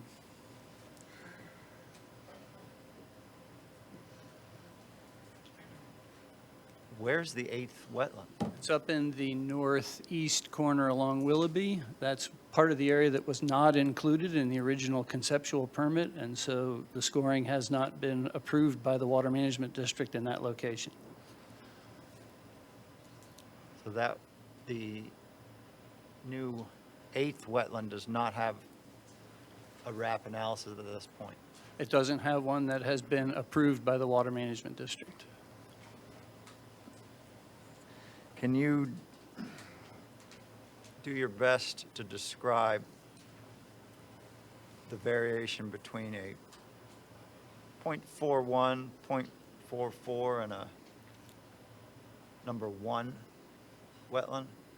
Sure. The .41 and .44, I guess the best ways to describe in layman's terms is percentages. So a perfect wetland would be 100%. Right? You're dropped from a helicopter in the middle of the Everglades 100 years ago. There's a one wetland, a 100% score. A .41 or .44 achieves about 41% or 44% of the functions you would normally expect in a perfect wetland. Okay. Do we have any number 1 wetlands in Martin County? No. What are some of the highest wetlands we do have in Martin County? I would go into Jonathan Dickinson State Park as far away from any kind of development or roadway or any other factors I could find. That would be my guess, would be in somewhere in Jonathan Dickinson State Park. So the wetlands in the city of Stuart and Haney Creek, have you ever done a RAP analysis on them? Not specifically. Have you done any in the city? Yes. What are some of the other wetlands score in the city? The other wetland scores in the city Yes. probably range from 0.2 to 0.7.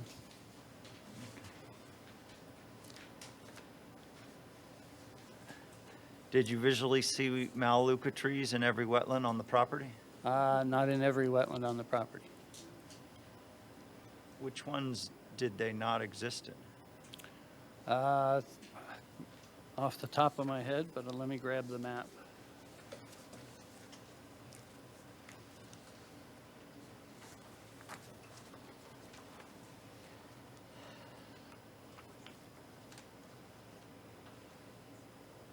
And unfortunately, we don't have the numbering system in front of everybody, but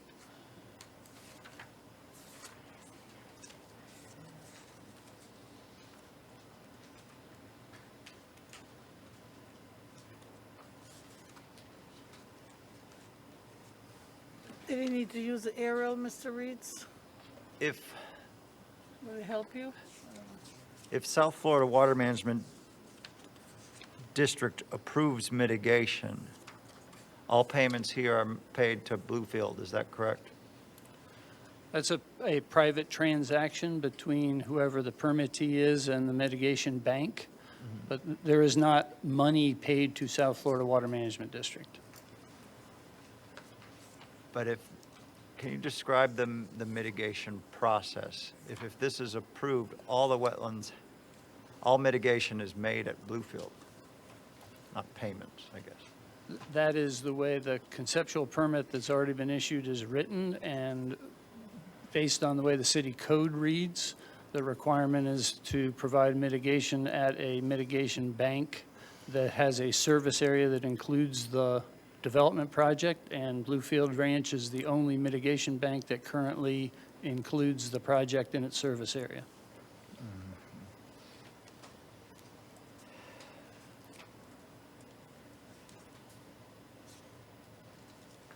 How do Melaleuca trees affect a wetland? They outcompete native vegetation and remove habitat opportunities for native wildlife and other vegetation.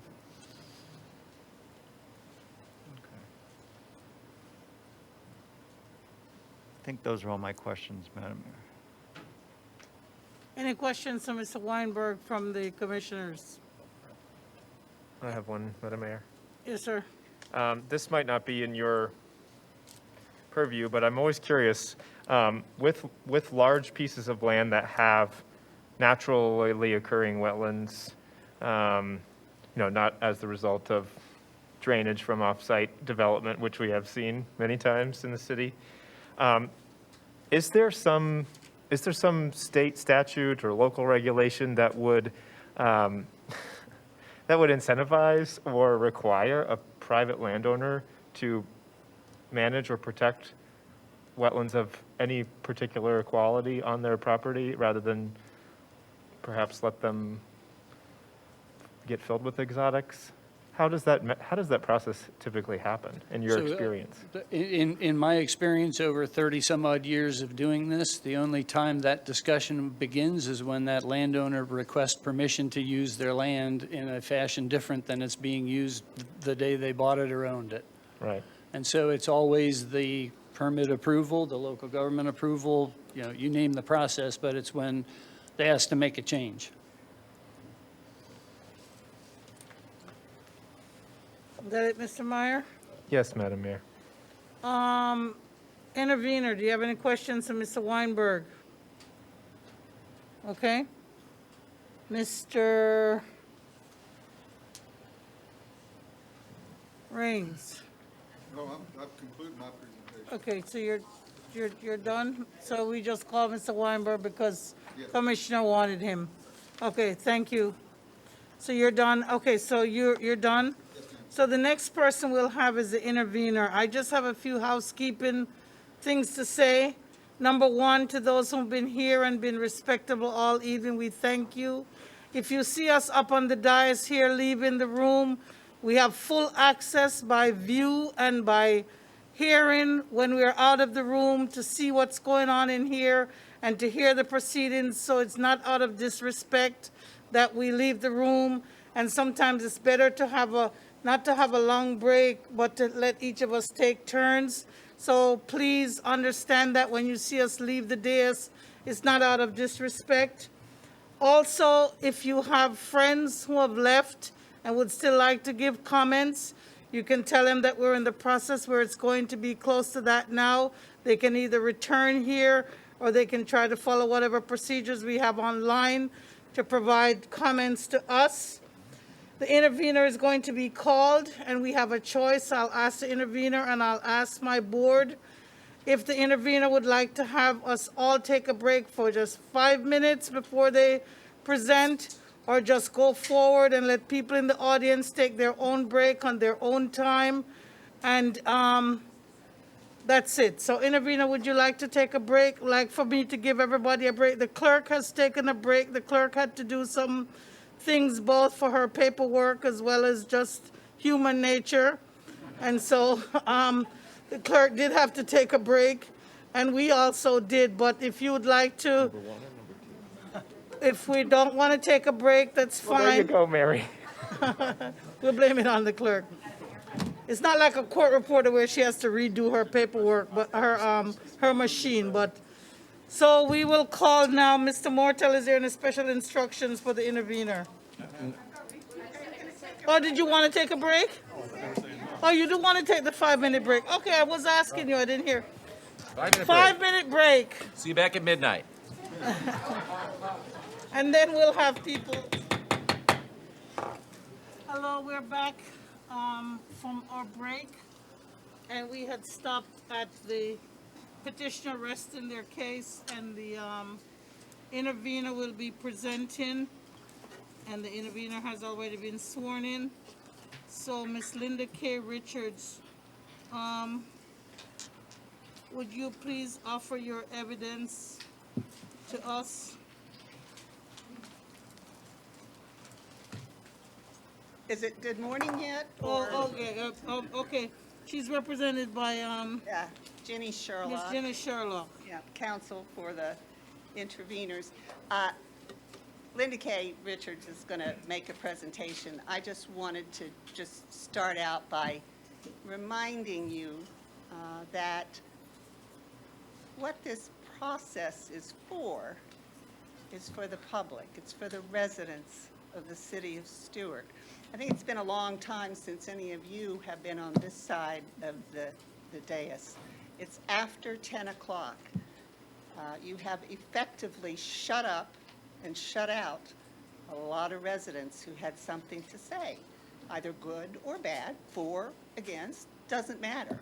They're gone because they can't last this long. So the process has been questionable. What we have heard in more than 4 hours here is we've heard commissioners who seem to be not deciding whether to approve a project, but negotiating the terms of approval. That's what we're hearing here. That's what the public on this side of the dais is hearing. Most of them are, a lot of them are gone. There was an overflow crowd here when we started. They're not going to be able to be heard.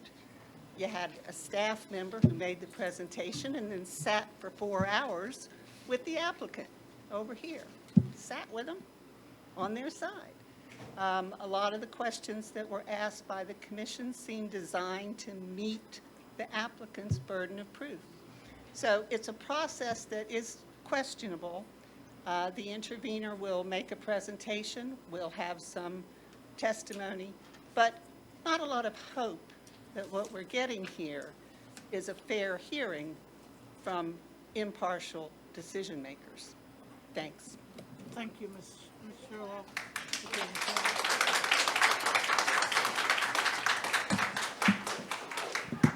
Thank you, Ms. Sherlock. Okay, before you start, Ms. Linda Kay, I'm sorry, we're not going to have this clapping and doing this after each thing. Just, please, let's just hold it back. Thank you very much. Thank you, ma'am. Good evening, commissioners, staff, applicant. I did expect to be up here a little bit sooner, but I must say it's nice to stand up here and not have to put all my words and thoughts into 3 minutes, as I usually do when I'm up here. While there is a price of admission to be standing up here as an intervener, I want to say that I am not one woman representing one family or one business. I am but one voice of a community that is fighting to protect our quality of life. Over 1,100 people signed the online petition against this development in 14 days. Of that, 823 are Martin County residents. The neighborhoods of Cabana Point and De La Bahia both submitted their own petitions against this development as well. And there are nearly 600 members of the Facebook group against this development. While the narrative was pushed that it's only been one family's fight, that couldn't be further from the truth. And why I find it not pertinent to this discussion, and I was actually going to scratch this from my opening statement until Mr. Marino put it out there that I sold him or sold the land. I'm going to give a little bit of background and I'll try to be brief. My grandfather, Stan Smith, he once owned a lot of land around the Willoughby area. In fact, he was a pioneer in the flower farming business with S&S Flowers, and he also started the first travel agency in Martin County. Throughout the 60s and 70s, he sold off many pieces of land, knowing exactly what was going to be built there, and he did it for the growth and the good of Martin County and Stuart. And in fact, when he sold one of his last bits of land, which was to the county on Willoughby, he insisted that a portion of the land be used for recreation. Now, I am sure he did not have a water park in mind when he had that stipulation put into the contract, but we have to say that that was the recreation that got put there. As for the land in question tonight, 2 of the parcels were owned and sold by my uncle, who has no affiliation with the Lychee Tree Nursery. One was sold by my grandfather in 1970 to the Southwater Florida Management District for flood control. And yes, there was one piece that was sold out of my grandfather's trust for my grandmother's care. My family, the family that built the Lychee Tree Nursery over the past 45 years, never owned any of the land, and I can assure you that if we did, we would be farming it. And to answer Mr. Kempenny asked in a newsletter, why didn't my family develop this land into a neighborhood? Well, like my father told me, we're farmers, not developers, not land speculators. And we always believed that the government would do what it said it would do, and the future land use of that land always was, once it left agriculture, it would be low density, single family at 5 units per acre. Once it was developed, it was going to be a neighborhood, not a concrete jungle. Finally, I'm going to quickly address the Costco's Good Neighbors claims. First and foremost, they did not move the Costco to the other side of the property because of the Lychee Tree Nursery. They didn't even meet with us until 2021 with the 3rd iteration of the project. That is just incorrect. They did not do the 2018 plan is because they needed to move that DOT basin, and it was either too expensive or they were not going to be able to do it. We did meet with the applicant. They did make 2 minor changes, but I don't think that's a huge pat on the back for them. And the reason we did it is we needed to protect our business interests. And lastly, from the good neighbor aspect, they failed to reach out to the single-family home that sits just east of Costco. The Costco is right in their backyard, and they went to the LPA without even meeting with that single-family home. That's not very neighborly.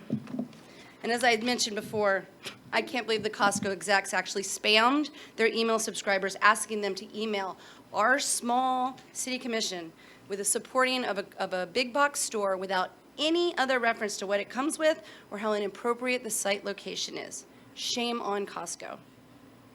This hearing's not about me or my family business or who used to own the land. And it's not even about Costco. It's not about jobs or about buying gas cheap or in bulk or a $1.50 hot dog. This is about a piece of land that was never intended for this type of development. It's about 398 apartment units that do not fulfill the city's housing requirements. It's about another strip mall when so many lay vacant in the city. It's about 2 out parcels that we don't even know what they might be. It's about the development department of the city changing the rules to make it fit, even if it is a square peg in a round hole. It's about traffic issues, safety issues, quality of life issues for residents of Martin County. It's about a development that does not belong. And sadly, many of the folks I spoke to earlier tonight who were here, they were thinking they were supporting just a Costco.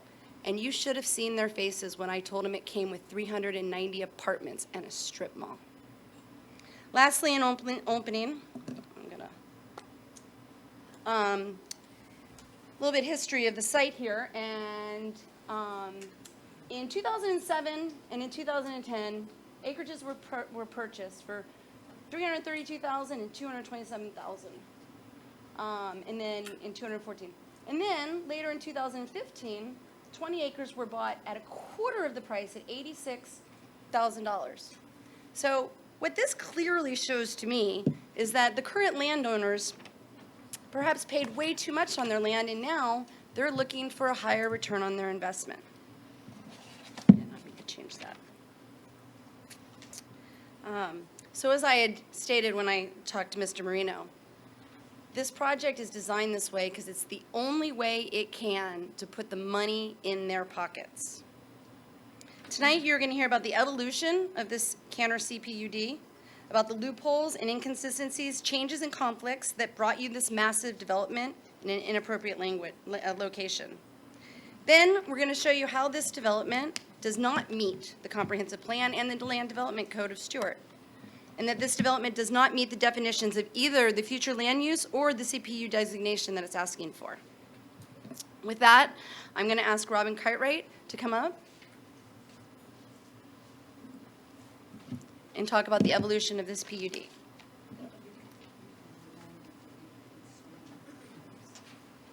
Good evening. I would like to remind you that I have been sworn in, so all my testimony is, I think, accurate. I would like to say, first of all, that our presentation slides that we presented on May 12th to the city for consideration as part of the intervenor process were used this evening by the developer, so I guess imitation is the greatest form of flattery. So let's talk about the evolution of this CPUD, how the city has been involved, and how long this development has been in process. But before we go into that, I want to address the following. It has been said again, like Linda Kay said, that this effort is one family. In fact, Mr. Campenny again stated in his most recent newsletter that all of the public comments are for one family, and because it's in their literal backyard, they are the ones fighting this, and everybody else is just saying, not in my backyard. So let me tell you, and there are probably only 2 people left at home who are watching on Zoom because it's so late, that how I'm related to the Snyder family and this project. And the truth is, I'm not related to them. I knew them when we were growing up because there were 2 high schools in our little town. And the commonality that we have that makes this family is the fact that we care about this community. So whose backyard is it in? What the owners of Lychee Nursery won't tell you is that, yes, the opposition to this project started out because it is literally in their backyard. And rightfully, they were concerned about the rumors of a development next door of this magnitude going in just because the original plan was for low-density housing. But as this project has evolved from just a Costco with no apartments, which we will show you, affecting things like the daylight available to the plants on their nursery, they soon realized that this project will affect so many more than just them and just their business. I will say that the developer of Costco is persistent, and as you will see, this has been going on considerably longer than the last few weeks, and definitely longer than the April 29th LPA meeting. As you heard, one of Costco's staff sent out a spam email asking for people to visit a site they created and ask people to voice their support for this project. Now, don't you think if they thought this was a really good fit on this site for this community, they wouldn't have to do this? But they did. Their reasoning that they're a good partner, they met with the owners of Lychee Nursery and they made concessions, and they have. What they failed to mention is that they had to move some items to accommodate the permanent easement of the Florida DOT pond. The reason they're good for small business owners, they allow small business owners to purchase in bulk once they buy a membership, but that's a bit redundant because it's not exclusive to small business owners. So with coronavirus, for your own reference, what's going to happen statistically to the nation and to our town, big box store sales soared during the pandemic. It is estimated that 40% of small businesses in the country will close just due to the pandemic. Does it make sense to have a big box store, but 2 miles from downtown Stuart? Furthermore, our small businesses in Stuart that we have, like the hearing aid specialists and the optometrists, are they going to buy what they need from Costco? What about the auto repair people? Are they going to go to the auto repair shop that Costco has promised? No. Their reasoning for the apartments on their website listed, apartments are needed because none were built between 2008 and 2018. That was a result of the Big Short that they're experiencing financially with the land that they purchased. What they fail to mention is that there are enough apartments approved by this city commission somewhere in the process for almost 3,500 people to be in our 6-point whatever square mile small little town. And tonight was the first time we've heard about affordability. $1,400 to $1,500 for a 1-bedroom apartment, not affordable, not attainable. And again, they are buzzwords, and I appreciate that they're using that to say that they can work at the school board or maybe a local business nearby, but the school board salary statistically is lower than what somebody can afford. And if they have children and need to have a 2 or 3 bedroom, it is completely out of the range of affordability. But this is where people like me come in. I don't live on Canner. I actually live by the Audubon Society. But this parcel, this is my backyard. And for people who developed the Save Our Stuart website, also not related to me or Lychee Tree Nursery, they probably don't live on Canner. But they see Stuart as their backyard too. And most of us here tonight who oppose this location, not Costco, but this location on Canner Highway, don't live on Canner. This parcel is on the strip of road in this town, in this county, and it belongs to all of us. It is all of our backyards. So I would like to discuss the evolution of the Canner CPUD that you see before you this evening. The first annexation, as noted by the developer, was originally done in July of 2016. What's interesting was at the LPA meeting that I'm sure all of you watched or at least saw the notes on, the developer said very specifically that he had no information or was aware of any designated land use prior to his request. Part of the December 12, 2016 first reading of the annexation request to the City of Stuart says very specifically, Martin County's land use and zoning regulations will remain in effect. And then for the county land use, it talked very specifically about low-density residential developments. Part of the December 12, 2016 annexation also, and this is why I know they used our slides because this wasn't part of their LPA presentation, the city land use and city zoning to be determined likely multifamily limited commercial or an RPUD. At no point does it talk anything about a development, a concrete jungle. They knew about this when they annexed the land.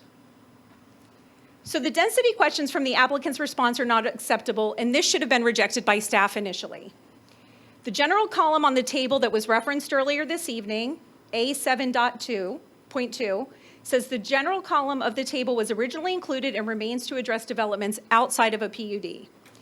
There is still land in the City of Stuart that is not a PUD, which may be developed, as discussed earlier with the question, I believe, from Commissioner Meyer, without the PUD designation. They're addressed in the table by the general column. By and large, the densities in the general column are less than the PUD column because under the PUD provides an alternative means of residential, commercial, public service, and industrial land and development and alternative zoning. Oh, just kidding. So to continue this one slide, as such, the densities were increased, and as such, the use of general column is not appropriate for this CPUD. The conditions in the table which most closely match the combination of the CPUD and neighborhood special district would be the intersection of the column RPUD and the major UCE, subcolumn not assisted living facility, and row neighborhood special district. The allowable density at this intersection is not defined. So then we get into the density and the land use question. How can we agree on definitions when documents are not updated and available to the public? In paragraph 3 of 2232-2017, which the EARS and the Muni Code were updated, it references net residential density. We do not see gross residential density until 2019. So 2401-2019, paragraph 3, finally changes it to gross residential density. However, the EARS was updated, but the Muni Code was not. So still continuing with the density and land use question, Table 3A talks about the maximum dwelling units per acre with the caveat of up to 30 units, density units per acre upon approval by City Commission through an urban code exception, which we don't have here. And then also in Table 3B, the maximum dwelling units per acre for the PUD, sorry about my little cutting and pasting situation there, but it's consistent across the board, no caveat, no asterisk, nothing to give you the opportunity to raise it to whatever the density is. And Linda Kay will address the residential versus commercial side of the property. So again, there's no reference to gross density related to the CPUD in 2401-2019. So let's talk about the involvement for Costco specifically. The developer in the City of Stuart, and granted, not the same development staff, the developer in the City of Stuart have been working to secure this long before the presentation came before the LPA on April 29th. You can see this email from Ms. King dated October 11, 2017. Her correspondence that they would like to schedule a meeting with you regarding the possibility of Costco developing in the City of Stuart. Jim would like to include the following, so he lists some people. Let me know how to proceed. And then there's a response. Hey, here's the background of this whole entire situation, which is completely fleshed out. I bumped into Tim. We talked about business development. Costco came up. Costco identified the City of Stuart, again, back in 2017, as a possible location for a new location about 3 years ago. So now we're back into 2014, before the land was annexed to the city by NEMI and Willoughby. It even says right there, Port St. Lucie is aggressively trying to recruit them. I'd like to assure that we're aware and that we as a city are doing everything possible to secure their interest. And then Terry O'Neill has done an excellent job of communicating with them. And I spoke to Terry on it last month, and he's certainly aware of the situation. In response to that, Ms. King says, Dave will set up something with you in the next few weeks.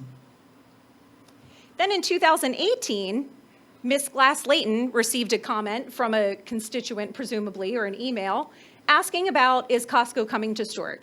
2018, the first project that was submitted to the city for consideration that was pulled when it was a single project was 2019, for context. Stating very specifically, thanks for reaching out to me with your concerns. To answer your question, no, the city is not recruiting Costco. To my knowledge, they haven't made an application to the city. Yet, city staff is inherently involved with this discussion. As I mentioned to the TC Palm reporter, I would be happy to see Costco open its doors to the city. Then she talks about wages, and then she goes on to say that she will address it at a later date if they decide to apply. Then, Ms. Holzman, in a response from TC Palm when looking into this story, the developer overpaid for the parcels, and it is not the job of the city staff or commission to ensure that there is a profitable project on any land, much less this land. Again, this is not about Costco. This is the appropriateness of this parcel being utilized for this development. She commented to Mr. Hogarth, who works for the city, that the application had the contact info I've been searching for over, and I just talked to Dr. Nemi, who is a managing member of Nemi Holding and owns 41% of Willoughby Group. He's in Austin visiting his kids. He told me he's as disappointed as anyone and isn't sure what the holdup is because he had also heard Costco was not happy with the cost had gone up. I told him to talk to Mahmoud Hadid and ask him if he was holding out. So more shall be revealed, hopefully by Monday when I want to finish this story. So again, the developer knew, the city knew. So on 1/17/2019 to the LPA, 29.3 acres, pulled by the developer. At that point, the submission was a Costco only. On January 28, 2019, to the City Commission, pulled because it did not go in front of the LPA. So let's talk about fees, because this seemed to be one of the big hot topics when the LPA was meeting. What fees will be generated and what money will be generated for our city of Stuart? So here, Mr. Freeman says to Mr. Reitz very specifically, as they're talking about impact fees and retail use, and can we conduct some kind of study to reduce their impact fees? Mr. Freeman says to Mr. Reitz, hold off on that. This may be a hybrid impact fee based on a middle ground between retail and wholesale. So here we are with the city staff working with the developer to create an opportunity for the developer that may not be in the best interest of the city and may not be congruent with what the city land code is designed for.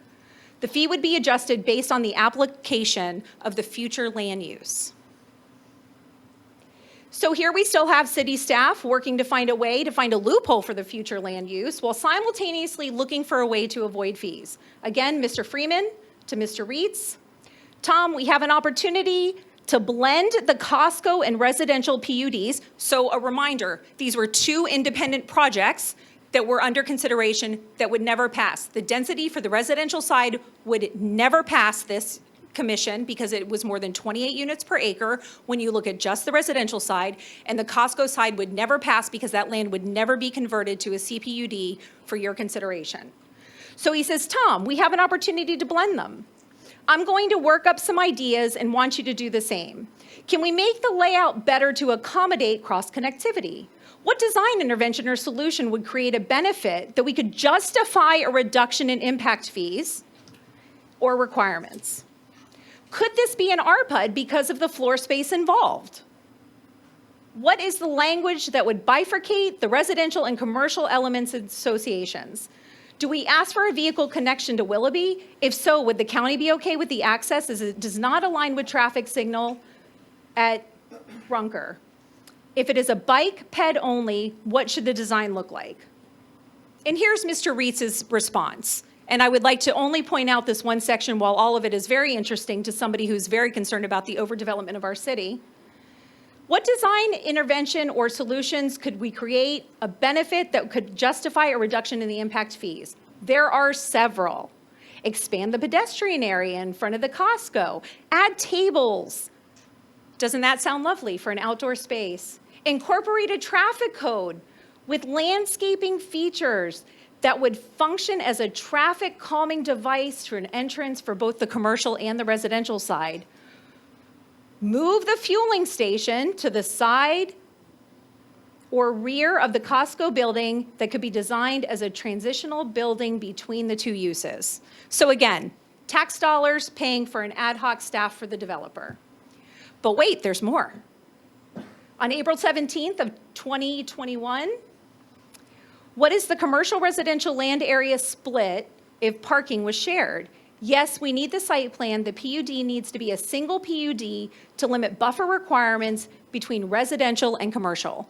This is a workaround being created by city staff in partnership with the developer to get the LPA and the city commission to approve a project that, again, independently would never be approved, and it is a way to create an opportunity that works around the city land code. So, on the 429 LPA agenda, city staff presented in the agenda that was available online to the public 2 emails of support only. They were both in favor of Costco. 2 emails. I know I sent at least 7, so we're missing some. Mr. Reese's comment to Mr. Freeman, another comment for the file. Interestingly, I've been receiving email and phone calls mostly against the project since the residential side has been added. So, in the due diligence that we did as the intervener and as concerned citizens, we looked through every single email related to Costco. Ms. Bruner made a comment at the last city commission meeting that she has been receiving a lot of favorable emails, and most of what she's seen has actually been for Costco. I would like to note that with the exception of this last week, because we did not pull those, regarding the emails to city staff and commission, the majority of approvals for Costco were submitted before the announcement of the residential parcel being included. Why were no emails of objection included? And the LPA made a decision based on that agenda. Furthermore, for the record, we would like to have Ms. Bruner recuse herself from tonight's vote as well as a future vote for the following reason. There's an appearance of a conflict of interest. Ms. Bruner received a request from Mr. Johnson asking about the Costco, and she asked him very specifically, are you still involved with the Pro Costco Facebook page? And asked if he is getting people involved to write emails. There is no being present with a clear and open mind to be able to make a decision about this project. Furthermore, no email sent by Ms. Bruner to those saying no to the project, asking for their friends to send emails to her fellow commissioners. Here are 4 instances where Ms. Bruner said very specifically, please have your friends email me and the other commissioners too. It's important that we hear from you all. I appreciate this letter so much. Not one email response, again, because we've looked through all of them, not one email response from Ms. Bruner saying to anybody who was saying no to the project, please also email the commissioners. Finally, Mr. McDonald received a campaign contribution from the developer and should recuse himself for the conflict of interest. This is my presentation. Excuse me, this is my I presentation. need a point of clarification on whose presentation it is for the record. I believe it's Linda K. Richards' presentation. This is my portion of the presentation. Mr. Garrett of Lucido and Associates is listed. Hold on. Mr. Raines, you'll have your chance. Please let her continue. Pulling the donations that were received by all of the sitting city commission. There is nothing wrong with receiving a donation from anybody. Absolutely nothing. If the developers had paid a contribution to all of your campaigns. However, they did not. Mr. McDonald was the only one to receive a campaign contribution from Cuoza, HJA Design, and Lucido and Associates. As Stephen Garrett of Lucido and Associates is listed on the Comprehensive Plan Amendment Rezoning application as the agent and petitioner, it is our thought and request and hope that Mr. McDonald would recuse himself from the vote because there is an appearance of a conflict of interest. Excuse me, Mr. Martell, could you, we received a request, I asked you to, for an opinion and you provided it to me. Yes. Would you please describe that? I'm happy to. I don't know if you want to wait till the question. Actually, I'd like to do that now. Okay. A conflict of interest arises when a commissioner has either themselves, a family member, a direct relative, or an employer stands to gain what's known as a special benefit.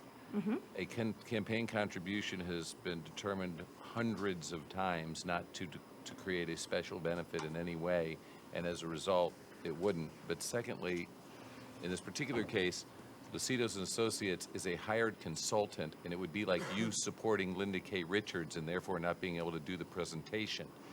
It simply isn't the developer, but it's my understanding as well that the Commission on Ethics requires the commissioners to file a financial disclosure, and if in fact any of the commissioners does in fact own a 10% interest or larger in Costco, then yes, they have a duty to refrain from voting. More importantly, what a dream come true. A commissioner would love to have a conflict tonight. This is a hard vote. I know. So any reason to stop and not have to vote would be better. The reality is I told him and Commissioner Brunner that they're out of luck, this accusation isn't enough, and they absolutely have to And we're vote. required by law to vote. Right. Well, that's not true. You could abstain. That could be No, your I vote. can't. By You law, cannot we are not abstain. allowed to They abstain. cannot abstain. Is it fair, Mr. Mortel, please let me know this. And Is it, I'm deeply offended by this, by the way. well, when we're doing our due diligence, how do you think it looks to us as the people who are actually trying to protect and preserve our community?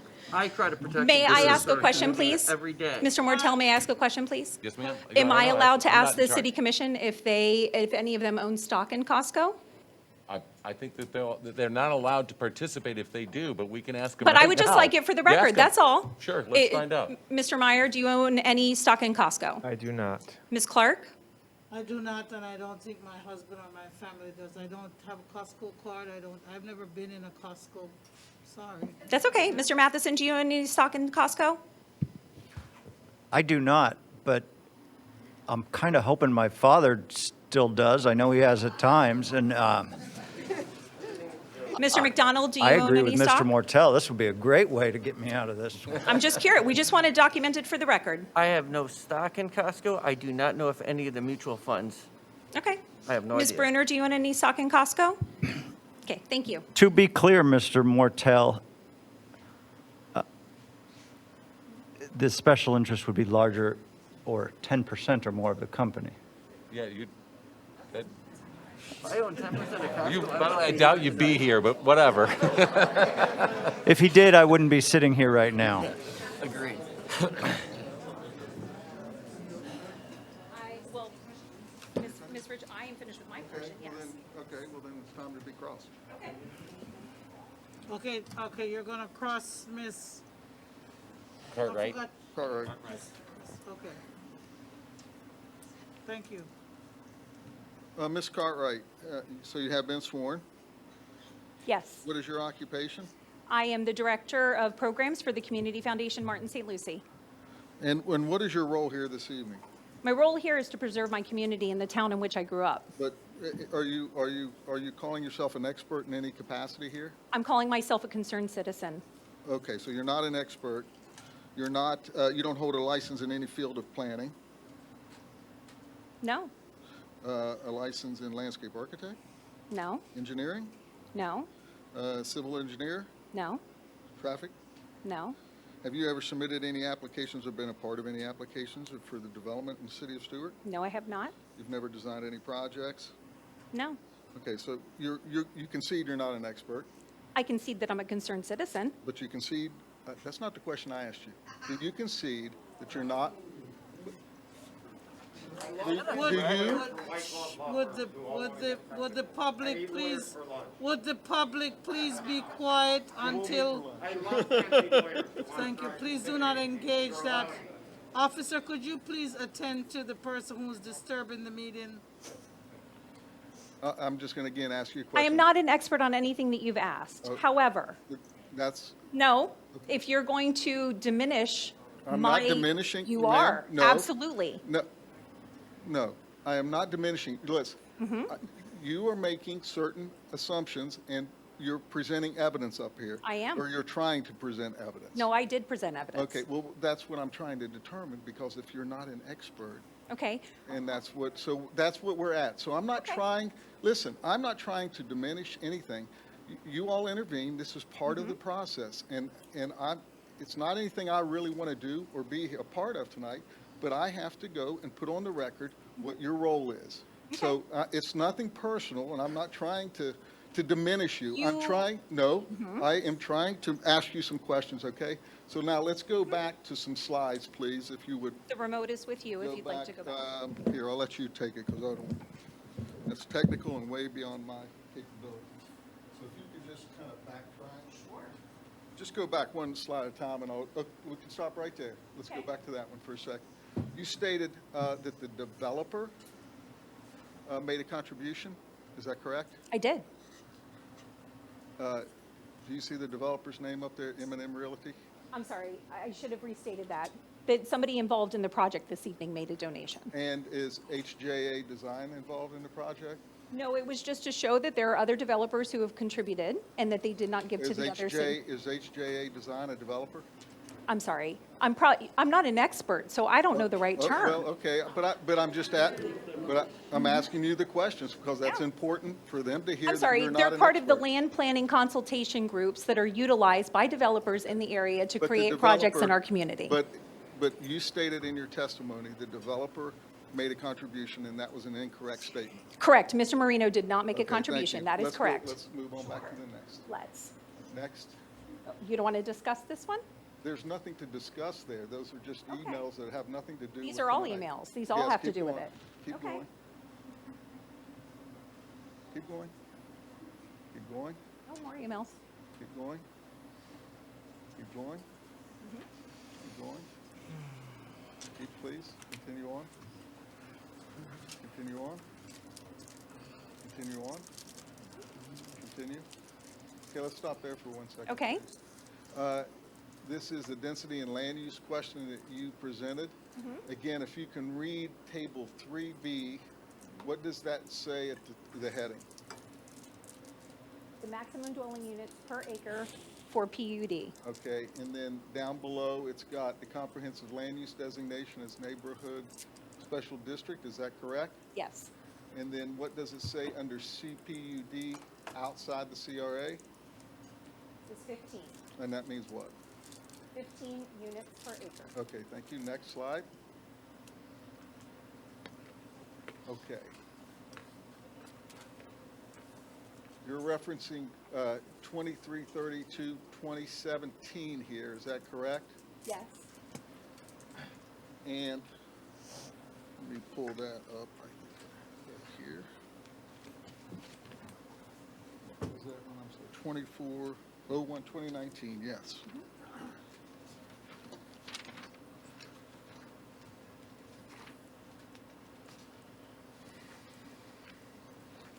I'm going to get to the section here. Okay, so that's where they changed gross residential density for an RPUD, correct? Correct. Okay, thank you. Next. If I may. No? All right. I have one more thing to say before I hand it over. Density question, that's fine, we're good there. Mhm. And next slide. Keep going, please. Okay, let's look at this slide for a second. This is the county land use designation, correct? Correct. Okay, so this is not a city land use designation, That is correct. Okay, next slide, please. Okay, now I see here on this one, this is your excerpting from the, making an excerpt from the annexation request, is that correct? That is correct. Background. And I see you boxed in the meantime, Martin County land use zoning remains in effect. Mhm. Can you read the sentence before that that you did not box in? Either property owner is proposing a development plan or schedule of development at this time. Both Keep going. property owners understand that the city land use and PUD zoning designations will have to be applied for at a later date. Okay, so that's what we're here for tonight. That is correct. Okay, thank you. Next slide. And I think we may be done. Next slide. Again, that is the Martin County land use designation, correct? That was the current land use when it was initially applied for by Mimi and by Willoughby, correct? All right. Next That's the thing. beginning of it. Okay, thank you. Ms. Richards, before I hand it over, I would just like to state that the only reason that we have this in here is that we are a community of lay people working our best to preserve our community and make sure. Wait, is she speaking to the public or to the? I'm speaking to the commission, I'm sorry. Okay. We are a group of lay people. We do not have the ability to hire staff or to call experts on some things. So when we're doing our due diligence to look at these items and we're referencing what is available to us on the website, we don't know necessarily what is the most correct. Thank you, Ms. Cartwright. Is Ms. Richards was up and Ms. Cartwright was her witness at the time. Is there any other witness? And so I'd just Or like do you for have the any record. more cross? Other than I'd like for the record to reflect that Ms. Cartwright, I'm still, again, not quite sure what her role is in this because she's not the intervener and she wasn't an expert witness in any form, and I would object to her testimony for the record. Duly noted, thank you. Miss, please continue, Miss Richards.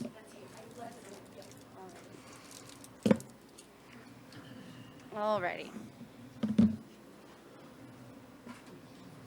Sorry, my glasses fog up with my mask on.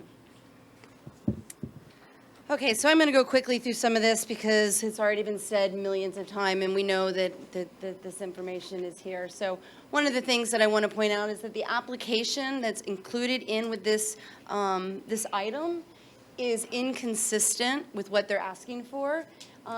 It is asking for a proposed land use of commercial with a site acreage of 29.3 acres, and that does not match what is actually here. So this is what was actually, I don't know, where is it? Oh, it's not there. Put in the application. So the application that the developer has put is not even current.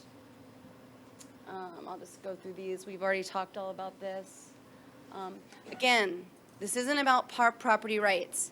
The current landowners knew when they purchased this land that the land had a low-density future land use while it was in the county. Just because it's been annexed, it's still the same piece of land. Stuart is still part of Martin County, and to totally not give any, to not look at what the comprehensive plan of Martin County had designated this land for years and decades. I remember decades. I'm 48 years old, and before my time, it has been a future land use of low density, 5 units per acre. It's still the same piece of land. And then again, it's not the city's responsibility to maximize the return on investment. Just because the landowners need so much money for their land to make up for poor decisions does not mean the city has to give them this designation. As it has been stated before, they are asking for this designation, and you can say no.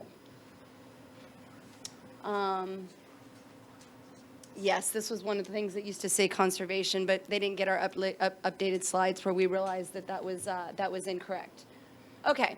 So now I'm going to start talking a little bit about the future land use. And there is some room for interpretation here. Just because the developer says this meets what a neighborhood special district is, and honestly, just because the staff says that they think that it does, it's actually up to the 5 of you to make the determination of if this actually fits into what our comprehensive plan states. So goal statement 1F says the future land use goal for neighborhood special district category is to promote infill and redevelopment, allow for the creation of traditional neighborhoods, lessen the need for vehicular trips, deter urban sprawl, and encourage the development of mixed-use developments. The only thing this project checks off is it encourages the development of mixed-use developments. This site was annexed. You cannot call it as infill. It has not been developed. This is not a redevelopment effort. It does not create a neighborhood. A gated community of apartments, rental apartments, and a big box warehouse store do not make a neighborhood. And as for the other commercial and restaurants, they don't even know what it's going to be. It's a strip mall, and it's a couple pads of concrete they're asking to put out there. So we don't know what's going to go in there, and we don't know if that's going to be something that supports the apartments. But what we do know is that we have a big box store and we have apartments. The target customer at Costco is not an apartment dweller. It is a high-income, medium to high-income, large family home. And also, this land's been annexed, so in my mind, that's urban sprawl. So we're going to continue on with the policy F1.2.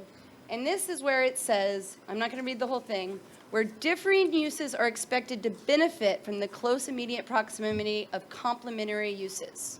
So right there, it's another point that says a big box store and the apartments are not complementary uses. We can say that the people who work at Costco are going to rent these apartments, but the people who live in the apartments are not going to shop at Costco. And again, we do not know what the other retail and restaurant, or basically pads of concrete that they're putting out, are going to be. And also policy F1.4 says large expanses of parking area are discouraged. This is one massive parking lot. So now I'm going to talk about the designation of what a planned unit development is. So a PUD is not typical. It allows flexibility. Flexibility means deviation. It allows them to be able to get a little bit more because they're going to provide something to us. They're going to provide a variety of natural features and scenic areas, efficient and economic land use, improved amenities, orderly and economic development, and the protection of adjacent, existing, and future developments. A typical PUD will include structures that are related to the character of the development itself and to the surrounding areas of which it is part of. So a PUD is used to enhance a site, not to avoid zoning requirements. When you look at this development and you look where it is in the city, it does not meet with the character of the surrounding areas of which it is part. Now, this is something that no one needs to be an expert for, because I am not an expert. But I drive Cantor Highway every day because I can't leave my house without doing that, and I can't go to work without doing it. And I can tell you that there is nothing like this development anywhere near between Indian and Cantor, or even if you go all the way down to Salerno and into town. Uh-oh. What did I do? Meeting adjourned. Divine intervention. No, I'm just kidding. No? What happened, Mr. There it is. There it is. Thank you. All right. We've talked a lot about density, and I get it. There's gross density, there's net density. The comp plan got changed in 2019 to change it from net to gross, and there's all sorts of stuff like that. But really what we're looking at is just playing with numbers. And what they're doing with this CPUD is they're able to avoid the rules for density. Yes, the rules say in a CPUD that they can have, use gross density. However, if it had been an RPUD, like it was before, it would only be using the residential area of it, and there would be different restrictions, and they would not have this type of density. I think it's quite unfair to say that this is 8 units when you're taking into consideration a huge concrete parking lot and a huge concrete building. It's really important that you guys look at this as 27 units per acre. Another comprehensive plan objective is neighborhood stability.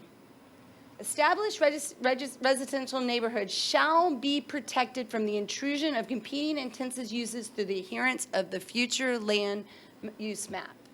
Densities and intensities established in the future land use element, implementation of the city's land development regulations, and control of traffic and access for the protection of established residential uses.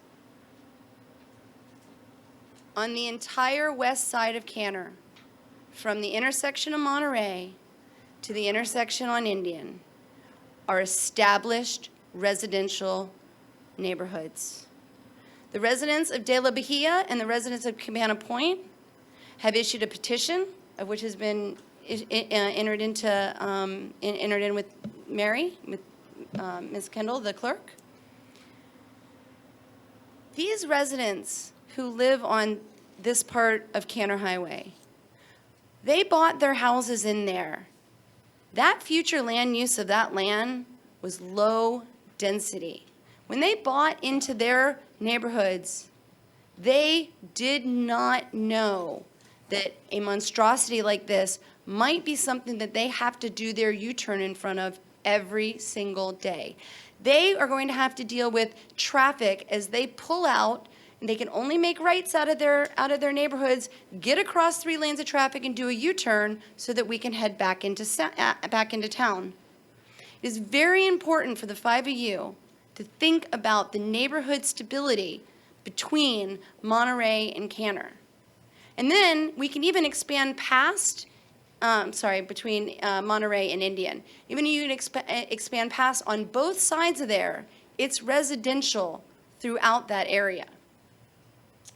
Policy A63B, future neighborhood commercial developments that reduces vehicular trips shall be compatible in size, style, architecture, and materials to surround residential buildings. This is just in the neighborhood saying that you want to reduce vehicular traffic. A big box store is not going to reduce vehicular traffic. People don't take the bus to shop there, people don't ride their bikes to shop there, and people don't walk to shop there. So here's one that's determined by you. This isn't determined by staff, and it's not determined by the applicant because they say it fits. Providing such uses are compatible with uses on adjacent property as determined by the city commission. So the adjacent properties that we're looking at are a high school, a single-family home, agriculture that also has 2 single-family homes on it that pay single-family home taxes. So there are 2 single-family homes on the nursery property. And then let's jump across the street and we see residential, we see a yacht broker, we see a little cottage development, and we see residential, residential, residential. Low density, mostly homeowners, residential. So this is just showing, here's my little pointer, the residential along here. We've already seen all this. And I'd also like to point out that this neighborhood right here, look at all the wetlands that they worked around when they built this low income, or affordable or attainable housing development right here. From what I understand, they only disturbed one small part of their wetlands to develop this neighborhood. But in this one, we're going to concrete it over all of it.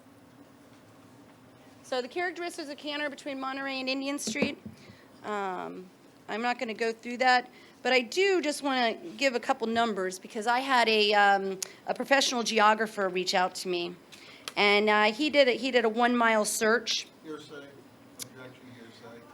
I'm present, sir, thank you. I'll be hearsay in a moment. Oh. You're allowed to speak. Sir, I'm an attorney. sir, okay. Okay, Mr. Raines, May I continue? yeah, you can continue. Mr. Morta would remind us that the hearsay rules are not necessarily. The rules of evidence aren't binding, but she's getting ready to provide testimony and failing to provide due process because it's impossible for the applicant to cross-examine this witness in which they're asking you to rely on their testimony. Would you allow to be cross-examined? Call him as a witness. That's not proper procedure. Call him. Please wait, sir. Let Miss Richards continue. That is it. Thank you, Miss Richards. May I continue with this data? Yes, ma'am. Okay. So within a 1 mile radius, and actually. Can I have a point of clarification, Mayor? Did you rule that she doesn't need to call the witness? Yes. No, it's not appropriate yet. Whenever she decides Can I to call them, continue with the just data? continue If with the your. data is from the witness, Yes. then Is it from the witness? Yes. Well, then you may have to call the witness as a first-hand evidence, ma'am. That's the best evidence. Should she call him now and just get this she part can do over whatever she with? wants, but Just she like you can't just did with read the your other- data. Although we don't even know, we'll have to qualify that person as an expert. Yep. If you're gonna be relying That's how them it as an works. expert. Are you willing to swear in? Okay, but at this point in time, I'd like to cross-examine this one. Yeah, Oh, I'm but we not thought- finished. Yeah, But Then I will when call. Robin's finished, Mr. Raines gets to ask her questions, then she can call him as her next Okay. witness. Yes. Or, I'm sorry, yes, when Linda K. Richards. Right. You guys need to make sure that you at least follow some basic procedures so we can do this smoothly without. Yes, ma'am. And I will try not to take up 4 hours like the applicant did. Okay. Okay, just let's. Okay, so I was going to talk about that, but we will. So anyways, these are the characteristics between Cantor and Monterey. Again, I'm not going to reiterate that a big box store and a 400-unit apartment complex, which I'm going to round up because I've heard the number 396, 398, whatever. Let's just say what it is, 400, till they take the 5% off. So here we go. Residential uses which are designed to be compatible with the adjacent commercial uses. This is part of the land development code for the CPUD, that the residential uses should be designed to be compatible with the adjacent commercial uses. Again, as I stated, they do not mash. All right, I have different math than you guys. I'm not going to fight you here because I know I'm not an expert, so I'm just going to skip this slide. I'm fully aware that Mr. Raines is going to tear apart my entire testimony. The CPUD standards at 2.0700. In the event that less than 25% of the CPUD is comprised of native vegetation area, then all existing native vegetarian areas shall be maintained as part of the required open space. There is native vegetation areas of pine forest that they are not keeping, and I do believe the word there is shall. Tree mitigation credit, we didn't get to see their presentation, so this is still in here. They obviously pulled back on that one. Environmental impact. Again, you can look and you see multiple numbers of how many wetlands there are, and as we learned today, there's the wetland number 8, which was news to me as well. Impacts to wetlands and other surface waters could not be reduced or eliminated in any scenario due to the large size of the proposed warehouse-style retail store and fueling station. That is the reason they can't keep any wetlands. Just because they want to build this big retail facility, and the wetlands are going to get in the way. The upland pine flatwoods and scrub pine forests are being destroyed. Those are native areas, and if you read the environmental report, they are not degraded. Wildlife is going to be displaced, and we know this. And I know this isn't going to follow into any policy or procedure, but birds, there's a list of the birds that have been counted there. Mammals, bobcats, squirrels, raccoons, possums, snakes, soft-shelled turtles, alligators. But you know what? Our threatened species, the gopher turtles, they are there. They've been documented. They're all there. They're going to say they're going to remove them, but we really know what happens. The traffic impact. We've heard the traffic studies. I'm not a traffic expert.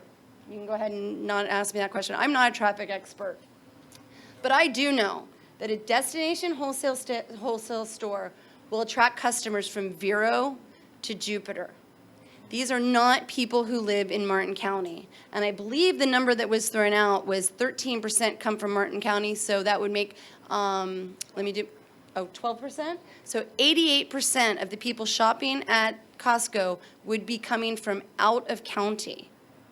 They're going to be coming from Port St. Lucie. They're going to be coming through Citrus Boulevard. They're going to be coming down Becker. They're going to be coming down 714. They're going to be going over our 2 bridges. And the traffic impact is going to be severe. There's 212 units approved at the corner of Indian and Cantor. There's 172 units at Central Parkway. And I did ask this question, and I'll take it back, because they did say that they looked at the traffic in 2019, which was pre-COVID. The new connector road, it's a great idea, but have you looked at the expansion of what that's going to do to the intersection of Willoughby and Monterey? Because the people are going to cut the corner, and that intersection is going to be impacted greatly. Canner Highway is an evacuation route. Martin County High School is a hurricane shelter. I asked, did they do any studies on what's going to happen in a hurricane emergency with the fueling station on our Canner Highway? That's an evacuation route that's next to a hurricane shelter. They didn't even think about that. I'm not an expert, but I've seen what Costco gas stations look like when a hurricane is approaching Florida, and I know you have too. We've got students who walk, bike, and drive to and from school on both sides, Canner Highway and Willoughby. Putting a connector road between is going to increase the exposure these kids get to walking to school and riding their bikes to school. I do appreciate that they're going to put in all the crossings and all that good stuff, but the problem that we face is that drivers here do not look for pedestrians when they're making right-hand turns into shopping centers, developments, and all that. Even if a crosswalk says a kid can walk forward, they can make a right-hand turn onto red, we're looking at a potential problem with our school children walking and riding their bikes to school. They addressed the non-deceleration lane to the southbound entrances because that was definitely an issue. And that was what we stated, that if they didn't have that decel lane, that we would effectively be losing the one of the lanes on Canner Highway. But from what I understand, they're going to try to put a decel lane there if they get approved. You guys know this from me. Do we need more apartments? How many apartments do we have out there? We can't hang on to the hope that these developments don't happen. We are looking at increasing our population above the 2035 report. In 2035, we are going to be exceeding the population estimate of 2035 by 2025 with the apartment buildings that have already been approved. Can we really have 400 more apartments? I know you guys have all seen this. I spoke about this briefly, about the conceptual permit. I still am not quite sure why they had a conceptual permit before and now they don't need a conceptual permit, but I will trust that that is true. Now here's an inconsistency that I am very concerned about, and this goes back to what happened at the LPA. At the LPA members asked for a school concurrency report. Both the developer and the staff said, oh no, you don't need a school concurrency report for a master site plan. You just need it for a final site plan. And that was the end of this discussion. However, both the applicant and staff was fully aware that what the LPA could have asked for was a general school capacity analysis. And that was done, and it was dated on February 12th, 2021. And that piece of evidence was not offered up to the LPA. And in that analysis, it states, the analysis today indicates that currently the enrollment projections show available capacity within the 3-year time frame at middle school level only. Middle school level only. So where are elementary school kids going? And where are high school kids going? There's the school capacity report, if you didn't believe me. So, in summary, the Canner Costco PUD is in violation of both specific ordinances and violation of both the spirit and the intent of the general PUD requirements. The Canner Costco PUD seems to be a transparent attempt not to enhance the area, but to try to put as much onto this 50 acres as they possibly can to avoid the normal zoning. normal restrictions. We're gonna have a PUD. So this submitted housing will only increase the population by 0.5%. There's not a single gratuity to the city of Stuart, except for perhaps the road, because apparently that seems to be a gratuity. Not a single square foot of recreational land. I guess claiming a walkway by a retention pond is considered an amenity, but the amenities of this development are for a membership-based big box store, membership-based, and a gated apartment community that you must live in to have the amenities. A PUD is a gratuity that you give to the developers, and it's up to them to give you something that makes our city better. And I don't believe they have. We already had that. So this right here. Huh? Oh, okay. Okay. So with that, I'm sure, I can tell you I'm not an expert. Not an expert. Why don't you go back to your summary slide, if you would start there, please, Ms. Richards.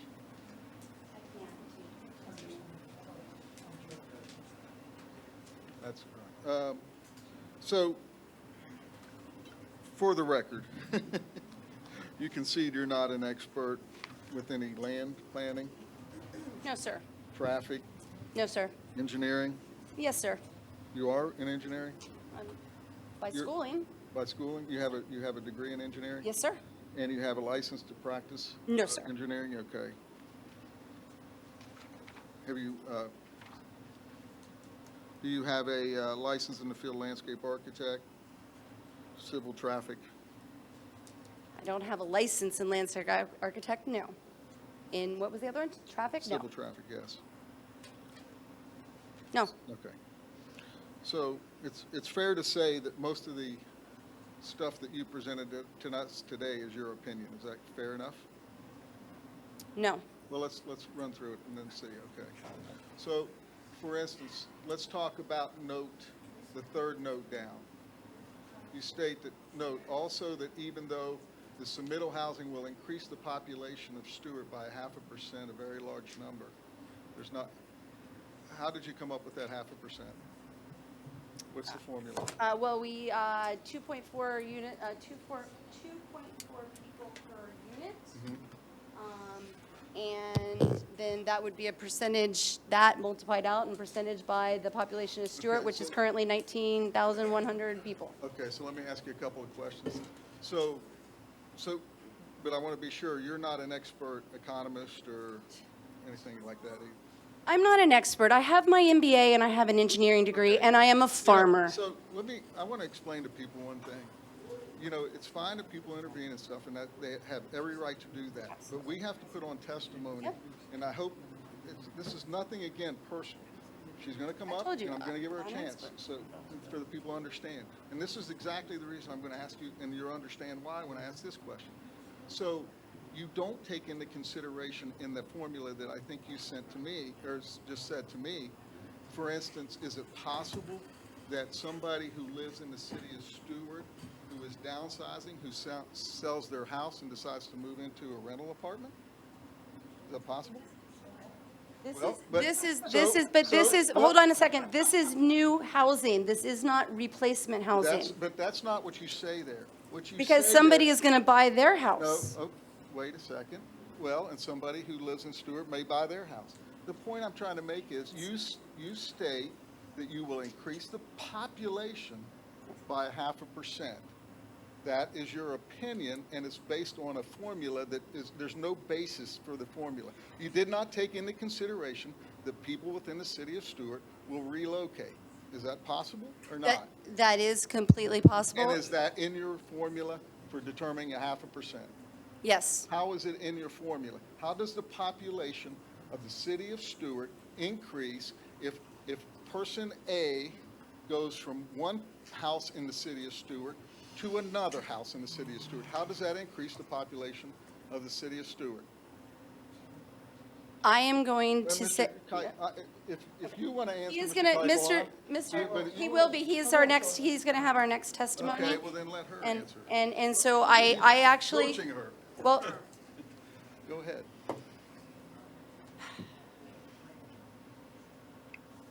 Mr.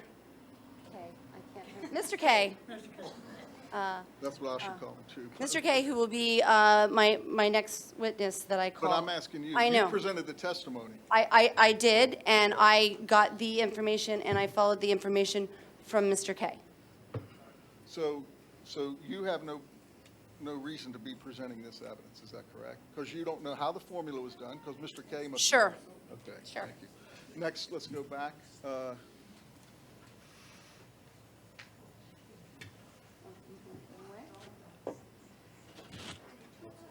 Yeah, I think you might have to. I might point be out. dead because I've been here so long.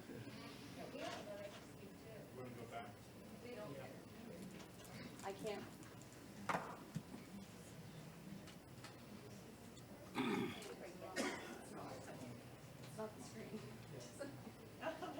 It's not the screen. There we go. Where do you want to go? There you go. Where would you like me to go? Yeah, you can keep going. You can keep going. Let's go back to traffic for a second.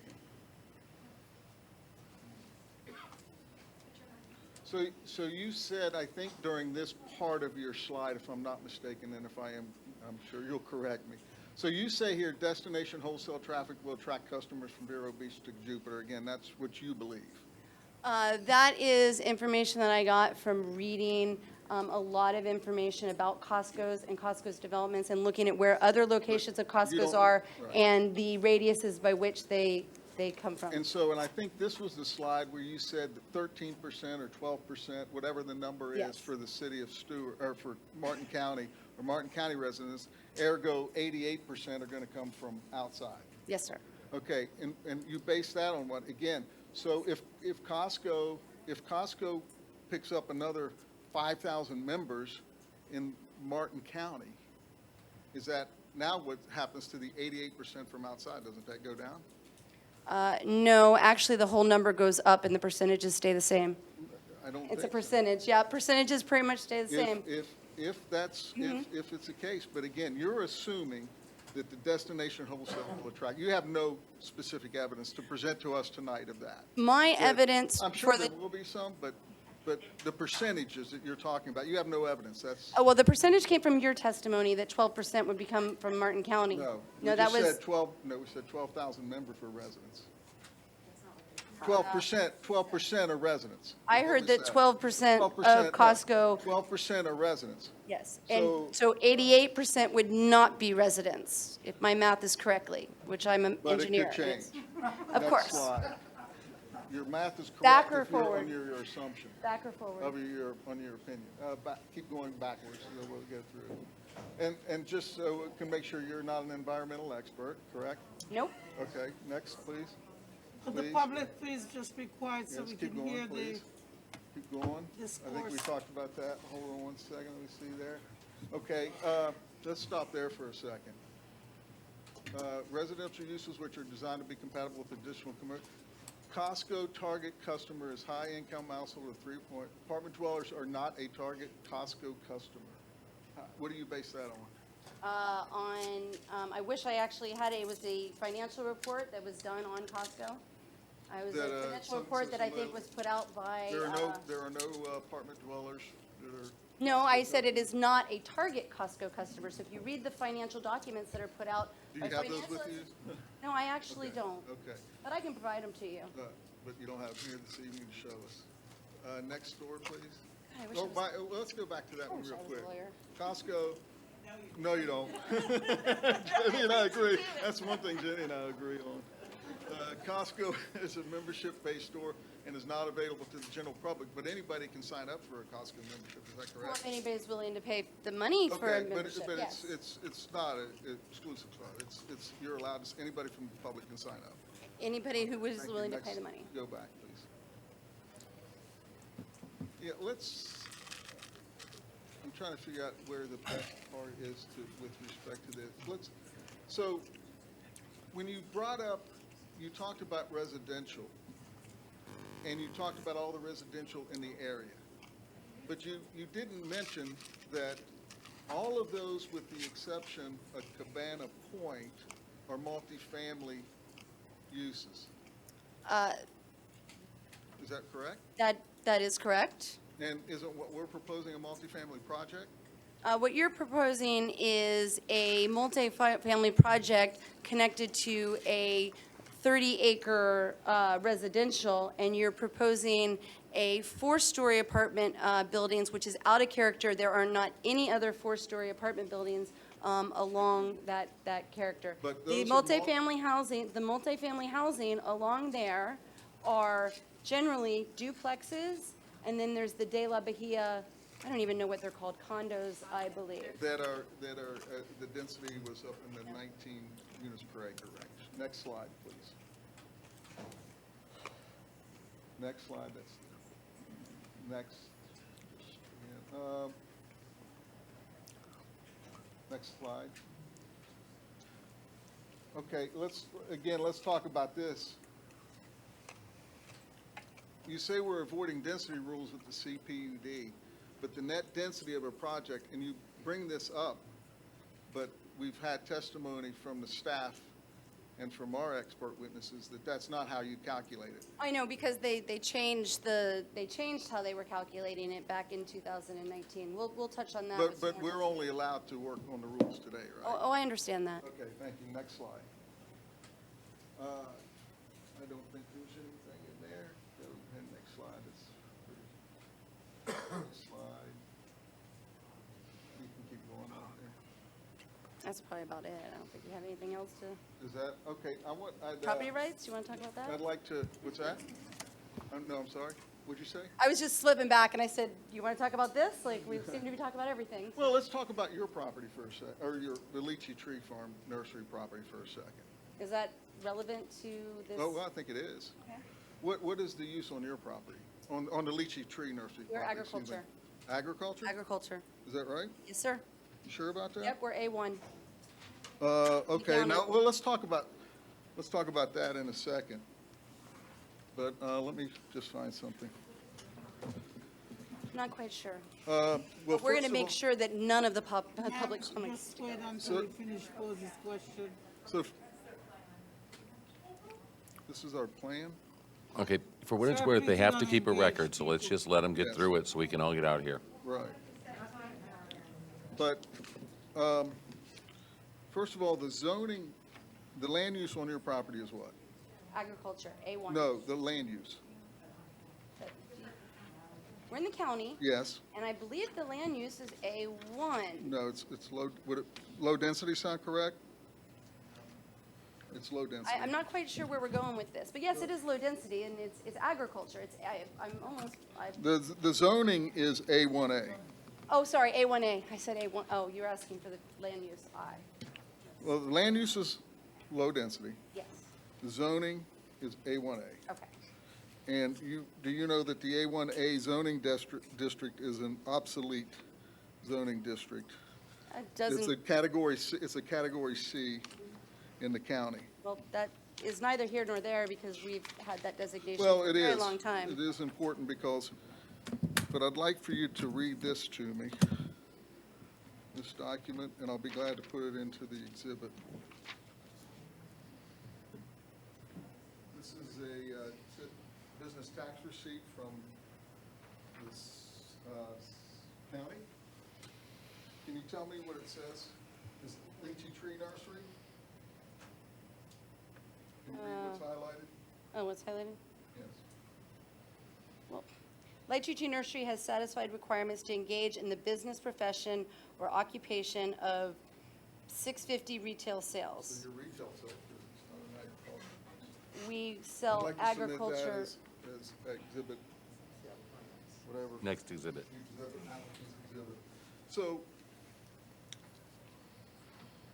So Lychee Tree Nursery is a retail nursery, We're mostly a wholesale But you're- nursery, actually. but your business tax receipt, and you filed it as a retail business with the county. And you have to, Okay, but that's what your business the business tax receipt and your businesses. Asked and answered. So, and are you aware that that's currently a legal nonconforming use with Martin County? What does You this guys, have anything to do please, with this we have project? one person testifying, not everybody in the crowd. We're going to be here even longer if we keep doing this. Point of order, I would like to understand what this has to do with this project. It has to do with, He has to put a record together in the event someone appeals. He has the right to ask these questions, to impeach your testimony, and to recognize that you don't have standing to object to it if your land itself doesn't have the same Right. zoning. Thank you, Mr. thank you, Martin. sir. Please continue, Let's Mr. go. Raines. Next slide. Next slide. Next slide. I'm just trying to see if you have the one up that I need. No, I know. It's done. Okay, are we done? That's my first slide. Okay, Doug, can you put up the slide for the land use designations that you have, please?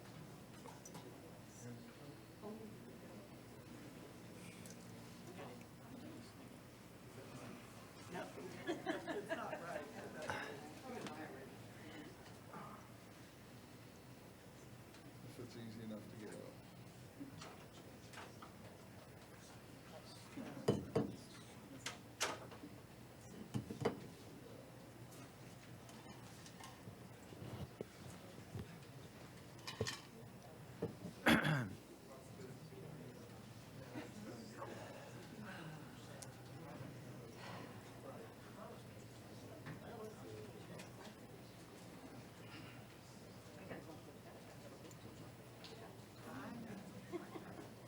That's, that's, I think I'm done with Ms. Richard now. Okay. Yeah, thank you. Madam Mayor, I have a question for Ms. Richards. Let me just, okay, I'm gonna keep it like that for right now, but I'm gonna say that as soon as Ms. Richards rests, I'm gonna try to reevaluate our procedure as to how, we make sure that we get the members of the public who've been waiting. And, so, Commissioner, I'm gonna allow this because we're in direct at this time. Go on, Mr. Commissioner. I think Vice Mayor. Ms. Richards, if you could improve the process that you've seen here tonight for better public participation and input, how would you? I would limit the presentation for the developer and the intervener and give them a time limit as to what they have to present. We tried. Is that it, Mr.? I believe 4 Vice hours Mayor? was a little excessive. Well, in fairness, when you go. Oh, just come on. No, you don't get to just sit there. In fairness, The commission asked quite a few questions of the I was getting applicant. ready to say, we spent 4 hours, was not our presentation. 4 hours was them crossing and you all asking questions. Our presentation was probably, if we would have ran right through it, would have been about an hour. So should we limit the questions from the commission as well? No, I'm not suggesting anything. I don't suggest that at all. But to say our presentation was 4 hours is We did a hybrid tonight, and we understand that. Do you have any more questions? Is it, Mr. Mortel, is it legal for us to limit the application's time limit? It absolutely interview. is. With the history of this commission has been a direction to staff that they want to hear everything and participate. Most commissions wouldn't ask any questions at all and will leave the burden of proof to the applicant. Right. I have a hard time not asking questions. I know, but I'm just saying, it's, you guys want the information. It's just the way it works. It makes it longer. And, Noted. Ms. Richards, are you resting, or do you have another witness? No, I have, You have as much time as the applicant took. thank you, Commissioner Matheson, Vice Mayor Matheson. I would like to call Lee Harding.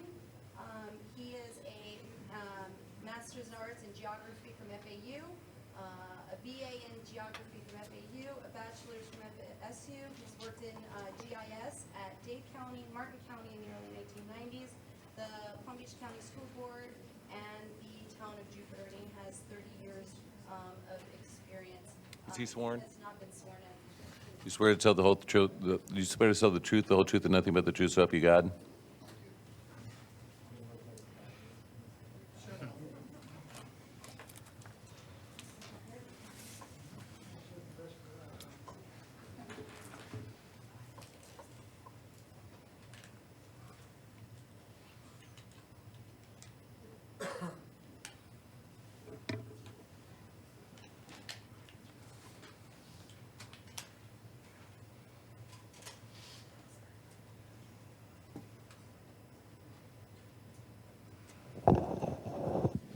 Thank you.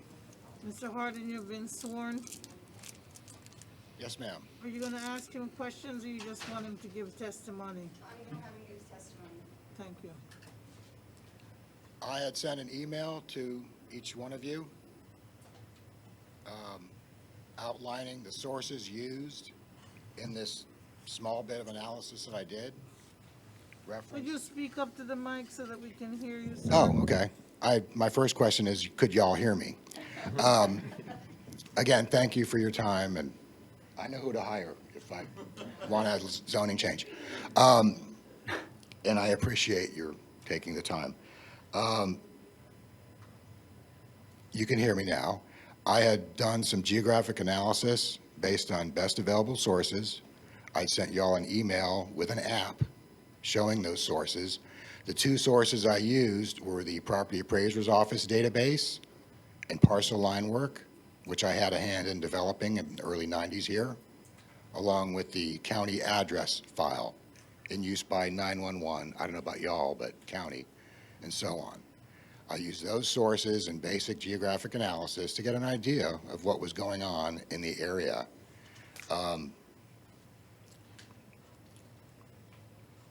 So using these sources and GIS services, I actually consume services from y'all's GIS folks.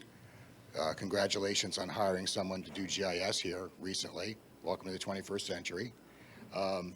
Also, your vendors, your consultants you've hired over the years, I've hired them too. I've worked with them and for them and so on, and they've worked for me. You all do good up here. I consumed your services along with the services presented by Martin County, BOCC, GIS staff, and consultants to perform the analysis. I simply did a 1 mile buffer around the property in question, the applicant's area, and selected out the address points that fell within this buffer.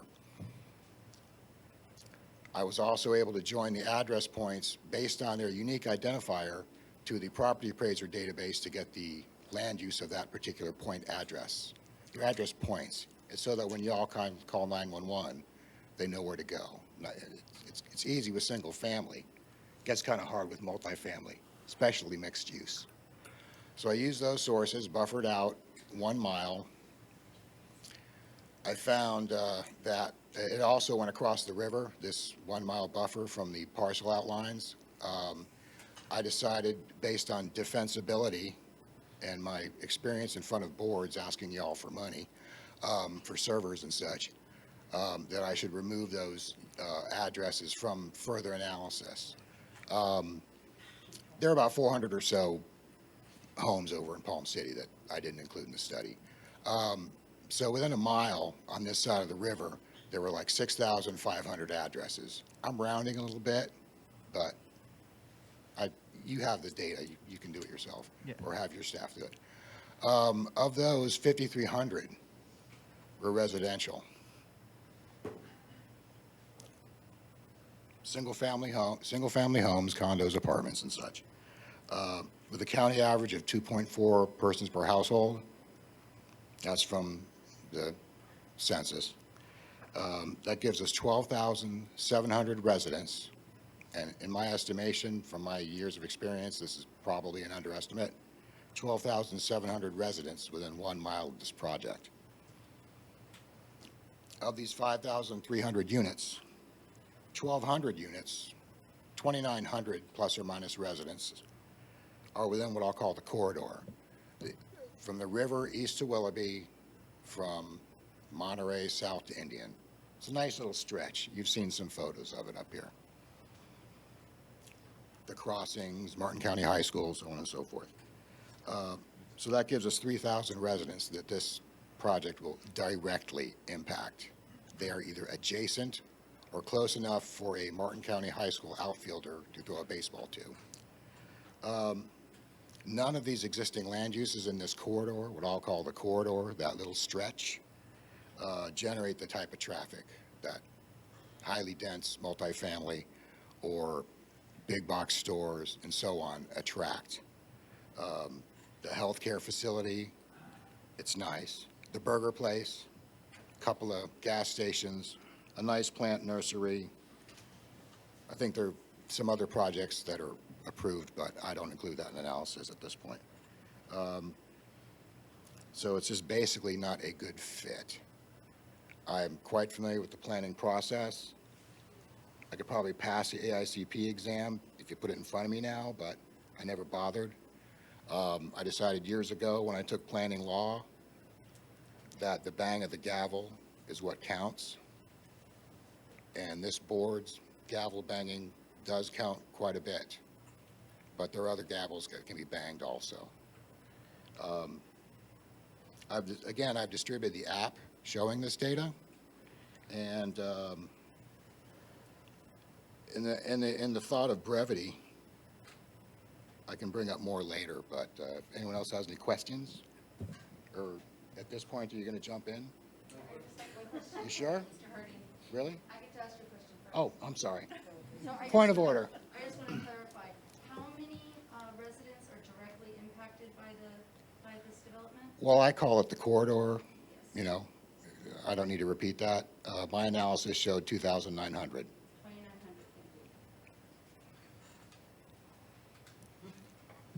2,900. There are no questions from the opposing side, and so I think your testimony is finished unless Ms. Richards is asking you to present anything else. Thank you. Ms. Richards, next witness, please. I'd like to call Jerry Cacajon. Cacajon.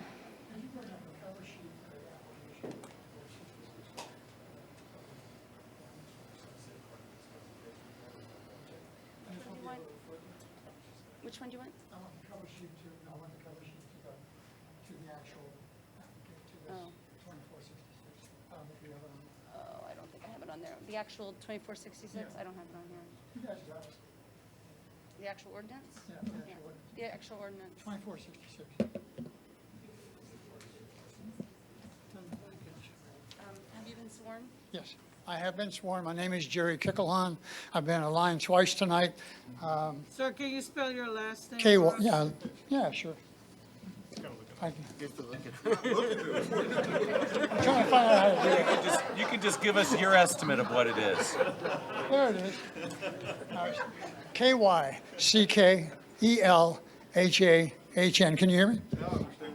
All right, yeah. I learned that when I was in third grade, but forgot it because I'm so old. Okay.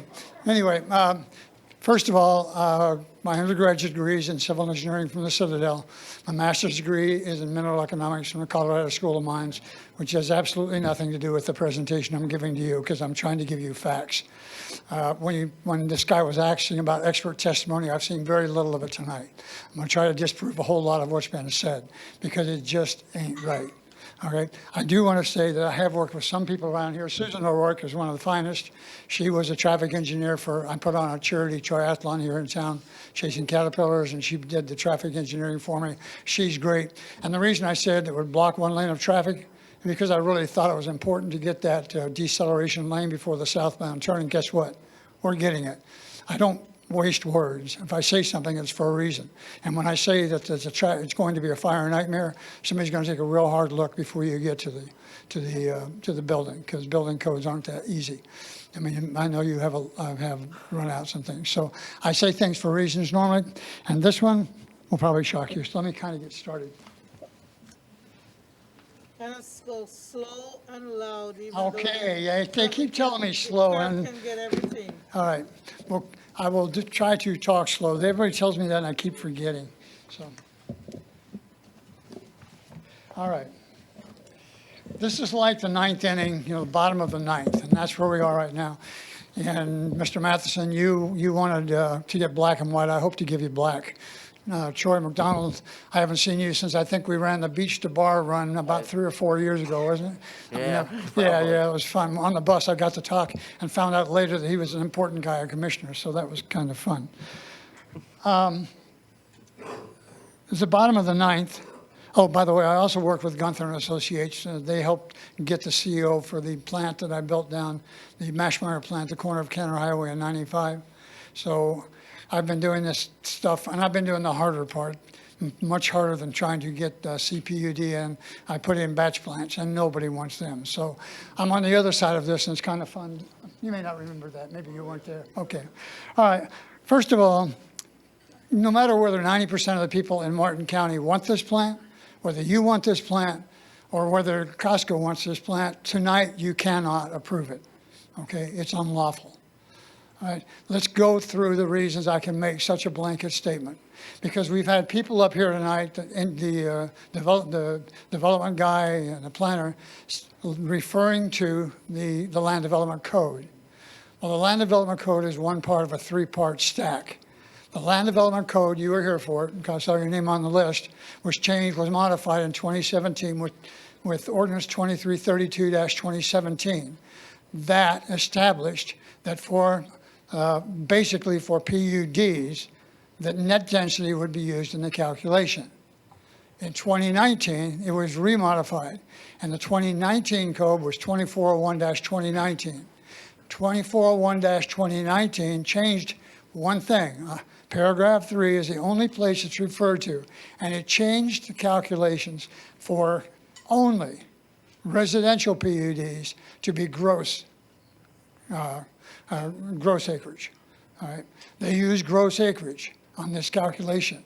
They can't. By your own ordinance, the existing ordinance, you have to use net density for a CPUD. Let's talk about why.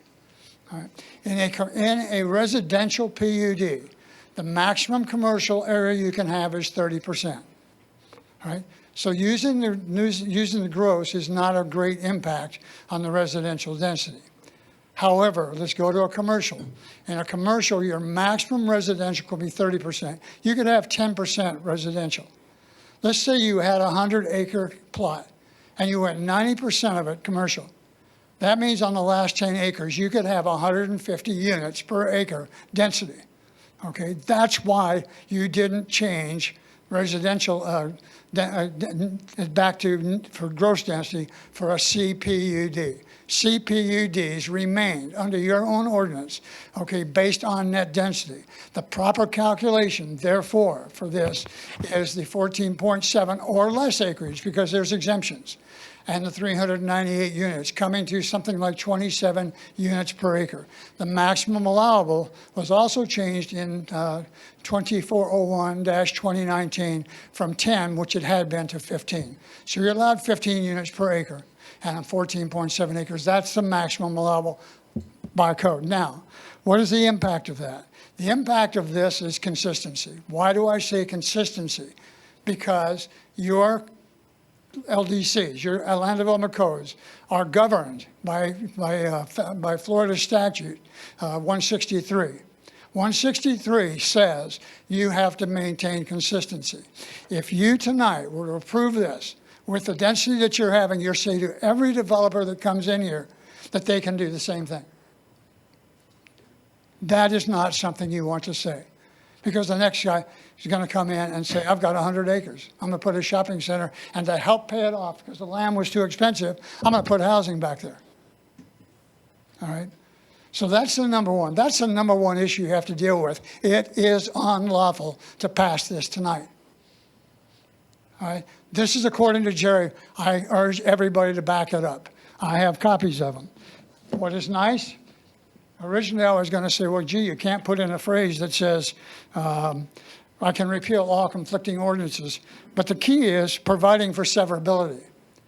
So that means that when 2401-2019 was passed, that means by the severability clause, it did not replace anything that was existing in 2332 of 2017. Therefore, the residential, for a CPUD, the density for residential is based on net density, period. No ifs, ands, or buts. I'm sorry that your planner, I'm sorry that your development guys on your staff did not, go to that. Now, if I'm wrong, that's fine. But I'm telling you what my research has shown. Thank you. All right. Is that your only point, sir? No, I have more. I've waited all night long. I'm the bottom of the ninth, okay? All right, good. Okay. So 3 levels, the LDC, Superseded 2332, you guys were here for all that. Superseded by 2401 of 2019. Okay. And it's all laid out. I'm not going to sit here a lot of time. I'm one of the guys that I had stuff to stick in the presentation up here, but I got rejected because it wasn't in on time, even though other guys got to submit it later. So that's why I'm looking through papers here. So what's nice is we're having class and you guys got a pen. All right. All PUDs are not the same. All right.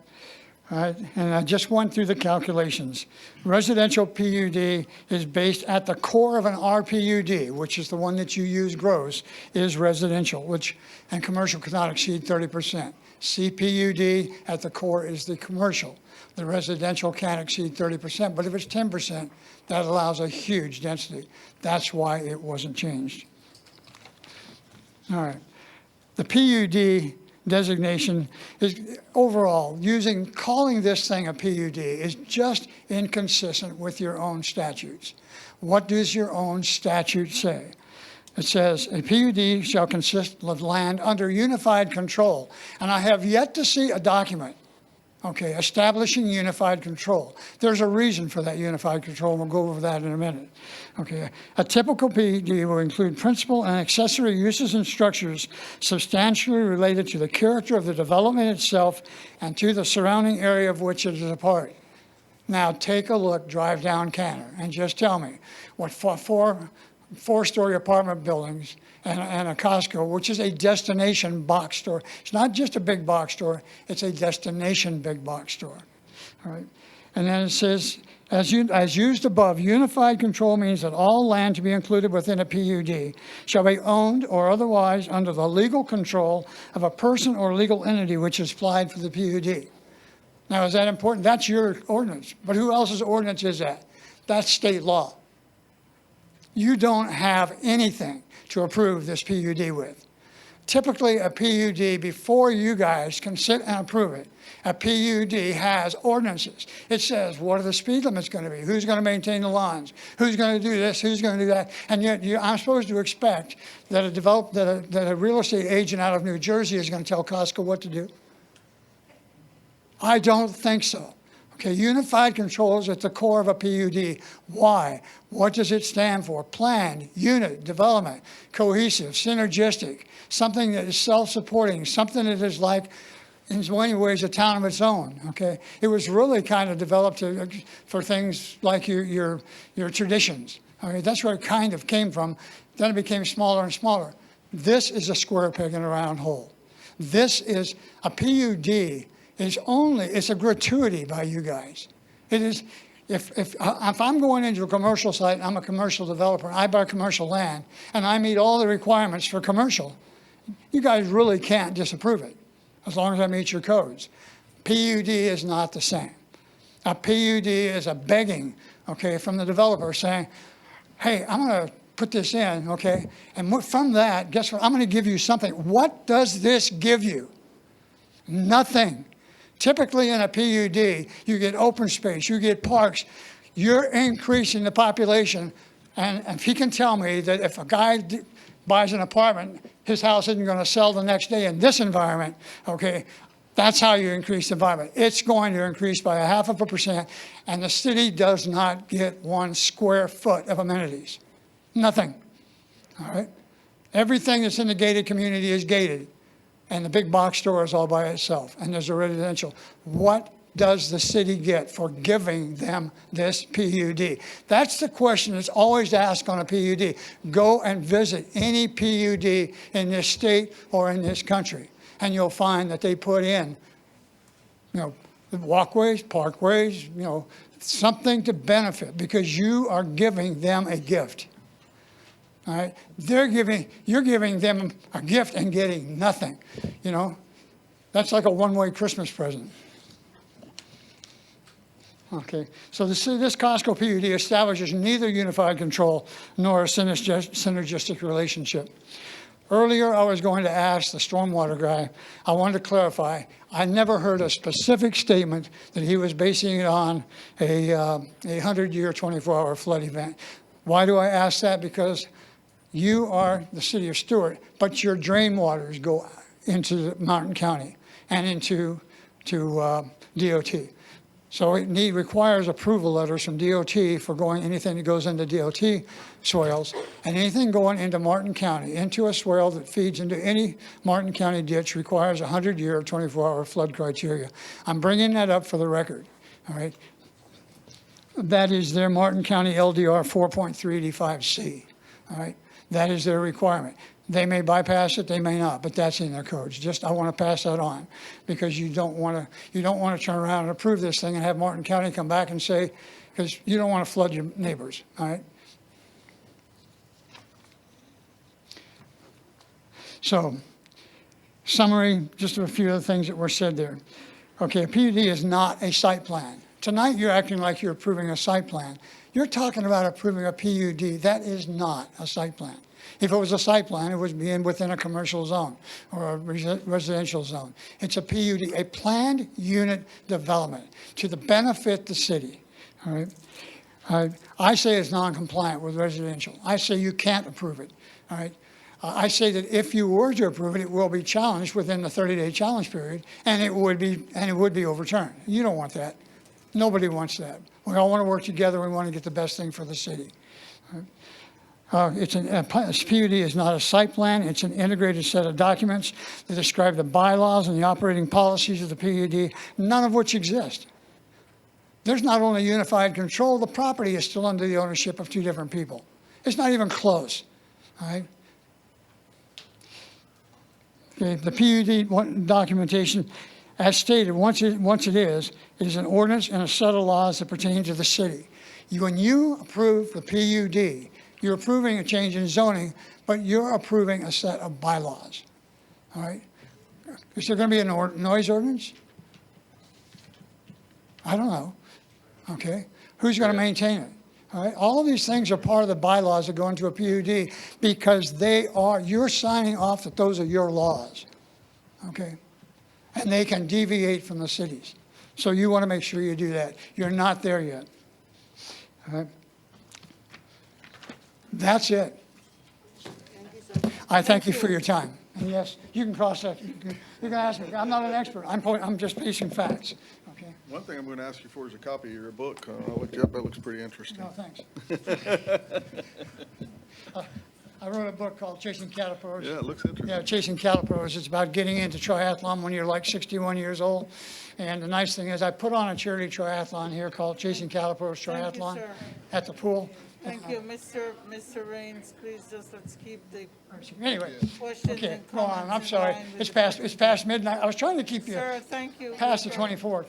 Thank you, Mr. Raines. Do you have any questions for this I witness? have some questions. Yes. When you say, and first of all, again, you're not a land use attorney, correct? That's correct. Lucky you. Yeah, thank you. And you do have a civil engineer degree, but you're not licensed to practice in No, Florida. don't want to be. Okay. All right.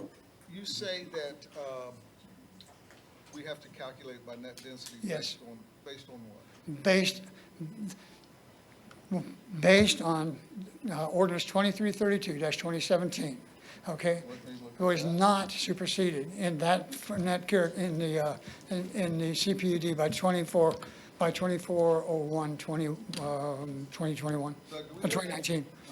I got it right here. Well, I know, but I want to get it up on the screen. Okay. Can you pull that? We have a shot at 2332-2017.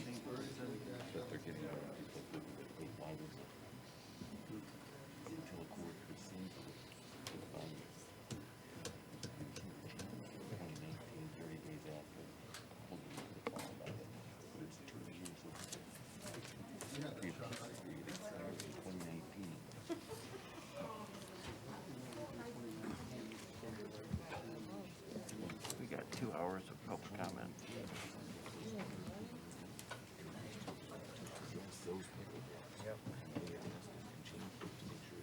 Is that it?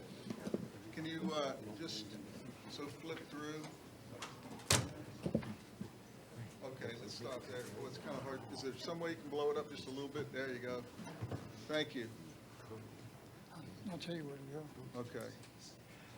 So I'm on this page right here. And you're referring to the language, yeah, help yourself get as close. So, number 3, right? The net residential density for an RPUD? Is that what that says? Well, That's not the right spot. that, is that the density You have to go further down. Yeah, further down Yeah, to? let me find it in my thing here so we can get to the right page. Well, there, No, that's it. this is it. So if Top of the page, right there. right there, that says that the density, and it talks about Okay, the yes. net residential density for an RPUD, is that correct? Not a CPUD?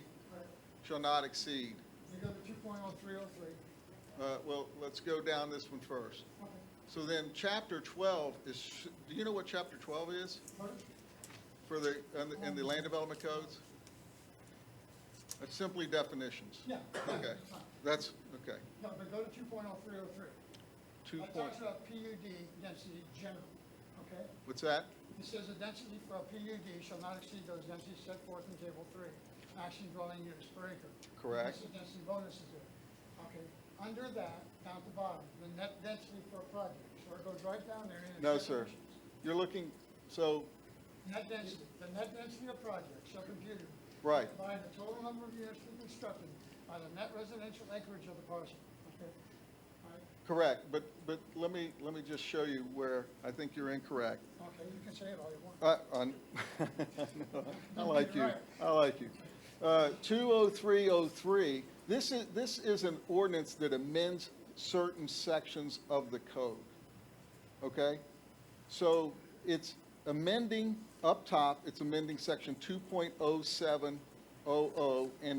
then it stops, and then it amends section 2.003, the plan unit development. Then down below, it amends chapter 12. It added in there the density bonus, and then it struck through and changed the definition of density. So you don't combine those. Those do not read straight through. I'm Do you not asking you understand? to read straight through, okay?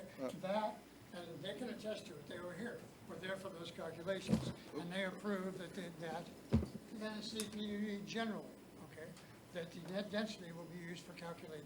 That's what that says. Where does it say that? That's what it says right there. Where Go does to it the say page. that? That's what it says right there. No, that is the definition Of of net, density. that's the definition, Did you read the title of this document? right. What does it say? What is the title of that document? It amends certain sections of the ordinance. What is the title of the document? By the way, who's asking the questions? Yes. It, again, it, What is the title of the I'm document? not, What is So the just respond to what is the the title question. of the document? it's, What is the title of the document? what document? He shouldn't be asking questions. If he wants to tell you the title, he's welcome to tell you the title, but he's not No, you asking tell me. questions. You were the Just- one questioning, Okay, Section, what is the title of the document? it's Is an that ordinance. hard? It's Is an that- ordinance. is that- Number, it's ordinance number 2401. Go back to the title of the document. It's ordinance number What is 2401. the title of it? We're going to be here until the 26th. Yeah. Ordinance number, I know what it's going for. ordinance number And 2332-17. what is the purpose of it? The purpose of it is to amend those codes, which it does. It says to define the definitions. It does. Okay. And it defines the It's definition. clear. I'm Okay, happy. look, You say yes, and we will challenge. it, You say yes, and you convince them, that's correct. That's And we fine. will challenge. okay. It may take months. This is not a debate. It's a question and answer period here. Again, And but it's like, you guys are kind of close. yeah. That's there- your interpretation. let's stay 6 Okay, feet very apart.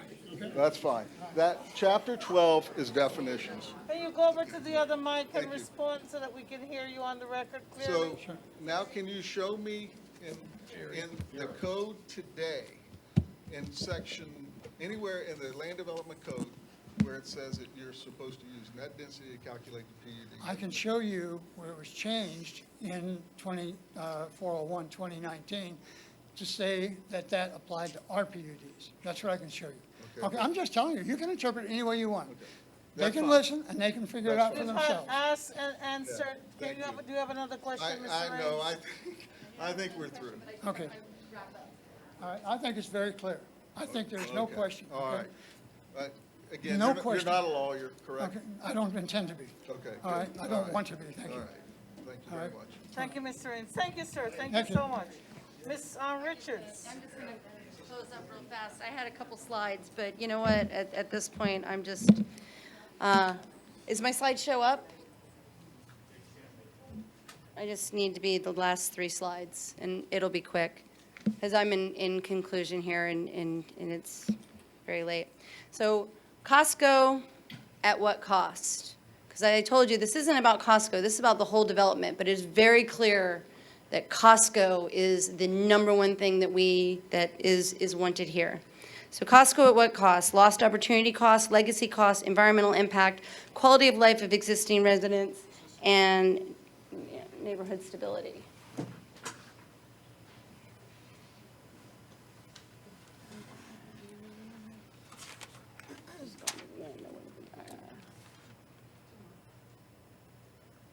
Okay, so what each of you have to answer, because it's up to you to make these decisions. Does this project meet the definition of neighborhood special districts? Is the CPUD compatible with adjacent properties? Does this CPUD enhance the surrounding neighborhoods? Does this CPUD provide benefits or amenities to the community? And are the integrated parts of this CPUD compatible with one another? Those are the 4 questions that you guys have to answer and you will be held accountable for.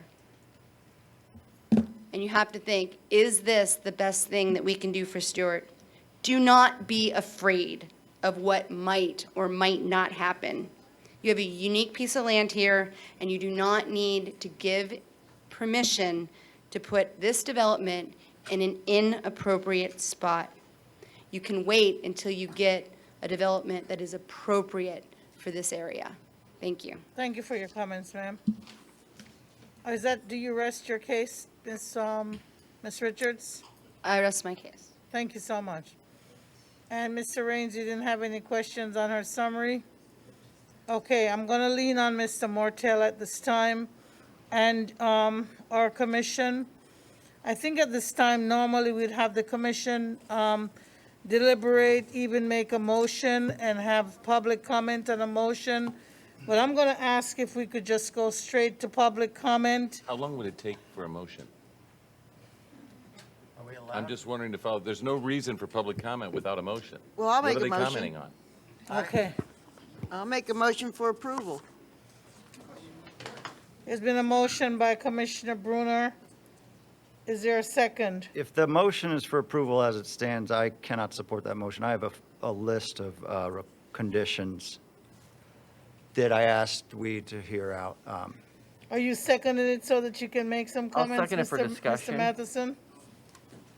And so we can discuss the, Commissioner All right. McDonald seconded for discussion. Okay, Commissioner McDonald seconded for discussion. Mr. Matheson? As I stated in my initial public comments, if we're even to consider this, we should all deliberate extensively before jumping to a motion. We do have to ask, is this the best, what we can do for the city of Stuart? And part of that is predicting what might happen in the future. What might happen if we try to reject the project? What might happen with the lawsuits pending on either side of this?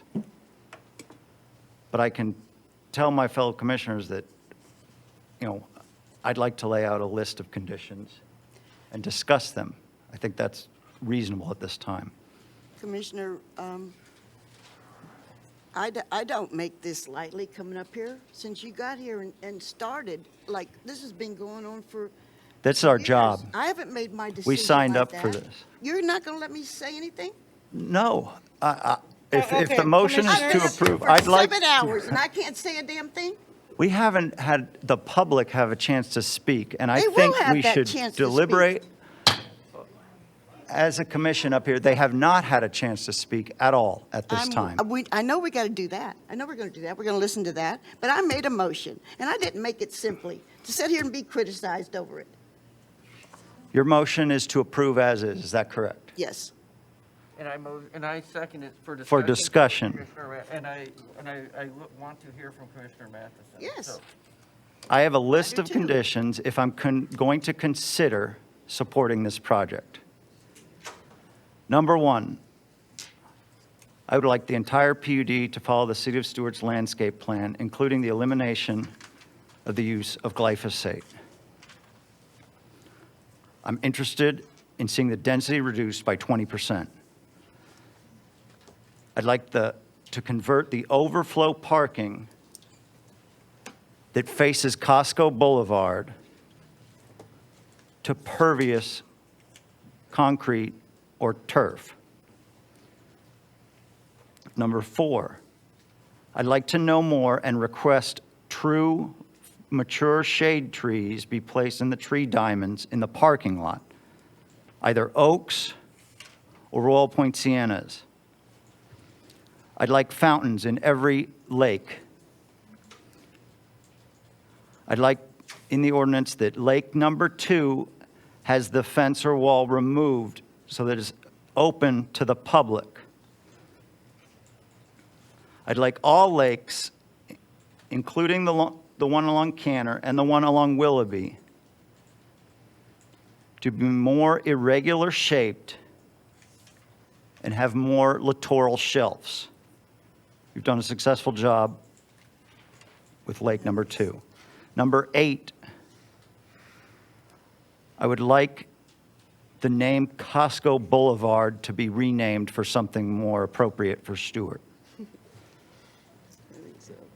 Number 9, I would like a significant visual feature to be brought before us of what is in the roundabout.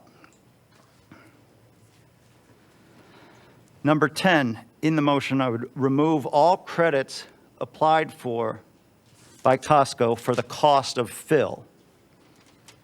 I know they have stated they would do that. Number 11, prior to second reading, provide a full breakdown of tree mitigation.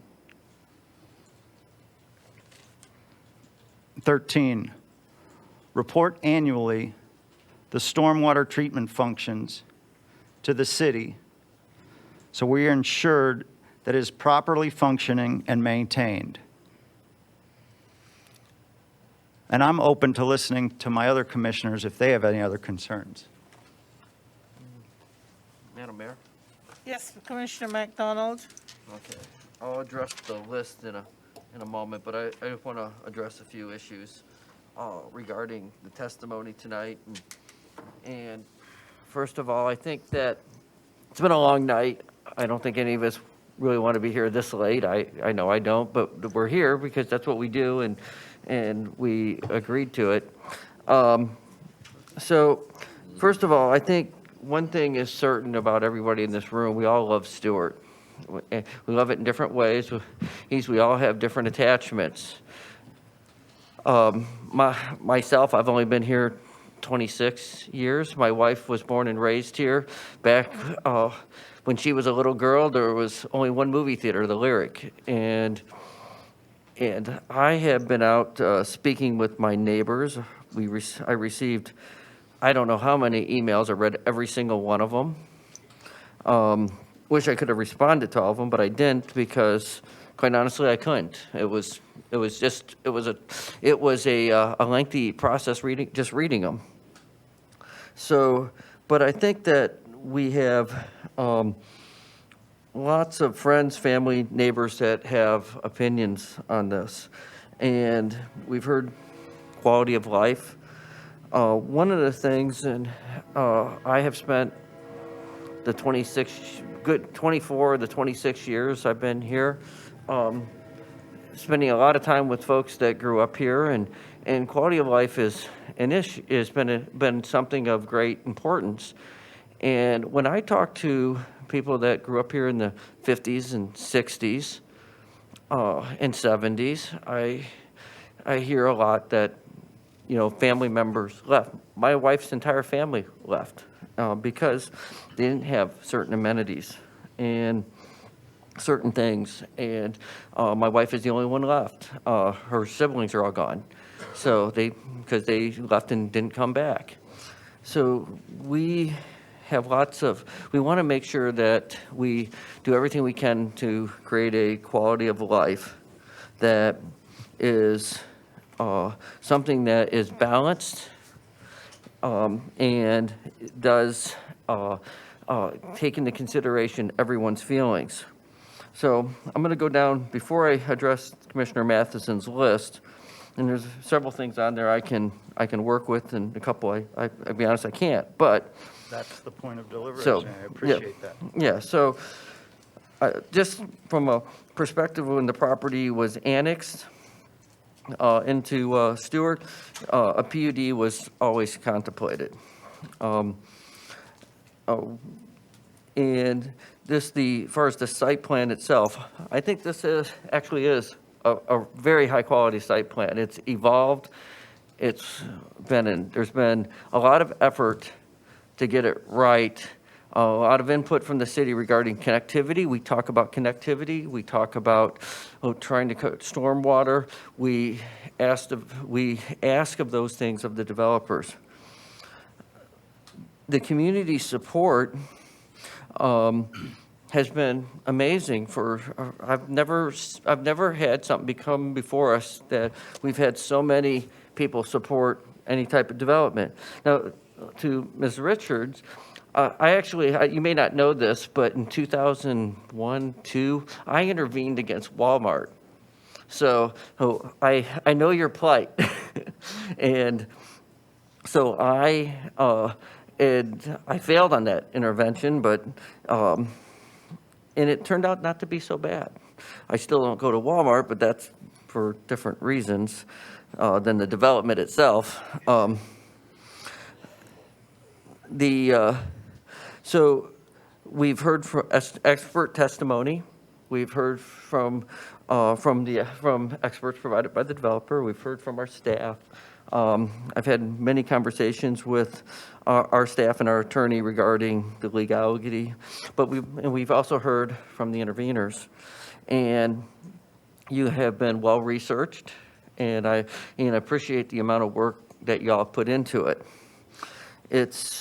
These decisions are hard, and we don't take them lightly. I don't think any one of us take them lightly. So I just kind of want to put that out there. Those are some of the things that I've seen, but I do believe that our staff is correct, that this PUD is legal. Now, to address the issues of Commissioner Matheson, I took my notes quickly, so I may need your help with this. I'll just go through on the glyphosate, whatever the Roundup. Glyphosate. Glyphosate, that's the name. I have a hard time pronouncing that, and I apologize. I am perfectly good, and I actually spoke with the developer, the applicant, regarding that, and I believe that was that you said that would be fine. And I want to go back to one other thing back on my list, because I missed one of the things on my list, is I've heard some people say it's not about jobs.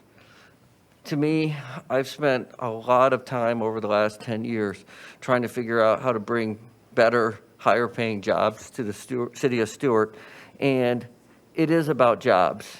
And it's about jobs that pay well. It's about jobs that when somebody that has a job that either doesn't pay enough or has no job at all, when they get that good job, a job at a place like Costco, it is life-changing. And it really is. When they can have the pride to go home and know that they have enough to not just pay the rent, and put some food on the table, but actually go and have a little bit of a life as well. So I'm fine with the Roundup. The 20% density reduction, I'm fine with the 5% that the applicant has offered. The overflow parking, that, far as was it pervious you had requested? Pardon? Yes, Commissioner, there's a line, if Mr. Reitz, if you could pull up the site plan, I'll justify this condition.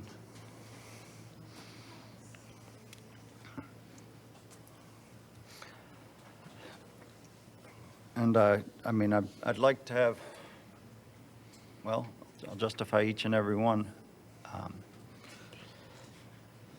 And I'm going to try to do this as quickly as I can because I know everybody's been here a long time.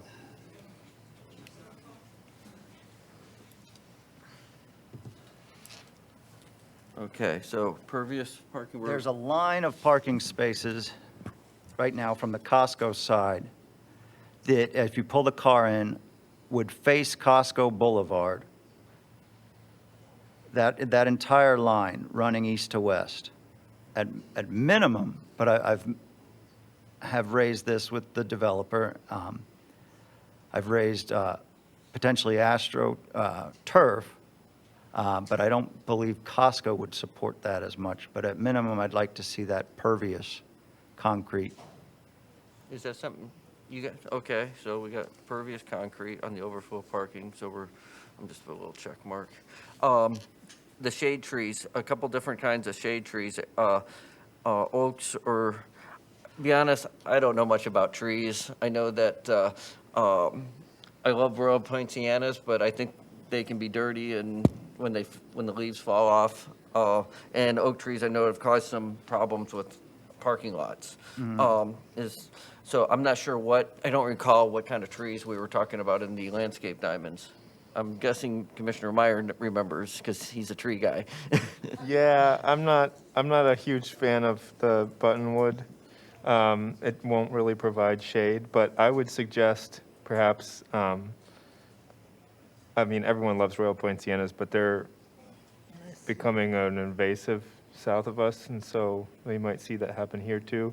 But maybe the gumbo limbo. It's a really hurricane hardy tree, grows very fast, native, and Not much shade. well, no, it can be a shade tree. I mean, it's I not had as one that thick was a of shade canopy as a live oak, but it's a decent native tree. What did you call it, Commissioner? Gumbo limbo. Gumbo limbo. I would listen to your expertise on that one. I'm not, I know that I want true shade trees if we're going to consider it. Oak trees? Or we can work with, I mean, you know, Mr. Fitzwater has helped the city of Stuart with our own native plantings and landscape plan. Maybe we can come back. Thank you. Okay. I'm gonna move on because Number just 5. because of time. So fountains in the lakes. Okay, so we got fountains in the lakes. Okay, so lake number 2, the fence. I Would think we you actually. stop having conversations among ourselves and listen to the commissioners as they deliberate? Thank you so much. So lake number 2, I think we already discussed that they were going to remove the fence. Yes, I'm laying that out. Okay, They so- said they would okay, do it. so as a I'm condition. happy to see that. Okay, the lake shapes, and I don't know what they can do about that. Can you guys freeform? Okay, so we can do that. And so, okay, so, let's see, Costco Boulevard. You need to come up with a better name. Maybe you could have a contest with the school or something, I don't know. That's a great idea. Okay. Crosstown Parkway. Visual features, is that for the fountain or the circle? That's for the circle. And I'm sure that you'd want to do that anyways. Okay. I don't, the no-fill credit, I don't know much about that as far as exactly what we, that was the $316,000 that they would remove. oh, that was, I thought, okay, that was the tree credit, I thought. They would want the fill They were using credit. fill as Oh, the fill credit, okay, that's where I was getting But confused they on that, agreed thank to you. that at the beginning of the meeting. Okay, so, Yes. so we're good on that. And the full tree mitigation, we're working on the, I second reading. okay, so a mitigation plan. And then the stormwater, I guess, reporting. Okay, so I think that the only, really, Commissioner Matheson, the only difference from us is from my perspective, is the 5 versus 20% density. So what if we go to 10? Well, can you do, I mean, I think that's a decision that the developer needs to come up with, and Well, I'm kind of, that's, sorry to put you guys on the spot, but it's at Do any of my 12:30, other but it's here we are. I would agree to ask that. You can ask it.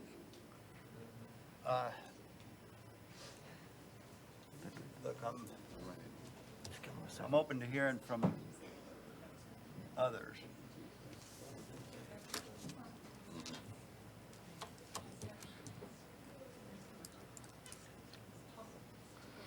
Is that, That's pretty I mean, much, that's if- the list. I think I went down your whole list. yes, you did. And, so, I'm with Commissioner McDonald on the 5%. Mr. Meyer?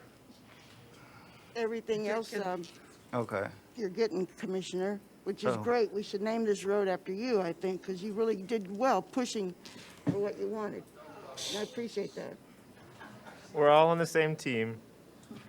We have to push as hard as we can because we work for everyone in the room. Yes, Well, we do. everyone who lives here in the room. Were you expecting a response, or you just put in? Well, Well, I was we have a gonna- motion and a second, if you agreed all that, and that it would be time for public comment. Right now, Or- I'd like to hear from Commissioner Yeah. Meyer. Mr. Meyer has some comments. Well, you know, we've all been here so long. I just wanted to say I really appreciate Ms. Richards and the team for coming out, and it's not easy standing up and not being an expert. And I think, you know, I appreciate you getting involved in the community and doing the hard thing, and I also appreciate all of you for doing the hard thing too. And just to be clear, I know there are a lot of opinions about benefit to the city. A connector road, in my opinion, is an incredible benefit. That is, okay, cool. I think I sit in this chair and I think it's a great benefit.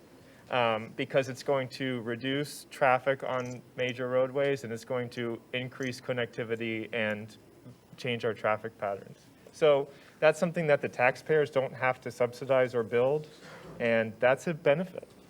There's also an argument to be made that Costco as a major employer is a benefit and additional housing is a benefit. So this is what we're working with. And, you know, there's a lot of insinuations about cloak and dagger. The applicant is doing all this stuff and we're just approving it left and right. I know I can speak for myself. I have raked y'all over the coals, and I have gotten a lot of things that I have asked for.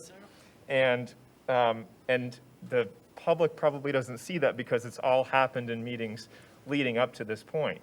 But I have seen a lot of progress on the things that I have asked for. I want to make sure I'm helping fight for the things that you're asking for too. But it's not like this plan, I hope you can see by now, appeared fully formed without any input from us. Electric vehicle charging stations, you might roll your eyes at that, but we asked for that.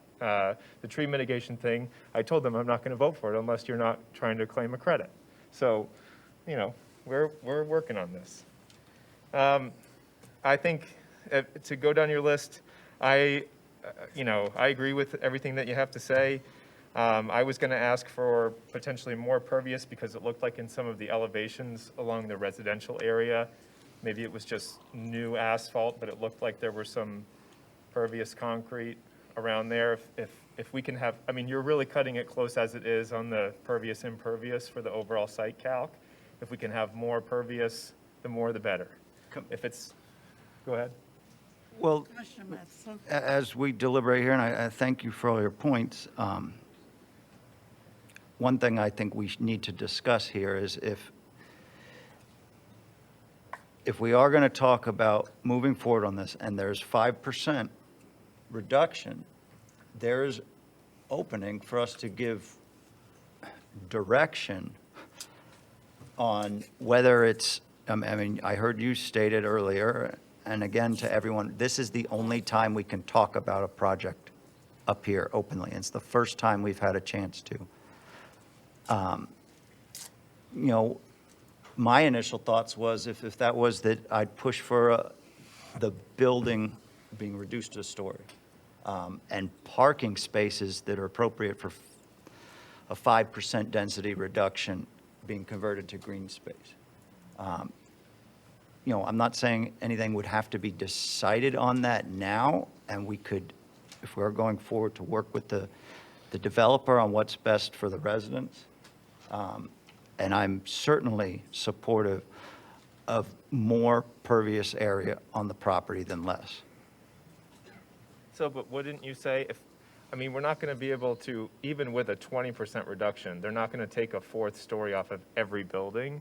One building to give height variation. Okay, but we're still going to have four-story buildings. Wouldn't it be better, I mean, we'd have the reduced parking and a tighter built, more compact building that would still be 4 stories. And then you have the reduced parking and the smaller, but you have more open space. It works, it's like double. I agree. Maybe they could even scrounge up enough open space for a dog park. I don't know, something to benefit the public. Okay. All right, thank you.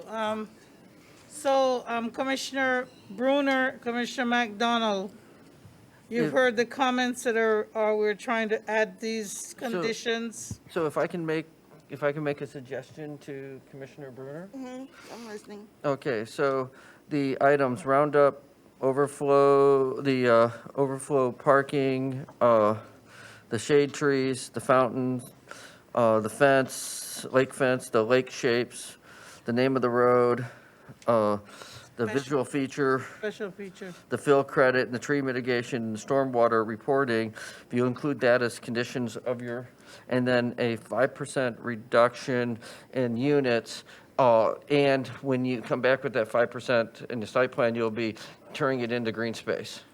And if you can come up with enough green space to do an amenity, so that'd be perfect. Oh, that's a good. Well, everybody loves their dogs. That's great. So if you can come up with that would be great. So would you incorporate that into your motion? Would it be a public amenity or behind the gate?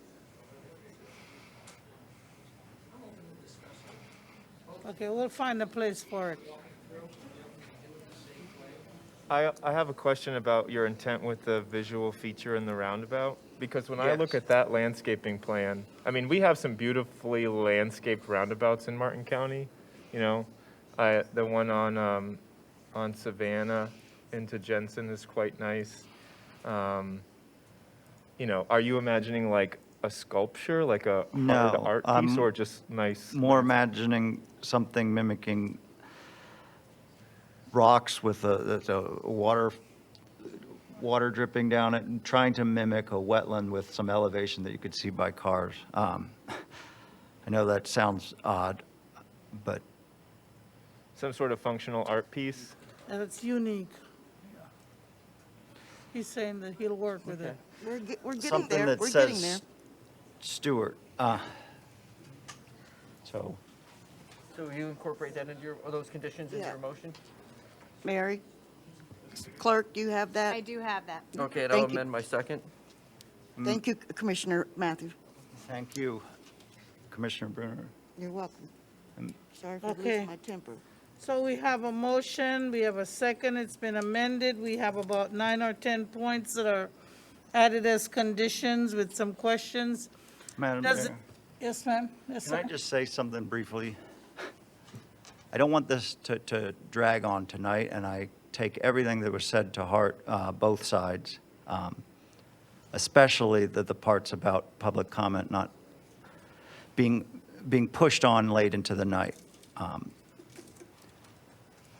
We bear a heavy burden sitting up here. These decisions have to be made. That's why we're here doing it. And I know I've lost sleep over it for a long period of time. I know I've also had, I feel bad. I haven't responded to emails as I made myself a promise originally on, but this has been way overwhelming. When I look at the emails and the counts I've done, I see overwhelming support for the Costco. The difference is not everyone knows all the facts. Our job is to try and learn all the facts, and we have to trust expert witnesses and our city attorney and our development department. I've had many conversations with all of them. I don't believe they are pushing a hidden agenda. Part of their job is to work with applicants, whether it's a single-family home builder on up, to instruct them on the code, and not to work the code around them. That being said, when I'm up here, I have to make realistic decisions on what I think the best outcome for the city is. That's my job. Realistic decisions, and I've experimented with different ones in the past. But my job, our job up here, is to deliberate amongst ourselves and do what we think is best for the city's future, however that decision may go. Thank you. Thank you. Mr. Mortel? Yep. Mr. Mortel, do we need to include in our reasoning, again, the explanation, which was, I think, was given by staff as well as by the developer? You and- guys, and the even deliberation intervener is regarding to the including in your density reasoning. that he But brought up? Realistically, once there's a motion and a second on the floor, you're open to then take public comment. At the end of public comment, you can deliberate the Again, final okay. draw of whatever you get. Okay. So you don't have to finalize the thing before Okay. public comment. Okay, then, fine. Thank you, Mr. Matheson. I'm going to go straight into public comment. First, Mary, these are all in order by speaker number one. Speaker number one, Mr. Jimmy Smith. And we have, in the interest of time, we have the address, so just state your name, speak loudly and clearly. You have 3 minutes. Please hold back any applause or any yays or nays. Let's just get through this as much as possible. Jimmy Smith. Hey, my name is Jimmy Smith, small business owner here in Martin Could County. you speak up, sir, right into the My name is mic? Jimmy Smith, small business owner here in Martin County, president of NAACP. I listened to all of this tonight. I've been here since 2:30, and very interesting. I learned a lot tonight, very hard choices. But let me tell you this, make a long story short. I do shop at Leacher Tree Service, the business there, with my landscaping, and my barbecue business, and we talk about traffic, and I know traffic is bad everywhere.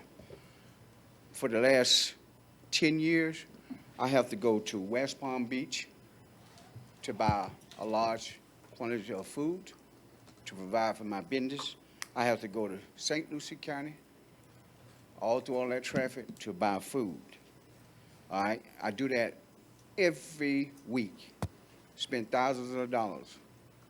And I just feel so terrible that I have to take my money that the citizens of Stuart and Martin County purchase food from me, and then I have to take my money and take it to another county, and they get the benefit from it. I just think that I know all the odds are in that you got to work out, but we need this in Martin County. I hate going to Palm Beach through all that traffic. We need this company because in my community, we've been hit hard for our people in our community to get a job that has been hit hard for us 30 years ago getting a record because they can't afford an attorney and they had to sell out for the charges that they were innocent just to get home to their family. And they got a record. Some became felonies and they can't get a job. And Costco is offering jobs for people that's returning citizens based on individual interviews. And I'm holding them accountable for that.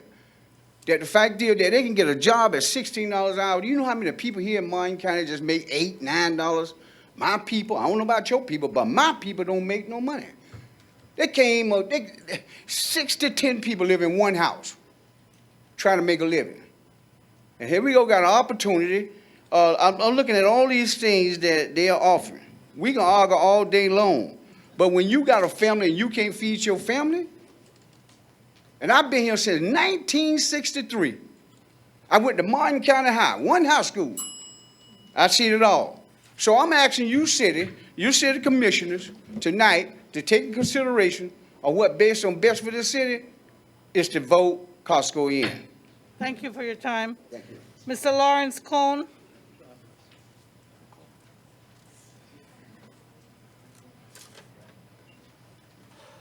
Three minutes, sir. Yes, ma'am. My name is Lawrence Cohn. I live in Stuart. Good evening, City Commission, board members, Mayor Clark, administrators, staff, and my City of Stuart and Martin County neighbors. My family votes yay for Costco. Welcome, I hope. Oh, this is easier. Kudos to your team. You guys are awesome. You answered so many questions and went so far out of your way to make this work for the community. It shows in everything that you guys did. And you guys can see it also. Positive support, tax revenue, jobs, prices, not only for food and products, gas too, proximity to other Costco's and BJ's. It's a win-win. Traffic to me, my family, it's a non-issue. You've got Canner Parkway, which has been reported to only be used at 1/3 of its capacity right now. That's what was reported supposedly from the transportation of Stuart. Something's going to be built there, just like in Palm City. Something was built there where they wanted to build a Costco. Commercial buildings, housing, etc. The Costco designs are for traffic control. I once lived in a transient community, Martin's Crossing townhomes.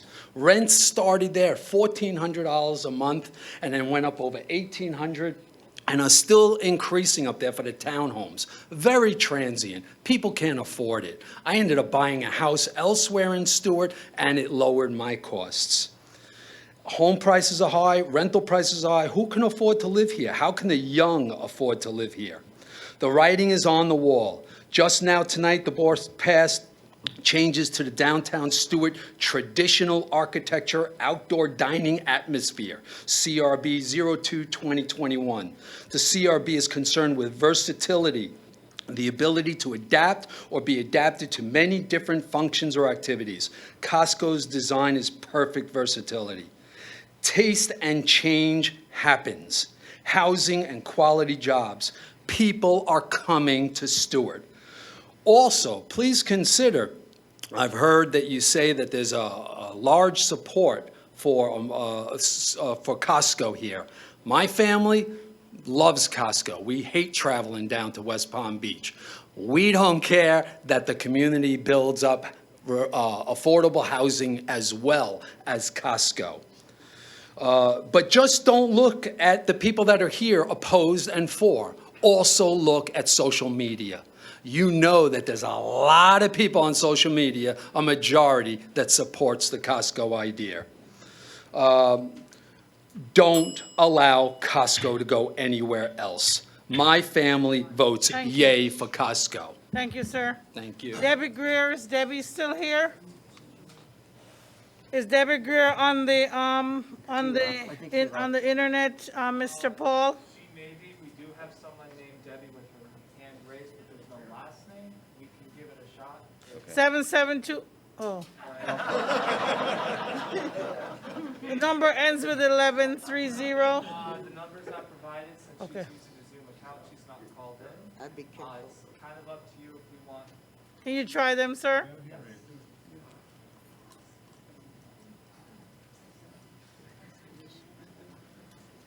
Debbie Greer, can you hear us? Yes, I do.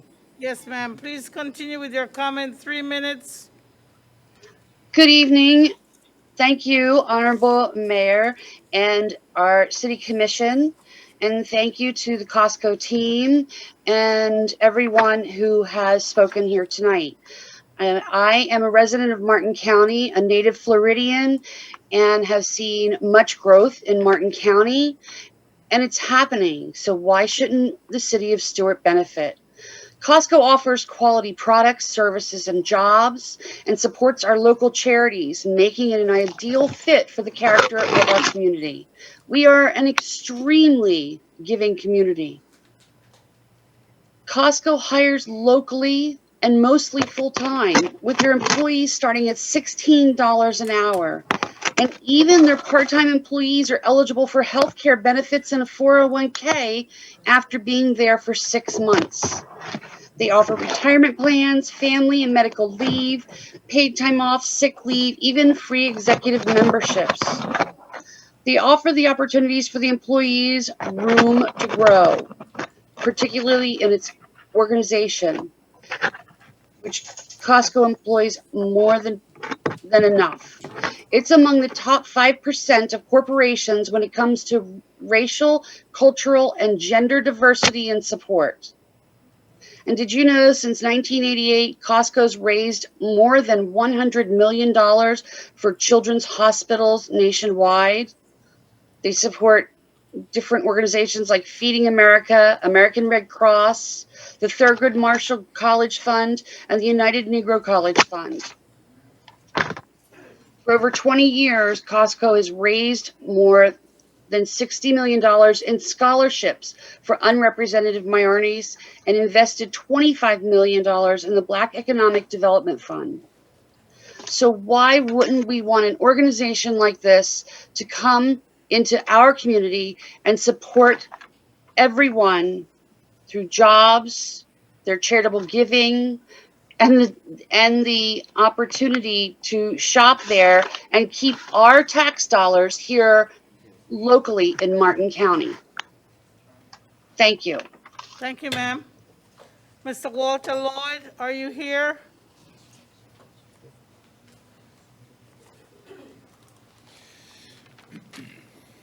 Good evening, Commissioners. My name is Walter Lloyd, and I live in the community of Cabana Point across Canner Highway, close to the proposed site. Please reject this application to assign CPUD zoning and neighborhood special district land use designations to the property being considered here today. On behalf of the thousands of affected residents who live in proximity to the affected areas of Canner Highway between I-95 to the south and Federal Highway to the north, and who have invested themselves and their resources in this community based on the culture and history which has been in existence from the start. Our comprehensive plan still reflects much of the spirit of this history and culture, as is noted by the very first goal statement A, which reads, maintain and enhance Stuart's quality of life, natural beauty, and small town waterfront character, its stable residential neighborhoods, and its status as a commercial and institutional hub for Greater Martin County. Objective 6 goes on to say, neighborhood stability. Established residential neighborhoods shall be protected from intrusion of competing intense uses through adherence to the future land use, map densities and intensities established in the future land use, etc.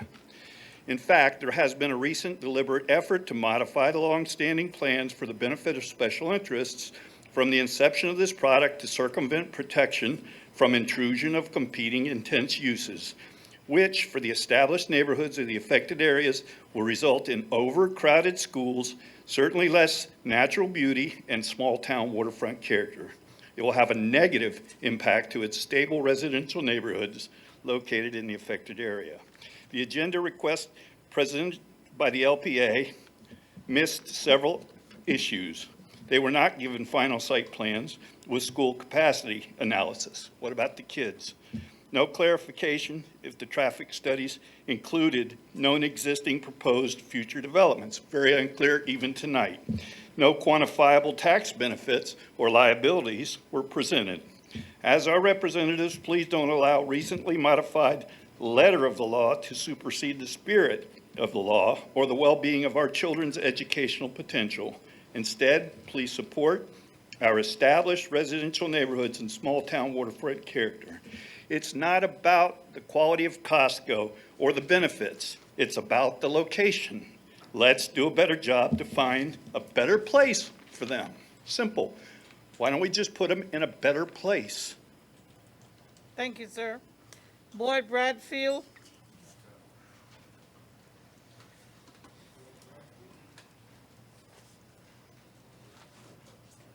Excuse me, I'm Boyd Bradfield with NEI South Coast, and I had a bunch of notes, but I think just listening to all this, I'm the one that annexed this property. It was my idea.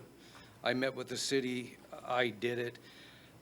Prior to that, back in the 90s, when over 1,000 acres was annexed, the current commission wanted to do it as a PUD. So there were hollow PUDs with no zoning. The commission at the time wanted to do it to control it, to have the flexibility, so that's what it was done. Then later on, I think I did 5 annexations over the last few years. We did the same thing. We brought them in with no zoning, just a PUD. When we looked at this site, when I approached the owners and said, this is a great site for annexation, we looked at it as an infill site. It's surrounded by development, and we felt that since it didn't have any, and they mentioned the single-family resident to the east, she was part of that annexation. So basically what we looked at it is what a great place. I mentioned to the city at the time, if Costco wasn't going to Palm City, this is a perfect spot. You don't have, the neighbors that'd be worried about it. So in our eyes, this is the place where it should go. But anyway, that, it came up about the annexation, so I think it was important to point out that that's, the city did that intently to control the process. Thank you, sir. Mr. Brian Johnson? Brian Johnson, are you in the city council chambers or outside? Or are you on the line on Zoom by Zoom or by phone? Yes, ma'am, we do have Brian Johnson on Zoom. Thank you, sir. 3 minutes.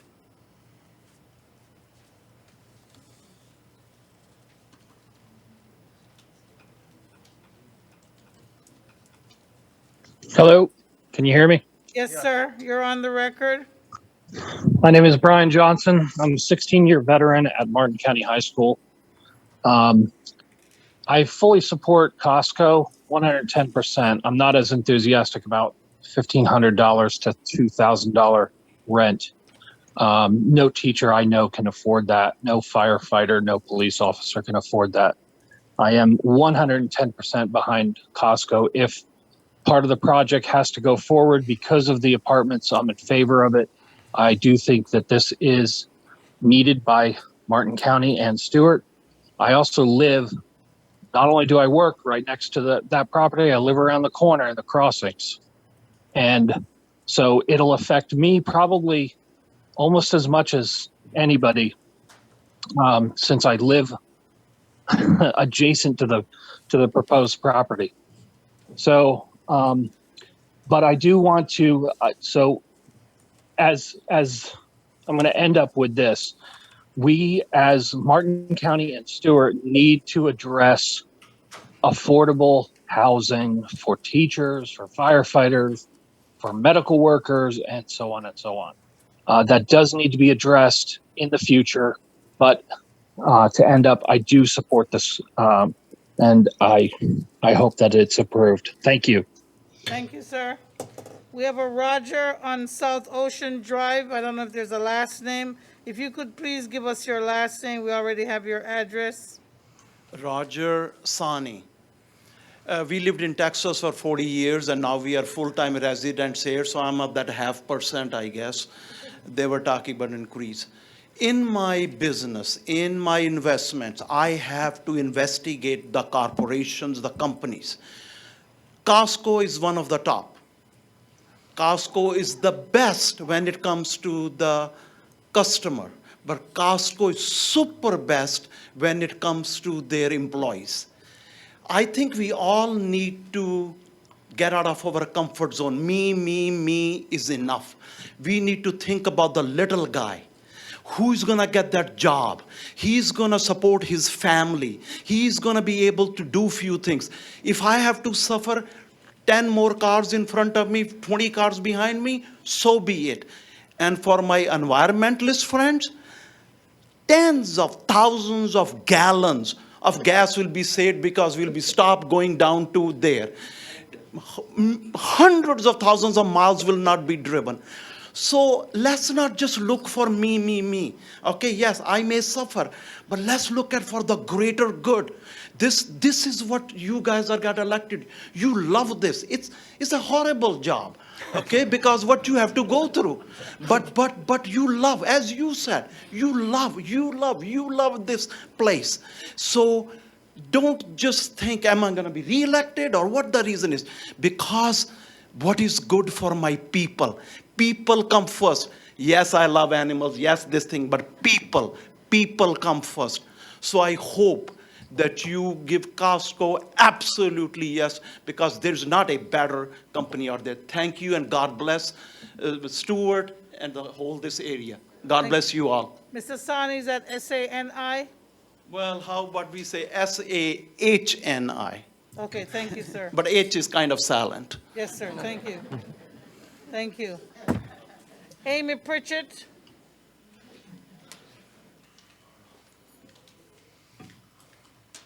Thank you, ma'am. Good evening. Amy Pritchett. I live in Rocky Point. The very first speaker tonight who spoke, who wasn't talking about Costco, talked about communication and informing the public. She was talking about the emancipation event that took place and was thanking you. And one of the things that I feel is missing from all of this is the communication. Everyone I've spoken to, and I'm not exaggerating, I love Costco. I have a card. I've been going there since 2007 not to West Palm, but being a member. They didn't know anything about everything else about what was going on there, just Costco. So they were for it. And I talked to them and I told them what was going on and they wanted more information. You said tonight that this is the first time the 5 of you have spoken together. You need more time. You don't have to make a decision tonight. I want Costco here too. I just don't like the location.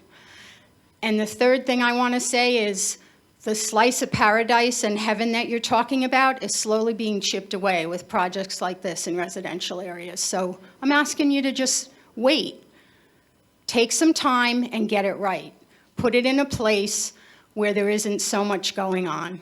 I appreciate your time. Thank you. Thank you, ma'am. Dinah James? Dinah James, are you here in the room at City Hall or are you online? Ms. James may have left. We will yield her time by operation of law. Mr. R.J. Posey? Mr. R.J. Posey, are you in the room or online? Yielded. Mr. Joseph Cooper? Good evening. It's been a long day. Joseph Cooper, born and raised here in Stuart, Florida. Small business owner, GA Construction Group, coming to support the effort to bring the mixed-use designation to the site, not just about Costco. But when you look at how communities are trending now, when you have a mixed-use space where you can have people can live, work, and also play and development, so become community centers. I think it's an excellent layout, the design that's been put forth. As the NAACP talked about the job creation, whereas some of the rent levels are a little bit spiky, but it's still a start. It's a start in the right direction with the job creation, with the $16 an hour start, and you build upon that. And you have to, because as the gentleman just before me talked about, you got to think about, as a general contractor, I do well, but you also have to think about people that's not doing as well, and try to be supportive of that, and try to be inclusive of getting folks opportunities and a better shot at life, and being upwardly mobile. So thank you for allowing me to speak, and hopefully that we'll get a positive outcome of this designation. Thank you. Thank you so much. Dennis Gerdovich. Dennis Gerdovich, not present when called. We will take that time. Mr. Sneediger, how do you, oh, he was not here at all. Okay, he was here? Okay.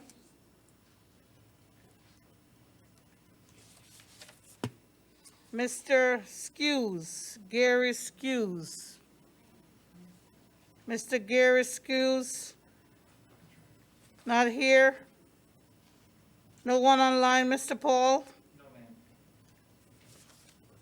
Kathy Mars. Kathy Mars. Not online? Catherine Martinez. Catherine Martinez. Linda Hartwick. Linda Hartwick. Not online? Jim Hatch. Jim Hatch. Darcy Braze. Or Braz. Darcy Braz. Robert Langevin. He left. B-R-A-Z, Darcy. And then Mr. Langevin. He left. Yeah, I saw, okay. Mary Alice Rowley. Yes, ma'am. Good morning. My name is Mary Alice Rowley, and I'm the Secretary of the De La Bahia Condominium Association, a 55-plus development of 303 condos located on Canner Highway. I'm here representing not only the residents of De La Bahia, but all those who live along Canner. We agree with the intervener that this project should not be approved because it does not comply with a comprehensive plan or the land development code. We all love Costco, and I became a Costco member in the 1990s. What you are missing is our opposition to the location that has been selected for this project. Costco would be welcomed in this area, just at another location, preferably one that is closer to the Turnpike, I-95, or along US 1, where there are other commercial businesses. The traffic that this project will generate will impact everyone living along Canner. With 398 new apartments, most of which will probably house 2 cars, not 1.7, that means that almost 800 more cars will be using Canner Highway to enter and exit their development. Add to that number the number of cars traveling to Costco and the Costco gas pumps, and it is a nightmare waiting to happen. I've sent all of you a picture of the traffic backed up at Monterey and Canner at 5 p.m. on April 28, 2021.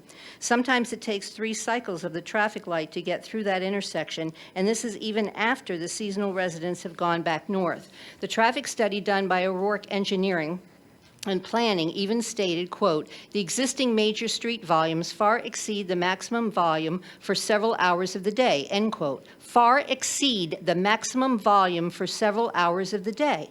If you think a new traffic light will solve this problem, you are wrong, since that will only back up the traffic on Canner even more.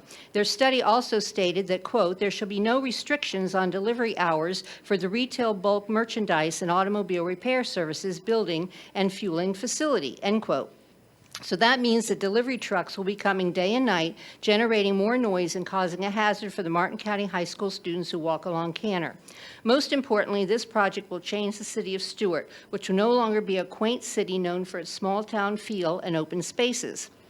We will be just like the counties to the south of us, where overdevelopment is run amok. As city commissioners, you need to listen to those who voted you in, for whom you work, and especially the ones affected by this project, and that's the people living along Canner Highway. Please vote no and find another location more suitable for this type of commercial development. Thank you for your time, and by the way, no one came from the development to speak to anyone at De La Bahia. Thank you. Thank you. Brad Pollock.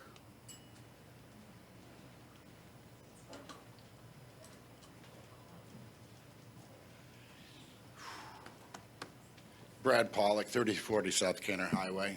I'm an irrigation contractor. I moved across the street, directly across the street 41 years ago. I purchased 37 years ago.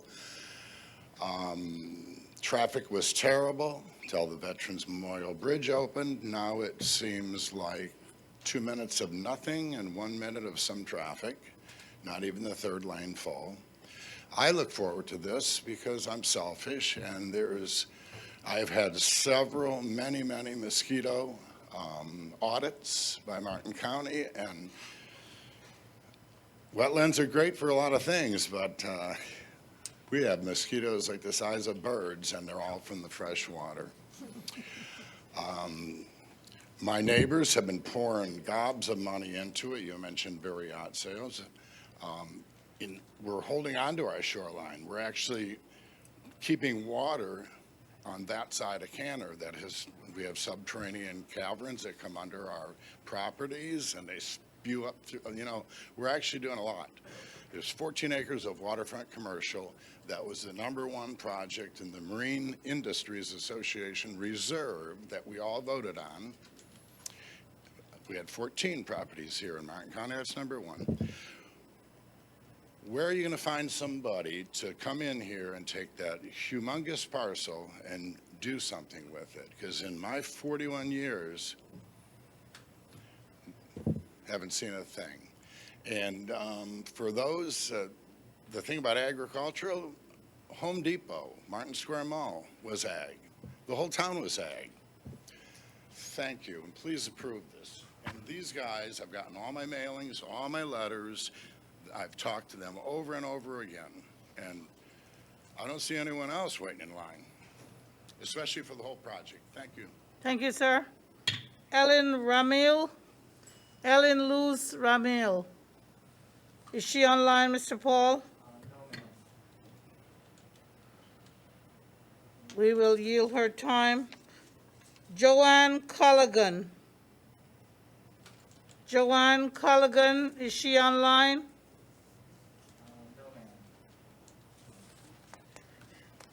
Mr. Larry Howell. Larry Howell, is he online?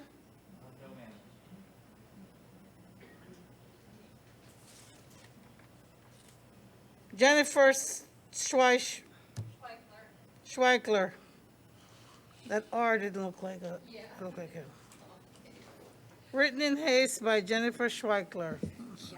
Think so. Hi, I live at the crossing, so I'll be directly affected as well. And I would love a Costco, but not here. There's already the Costco, the apartment, the strip mall, the gas station, a public pool, the health department, the county offices, and this is a residential area. There's already 5 apartment complexes in the area, 2 mobile homes, villages, townhomes, a huge school, a health clinic, 3 memory care facilities, and 1 that's already being constructed right next to Costco. That's already been approved, all within less than a mile. My complex alone has 350 apartments. There's 1, 2, and 3 bedrooms. Let's just round and say everybody's got 2 cars, because some of the 3 bedrooms have 4 cars. But we're gonna round and say 2. So that's 600 cars coming in and out of 1 complex, not to mention all the other apartments. Then there's a yacht club being approved or impending across the street at the Veterans Memorial Bridge. Canner wasn't designed to be a commercial area. It's 6 lanes, but it's got limited turn access as it is, and as other people have stated, 1 traffic light is not going to help. And it's definitely an effect on Willoughby and Indian. In fact, I requested from the town an adjustment to an area nearby, and Lucas Lambert replied saying that Southeast Indian Street, quote, Southeast Indian Street and Southeast Willoughby Boulevard is already congested and strained. For these reasons, traffic engineering will not support the installation of your request at the median opening. And that was back in November, and they closed my request in December. Your people said that it was already congested and strained at Willoughby and Indian. There's a perfect spot down south with excellent access via Cove and Salerno from the Turnpike from the 95. It's a giant empty lot that's been there for, I've been here almost 18 years, and it's been there empty near Grand Park and US 1. There's an empty restaurant that's sitting there that hasn't been developed within the last 4 or 5 years. It's also much easier traffic. There's only 1 residential area there across the street, Springtree. And it's better accessible from Hobe Sound, Port Salerno, and all the areas north of here. There's only 1 residential apartment. And you talk about wanting to bring businesses to Stuart, and yet there's a lot of small businesses that have closed. And in this direct area on Indian Street alone, there's a 22,000 square foot office space, 25% of which was empty and was built in 2006, and it's still empty. I lived in England for 3 years. I came back, didn't even recognize Stuart anymore from 2016 to 2019. The There's Thank all you. the small businesses that are in the area that are going to be closing thanks to potentially for Costco that will directly be impacted. Thank you. Mechanics, cabinetry, all those other areas. And you talk about wanting businesses, but you're not taking into account small businesses already here. Thank you. Ron Dennis? Thank you, Commissioners. I'm rising in support of Costco. In monitoring my neighbors on social media, the comments have been overwhelmingly yes for Costco, more than a 2-to-1 ratio, and I've been monitoring since this started. But out of respect for the opposition, I have heard their opposition concerns: too much traffic, too many homes, too large a footprint affecting green. Costco will ruin our small-town tranquility. In my opinion, they fail to consider the positives. My thoughts are as follows. As to heavy traffic, why should Martin be penalized? Why are we forced to drive? In my case, it's an hour trip, to go half an hour to leave the county, to go either north or south to get something that everybody wants. And that's part of the reason why US 1 is so heavily trafficked, because we have to go up there to get everything. As far as forcing not only just the traffic, but also forcing us to spend our dollars outside of our county. That just doesn't seem to make sense. Can we not see how the heavy traffic will be alleviated by picking a good centralized location? This is a great location in between both Balm City and Stuart.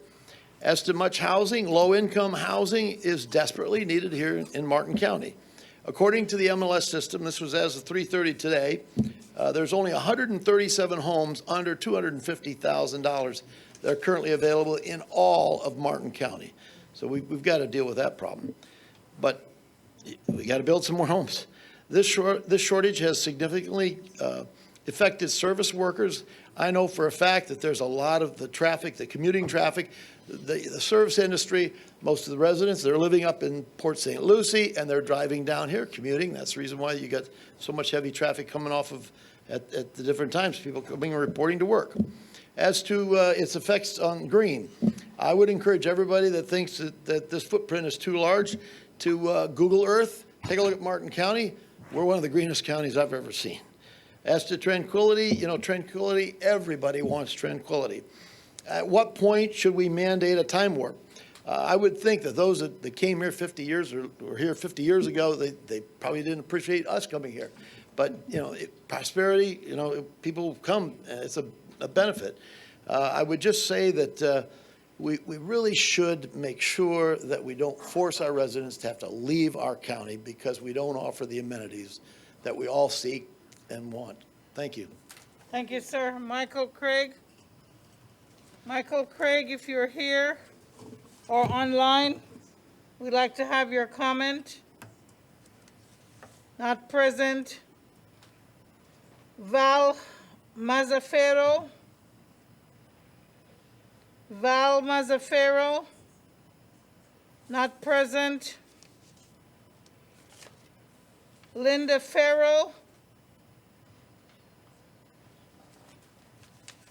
Linda Farrow, not online, Mr. Paul? Lois Briscoe? Lois Briscoe? Not present, not online. Lourdes Otero? Lourdes Otero? Not present, not online. Margaret Goldie? Again, good morning. Good morning, ma'am. Good morning. I want to thank the commission for being so diligent and doing your homework, and also to the builder developer for all of the information that's been put forward. First, I want to say that I'm not a NIMBY. Not in my backyard was not my mantra. I moved here, bought a home here in the 1980s. And I have to say that it was beautiful then. It still is beautiful, and I want it to stay beautiful. We talk about Costco. I'm not against Costco. I think Costco is wonderful if they are paying employees, and it certainly sounds like they do a decent job at handling their employees and benefiting their employees. But what I would like to say is the development for the apartments seems to me that that's a little bit too much density. And I want to thank you, Commissioner Matheson, for your diligence, because you certainly have shown me tonight that you've done your homework and you've asked a lot of very, very good questions. But as far as the density goes, it's a little too much. But the other thing that we're also very interested in is affordable housing. That's one of the things that Martin County is really lacking. And I have yet to see anything regarding affordable housing. I'd like to see what Commissioner Matheson suggested is to reduce the density on that by not 5%, but somewhere closer to the 20%. I hope that the commission will consider postponing this decision until further investigation and a more deeper dive into the facts and the information is done properly, so that the residents of this beautiful community can feel that the commissioners did the best that they possibly could do for the residents. Thank you. Thank you, ma'am. Thank you. Robert Snackley. I can't read this, but it's SNOSYJE. No one online? Mr. Paul? Thank you. Robert on Canner Highway, 3001 Canner Highway, if you're here. Thank you. Jennifer Snyder? Oh, is he coming? I tried. Can you please spell your last name when you come up, sir? SNYDER. I agree with you. Snyder, I didn't see that. There's no R there. Well, yeah, there is. I write my name all the time. I agree with the intervener. Doesn't look like it. Y'all know how I feel. Wrong spot, wrong place. That's all. It's late. Y'all have a nice night. Thank you, sir. Jennifer Snyder?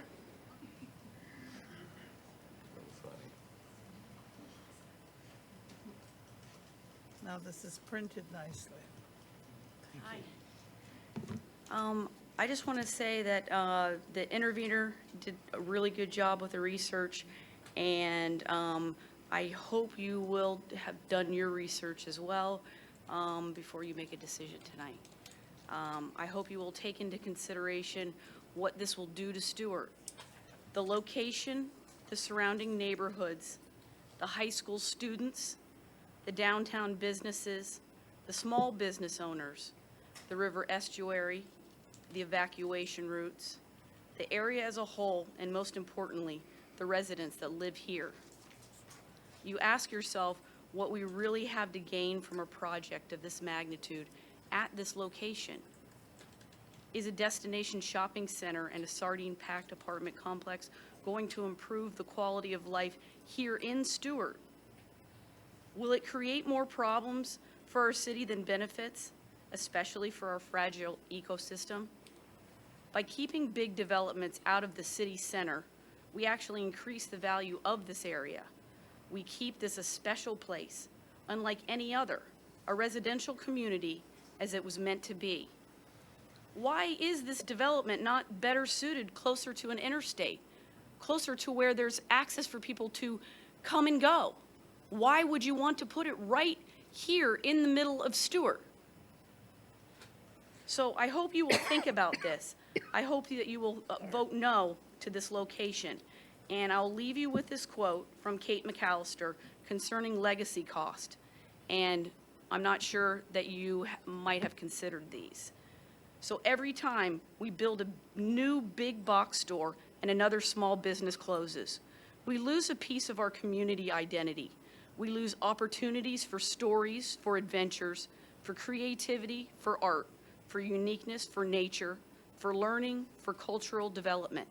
We lose the opportunity to teach future generations what a beautiful, sustainable, vibrant, healthy, and safe community looks and feels like. As elected representatives, you have a responsibility and an opportunity to make good decisions about how the community functions. You were selected because we trust that you will do the necessary background research, talk to the necessary people, and make a concerted effort to fully understand the impacts of your decisions. As officials, you made commitments to the community to uphold principles of sustainability, active transportation, local economic prosperity, safety, health, and many others. It is my sincere hope that you will consider these principles before you make a decision tonight. Thank you. Thank you, ma'am. Kevin Poole? Kevin Poole, is he online, sir? Mr. Poole, please present your comments for 3 minutes. Yeah, hi, my name's Kevin Poole. I've lived in Stuart for 20 years. I'm 31.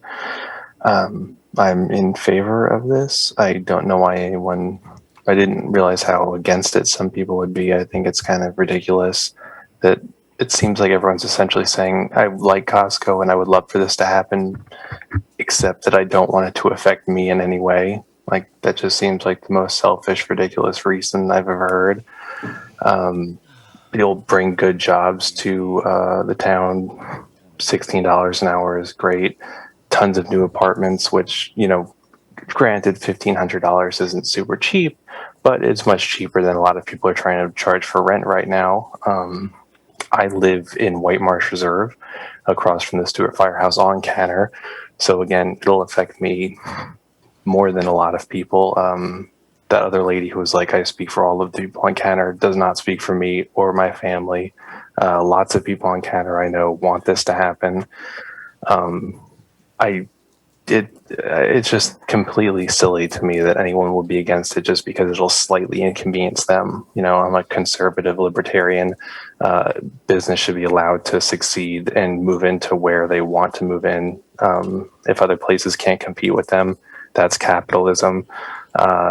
It's, they're providing good paying jobs, unlike places like Walmart and Publix, which could keep people on perpetual part-time work, paying them $9 an hour. This will make Publix and Walmart have to pay places better. I don't want to shop at those places because they treat their employees like garbage. Costco doesn't. I can't really afford to live in a lot of places. I'm 31. I know a lot of my friends can't afford to live around here either. The apartments can help with that. That's all I have to say. Just please approve the project, and I hope you do. Thank you, sir. Mr. Jeff Harden? Madam Commissioner, Commission, good morning.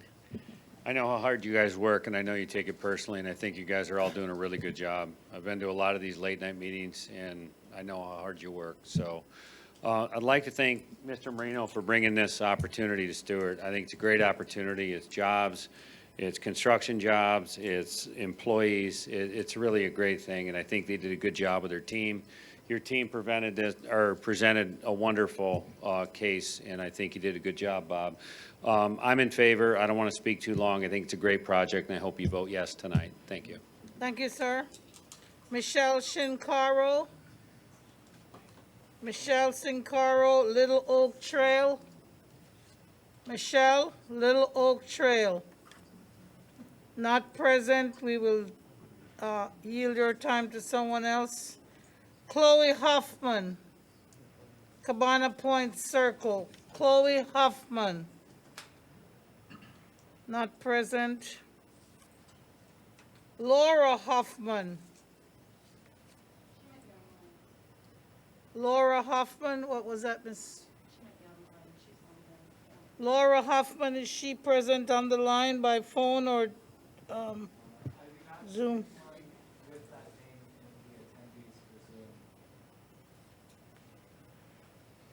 Thank you, sir.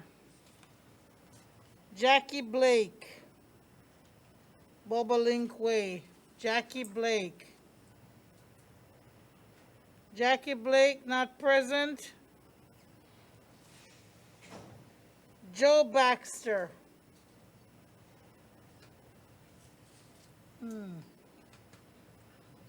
Joe Baxter, not present, not online. Harry Snyder? Harry Snyder?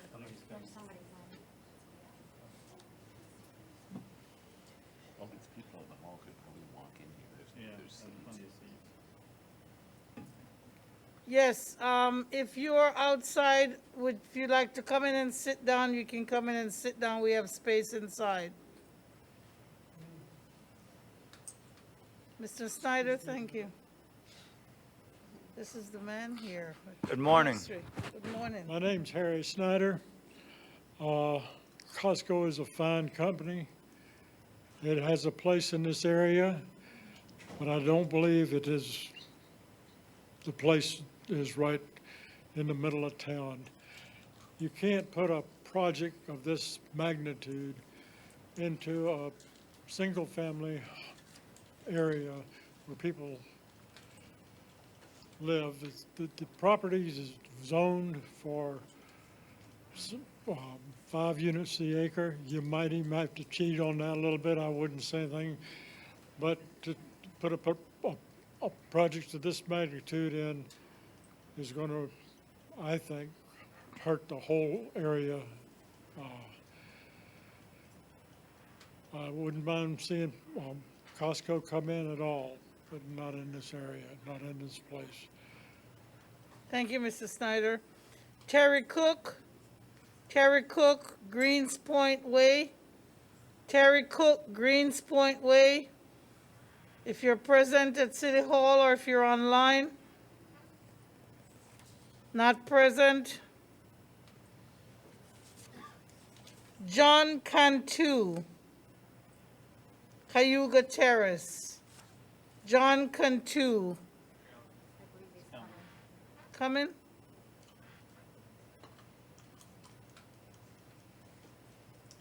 Hi, my name is John Cantu. I've been a Martin County resident for 30-plus years.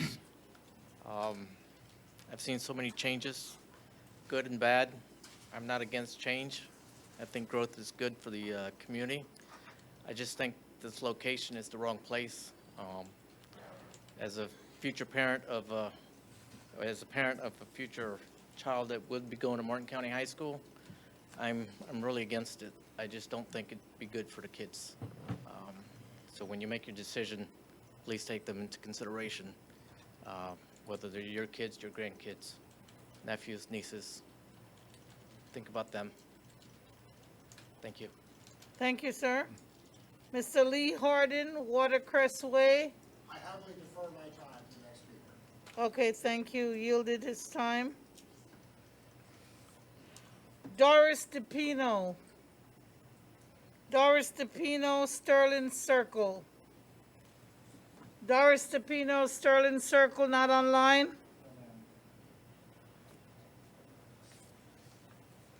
John Sullivan. John Sullivan.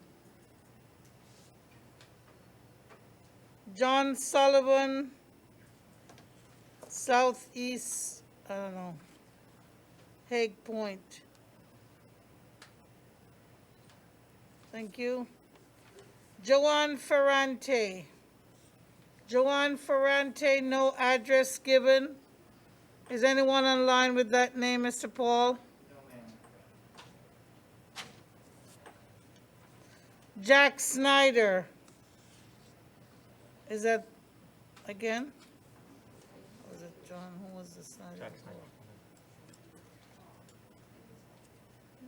What do you have before? Robert? Jennifer? Okay, another Jack, another Snyder. Jack Snyder.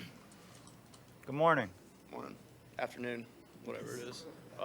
My name is Jackson Snyder. I'm a fourth-generation Floridian and Martin County resident, and I agree with the intervener. I think this is no place for Costco. I mean, everybody's kind of laid out all the different issues with it and what's good and what's not, and I just don't think it has a place where it is. I'm not against Costco. I think it could have a good place in Martin County, but just not in this location. I think the traffic problems with everything that's been addressed, it's just not a fit for us. Thank you, sir.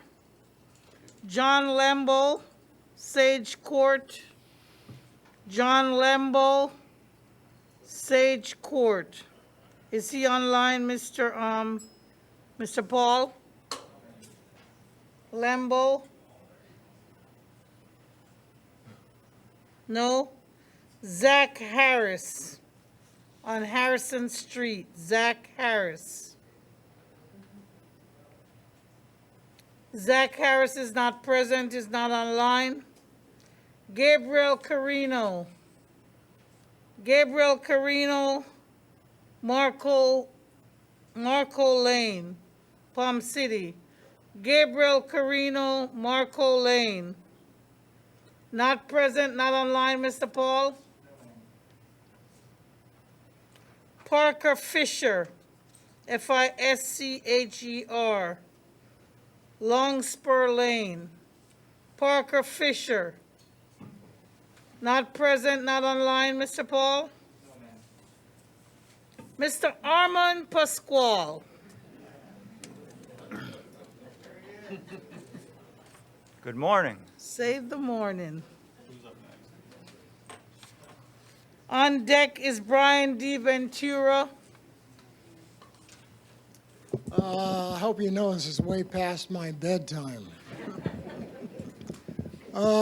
Do us all a favor. Don't make another bad decision. We don't need another big box. We don't need more apartments. We don't need more gas stations. We don't need more strip malls. We don't need more restaurants. We don't need more traffic jams. You guys are approving everything that comes before you. We don't need any more disastrous approvals. This is a bad location. This is bad for the city. This is bad for the residents that have been here both long and short. Think about what you're doing and what's going to happen tomorrow when you can't go down Canner Highway because of the traffic jams. And the more lights they put up, the worse it is. Think about this. Don't just think about today. Don't just think about these guys making big profits. Think about the people that live here and expect to live here for quite some time. Thank you, Mr. Pasquale. Brian D. Ventura. No, he's here. My social media says save the wetlands. That's my biggest contention is 100% of the wetlands are being filled in here. And I've also been told by some of the city staff that I found an anomaly that they're not following the comp plan. And the direction I got was, we're not going to turn the applicant around at this time because of that. If you want to take it to third party and take it into the courts, we won't. We're not going to. We're going to have to side on the side of the applicant. So that's the way the city is approaching stuff that we find that is valid. So quickly, the roundabout that they're putting in fills in wetland 7. Wetland 7 scored 0.44 in the RAP score. And that's the kind of wetlands that Frank restored up in Avelina, okay? So it can be done. So if it's gonna happen, let's put a little more lipstick on this pig. If you look at the architectural of the building, the big building, metal siding, wouldn't fly in the urban code. Let's make it architecturally pleasing. Let's do something nice. I mean, make it look like the Lyric Dam Theater. In fact, Lyric Theater has more protection on the facade than the wetlands on this site. So, we're gonna get it, put some lipstick on the pig. And let's see something here.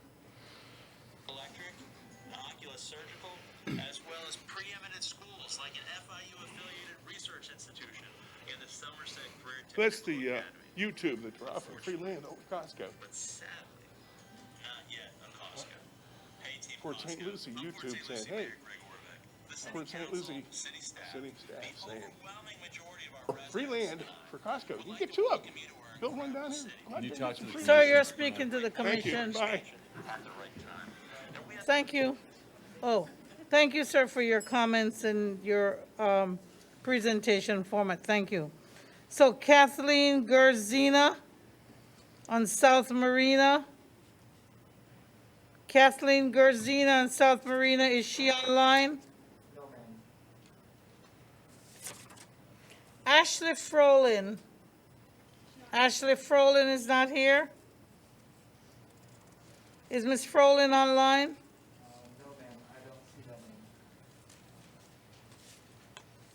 Nancy Bates.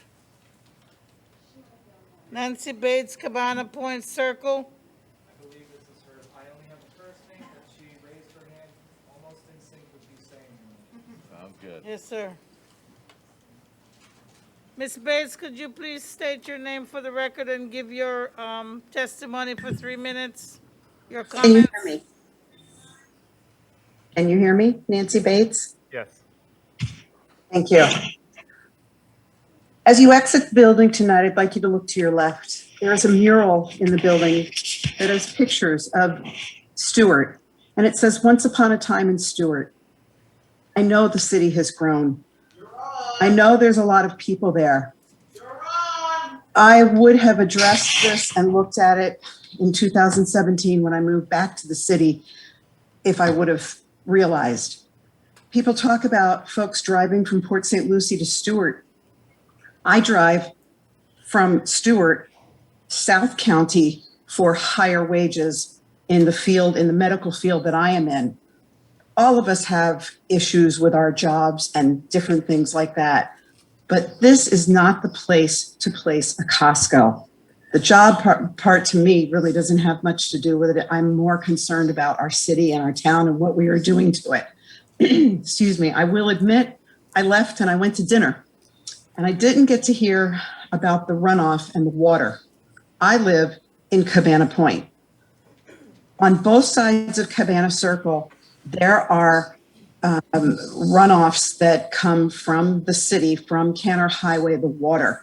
I'm concerned not only about our estuaries and everything, but I'm concerned even about the runoff that comes from Canner Highway into the waterway there. There's a very small boat ramp in this neighborhood that can't even be used because of the runoff and the sludge that's at that end of the waterway. And it can't even be addressed and be dredged by anybody other than the people that live there will have to pay the money to dredge it because the county won't even look at that and address that. Number two, I'd like to say that it was mentioned that it was high density properties that were in Cabana Point. The apartment complex that is the first thing that you see when you are there is seasonal rentals. There are only 3 or 4 buildings, 3 or 4 apartments there, and they are only used for approximately 3 to 4 months of the year, and the rest of the time they are not used, and that is the owner's decision on how they do that. The other properties that are in the back that were said to be high density multifamily have residents that have lived there for multiple years. They are not transients coming and going, moving in and out. And there is one place that has 3 pieces of property with only 2 residents on it. And lastly, I would just like to say, how many empty strip malls do we have? How many empty restaurants? How many empty? We don't even need another memory care. I just moved my mother out of 2 in our county because it didn't have enough staff. It didn't have proper care. And so I think that those that need jobs need to look in the medical. The bell rang sometime Find something ago. else. Thank you. Thank you, ma'am. Great night.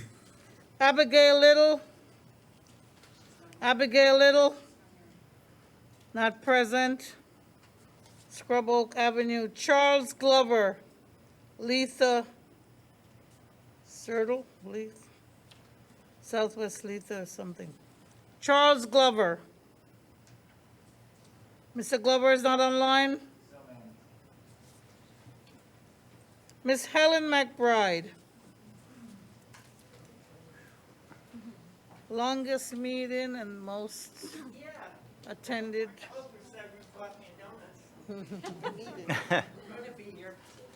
And Armin missed his time, he stayed too late, he told me.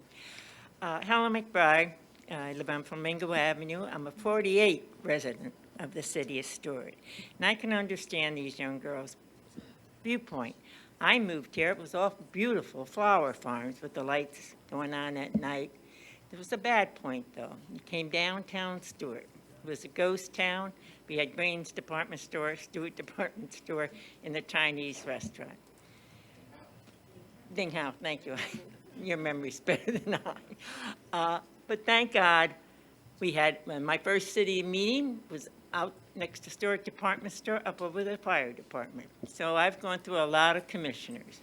But thank God, we, the people of Stuart who vote for you all, pick great guys and women.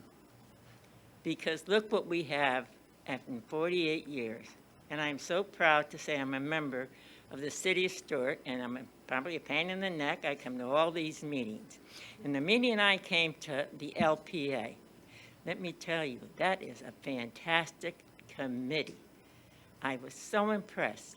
And this young gentleman, Joe, I'm sorry, I can't remember your last name, they were dotting the i's, crossing the t's, and like some of us, they believe in the green. And he worked with them, just like tonight. He's working with you. Give a little, take a little.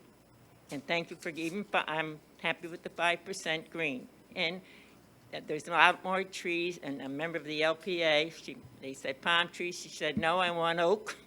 She said, I don't care in 20 years if you have to dig them up and plant new trees. So that's whoever appointed them, you all had to appoint them. You did a great job. But please, progress. We can't build a wall around us and say, no more can come in, because we don't want to become stagnant again.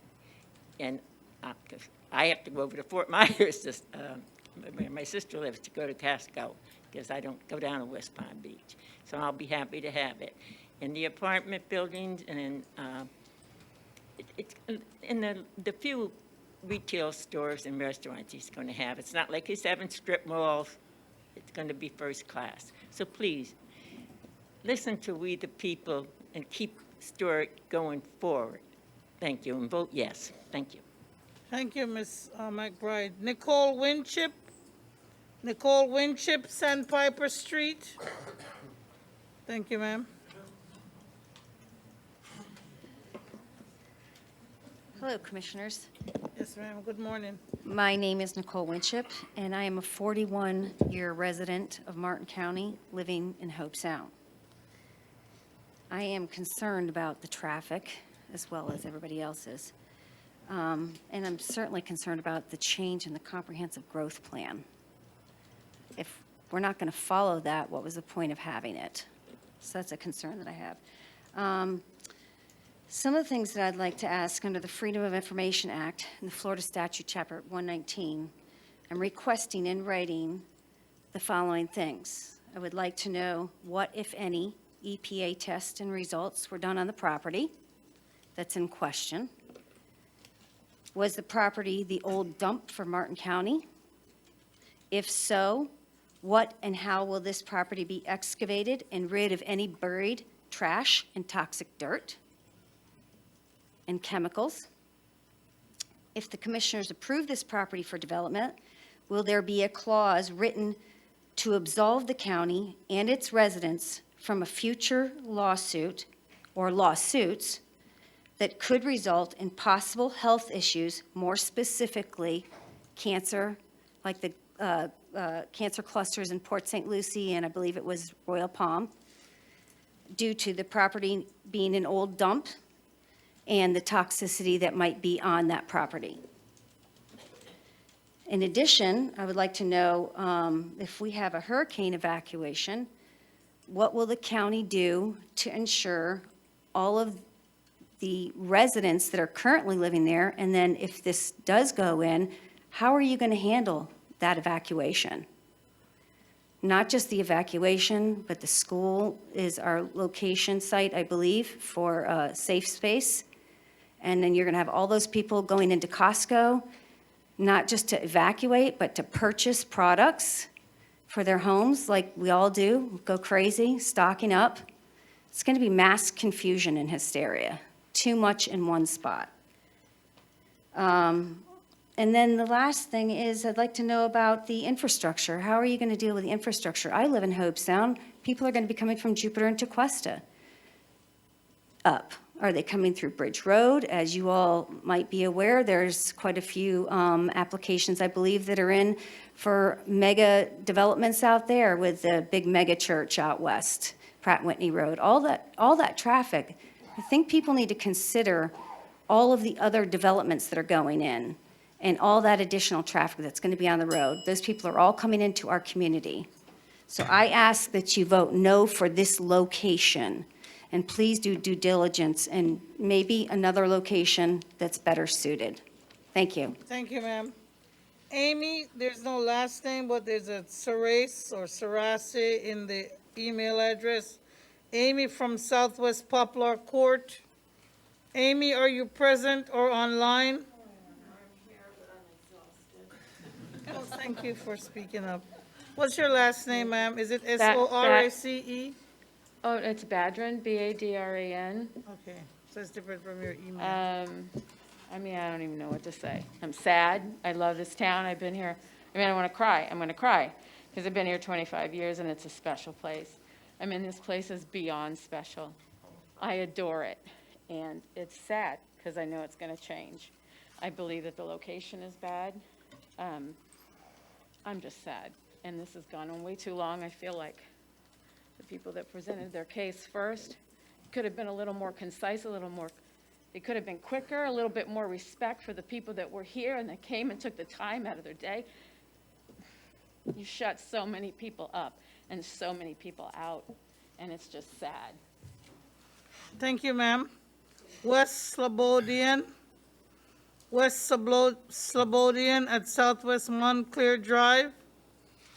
West, if you're here or online, please come forward. Slobodian, Southwest Montclair Drive. Not present. Nick Golota. Nick Golota. Thank you, sir. Is it Gulotta? Yes, ma'am. Yes, sir. So if Costco is going to solve all of our problems, I think, get this off, maybe we should build 2 of them. But we know that's not the case. So I'm a lifelong resident of Martin County. I swam in Matheson Pond when I was a kid when they had barbecues on Sundays for the neighborhood.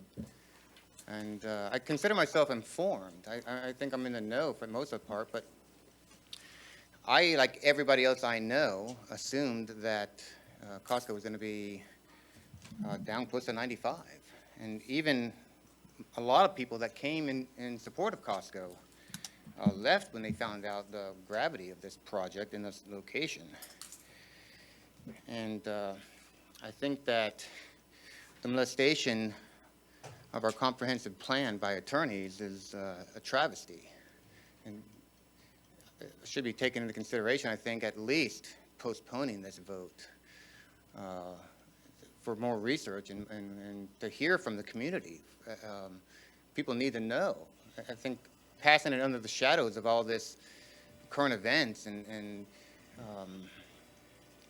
not knowing in the community is horrible. And I know Mr. Marino spent a lot of money, and God bless him, it looks like he has a lot of it. But he bought that property with different zoning, and just because he spent hundreds of thousands of dollars doesn't obligate you to make such radical changes to the zoning.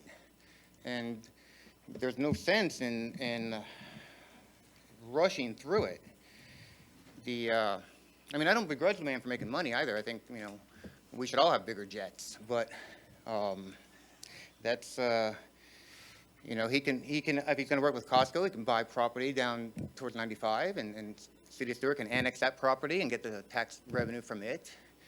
I keep hearing about jobs, and everywhere I go, from law offices to gas stations, help wanted signs, and everybody's hiring. So I don't understand. We're swimming in jobs. I don't think jobs is an issue at all.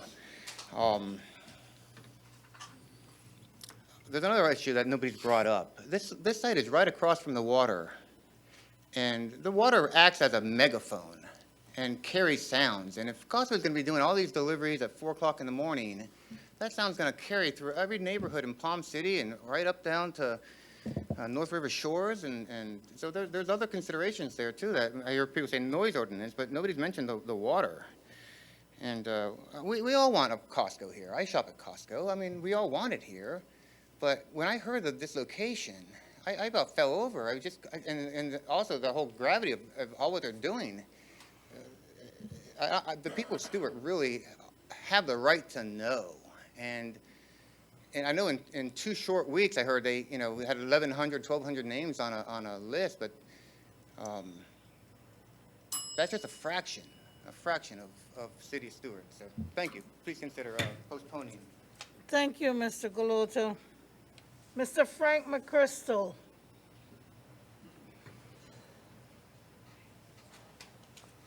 The last one.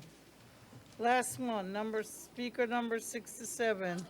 Big shout out to the tech guy back there. I've never seen anybody Well- handle the Zoom better than that. They screw it up at the county all the time. Thank you. Frank McChrystal, citizen of the city of Stuart.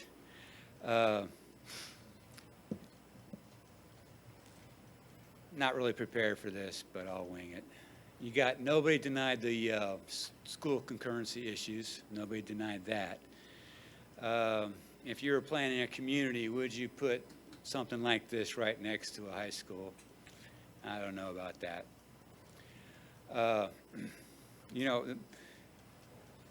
It got kind of humorous. I mean, it was a bizarro world to me when you're up here negotiating electrical charging stations for people living in rental apartments. I mean, they can afford a rental apartment and a car payment on their $60,000 car. That was kind of bizarro world to me. This doesn't fit the Shangri-La idealism of the new urbanism that you made sure you got out of the development on Central Parkway. So that's out the window. Mostly, I don't like what I'm seeing, and I don't know how proud I am of being part of Stuart anymore. It seems like we're the tip of the spear as far as totally changing the whole county. I mean, we built projects in the 60s, and we quit building them in the 90s. We tore them down, okay?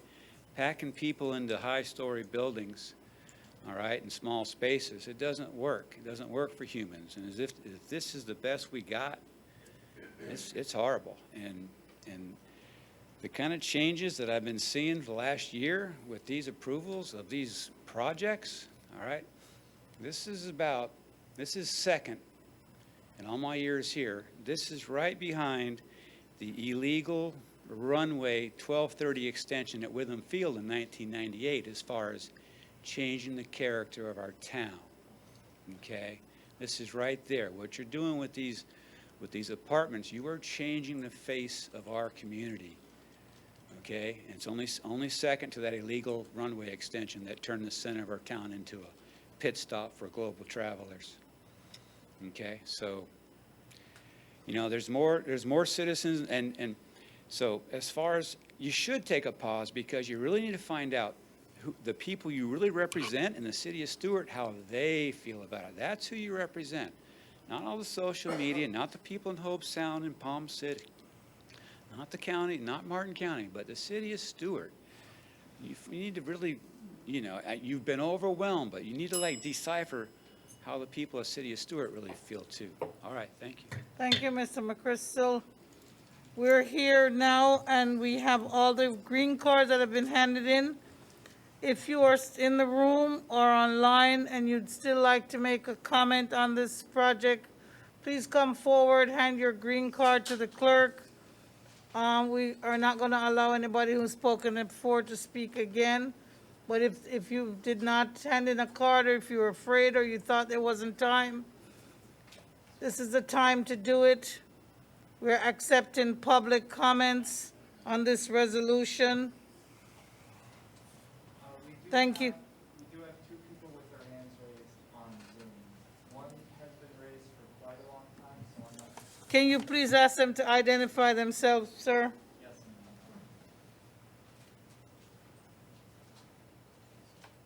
ma'am. Hello? Hello, sir. Could you please state who you are? Yes, my name is Jeffrey Cerna. I live in Cabana Point Circle.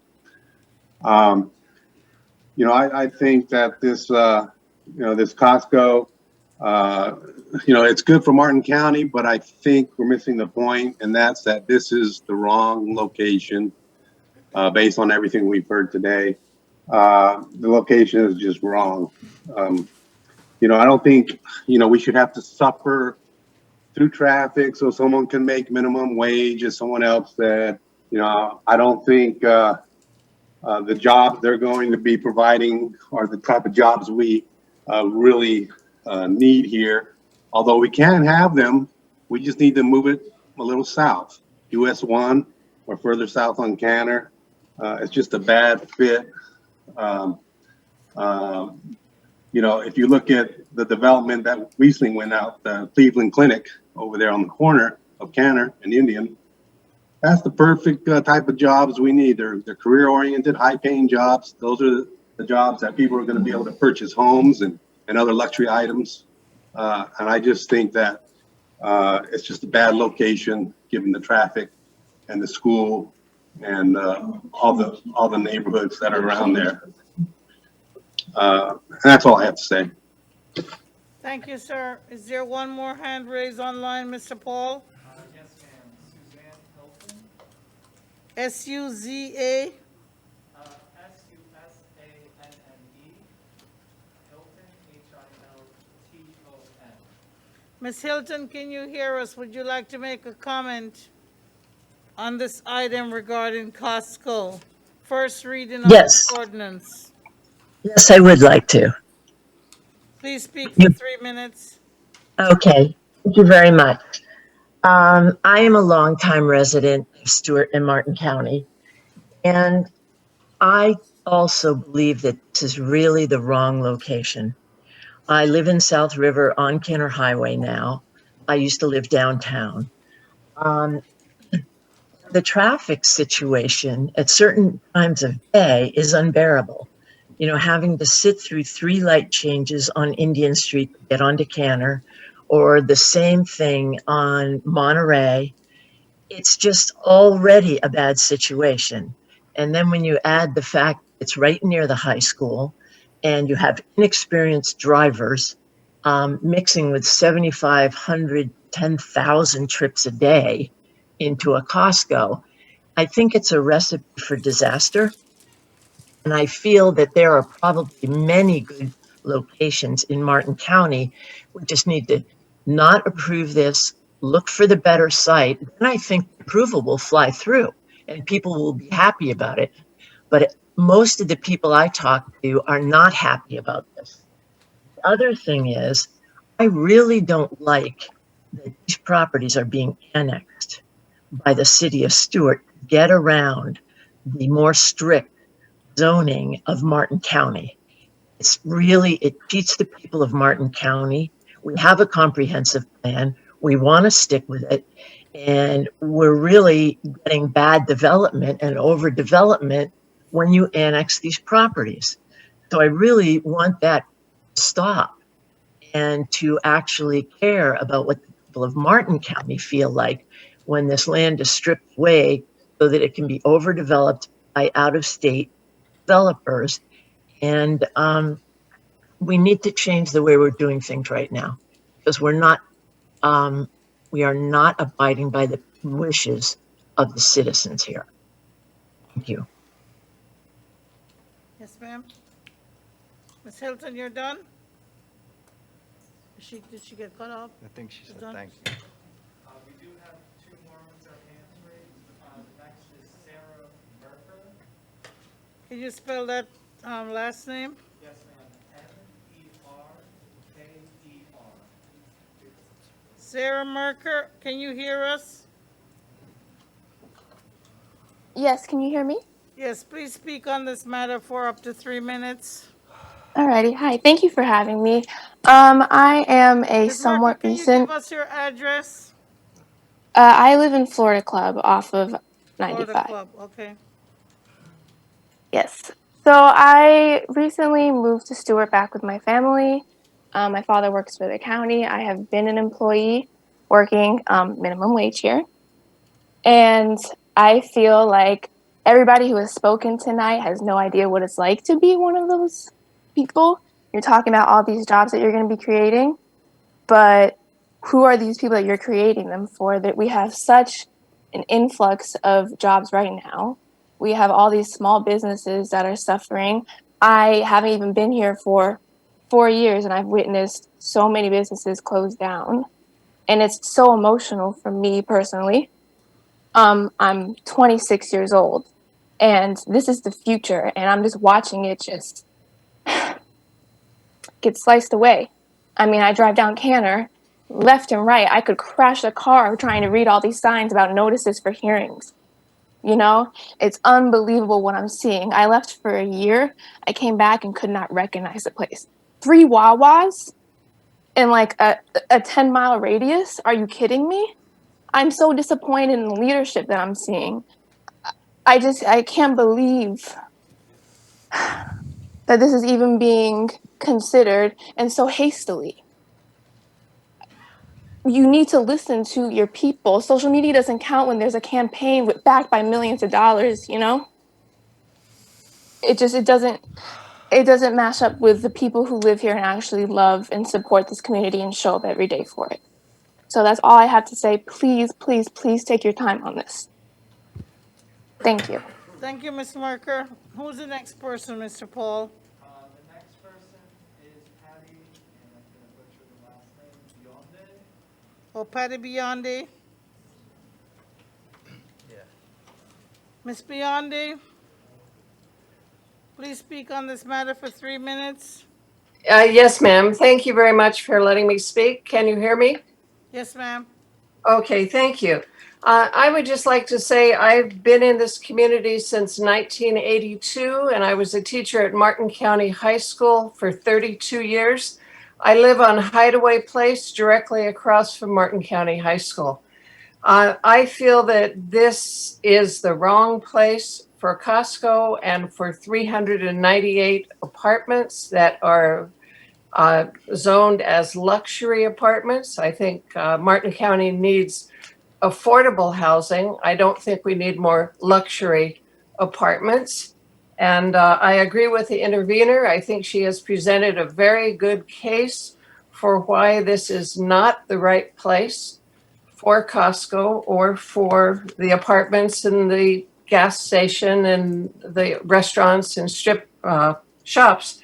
I am in favor of Costco, but I do think the location is not right, and I would be very happy if it were placed further out on Canner, possibly near 95 or possibly down US 1. But this is just not the right place, and I hope that you will think about all of the implications of Costco and just not accept this location. So thank you very much. Thank you for your comment, ma'am. Mr. Paul, do we have anyone else online? No, ma'am, nobody else has their hand raised. Is there anyone in the room who did not hand in a green card and wish to speak? Mr. Mortel, we go back to deliberation among the commissioners. Now that you've heard the public comment, you can deliberate and take the comments into consideration to complete your discussion. Do the board members have any comments? Are we clear on the original motion and the proposed amendment to the motion? And do we have any questions for either the petitioner or the intervener or our staff? No, I'm good. Madam Mayor, may I just say, if this comes back at second reading, I'd suggest we start the meeting earlier, and we also entertain holding public comment before the presentations. You know, thank you. When Ms. Attorney Sherlock mentioned that, I thought about it and I said, you know, if we put it at 3 o'clock, somebody might say they didn't have time to comment because they were at work, and we did it at the 5:30 time, which was our regular time. But now that we're here at first reading, and people will have time enough to come back for second reading and to hear any changes or any new things that the developer has worked out with staff or with commissioners or whatever has been worked out. I'll call on city manager and Mr. Mortel to advise us as to the potential of changing this quasi judicial matter, the time frame for the second hearing, or if we're limited based on our ordinances to keep it at the regular meeting schedule. We can, first of all, it has, if a motion passes, it has to be sent to Tallahassee for review of the flume. So we don't know when it will be.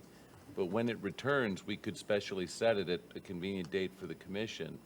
And you could put time restrictions and tell each side they get 5 minutes. I mean, obviously that would be unreasonable, but you could say an hour and a half each side. Okay. I would support that. I think we need to do everything possible. There were way too many green cards of people that had left tonight that didn't get a chance to speak. Yes, I think people actually came expecting to speak at 5:30, but of course that was not. People have to understand that the petitioner and intervener has to give comments. So we have a motion, we have a second. Would the board like to hear what the clerk has as the motion and the particular amendments for this first reading? Or do we want to just, do you want me to ask for a roll call? Roll call. Roll call. Roll call, clerk. Commissioner Meyer, Yes. Commissioner McDonald. Yes. Commissioner Bruner, Yes. Vice Mayor Matheson, Yes. Mayor Clark. It's hard, yes. First reading, yes. First reading passes.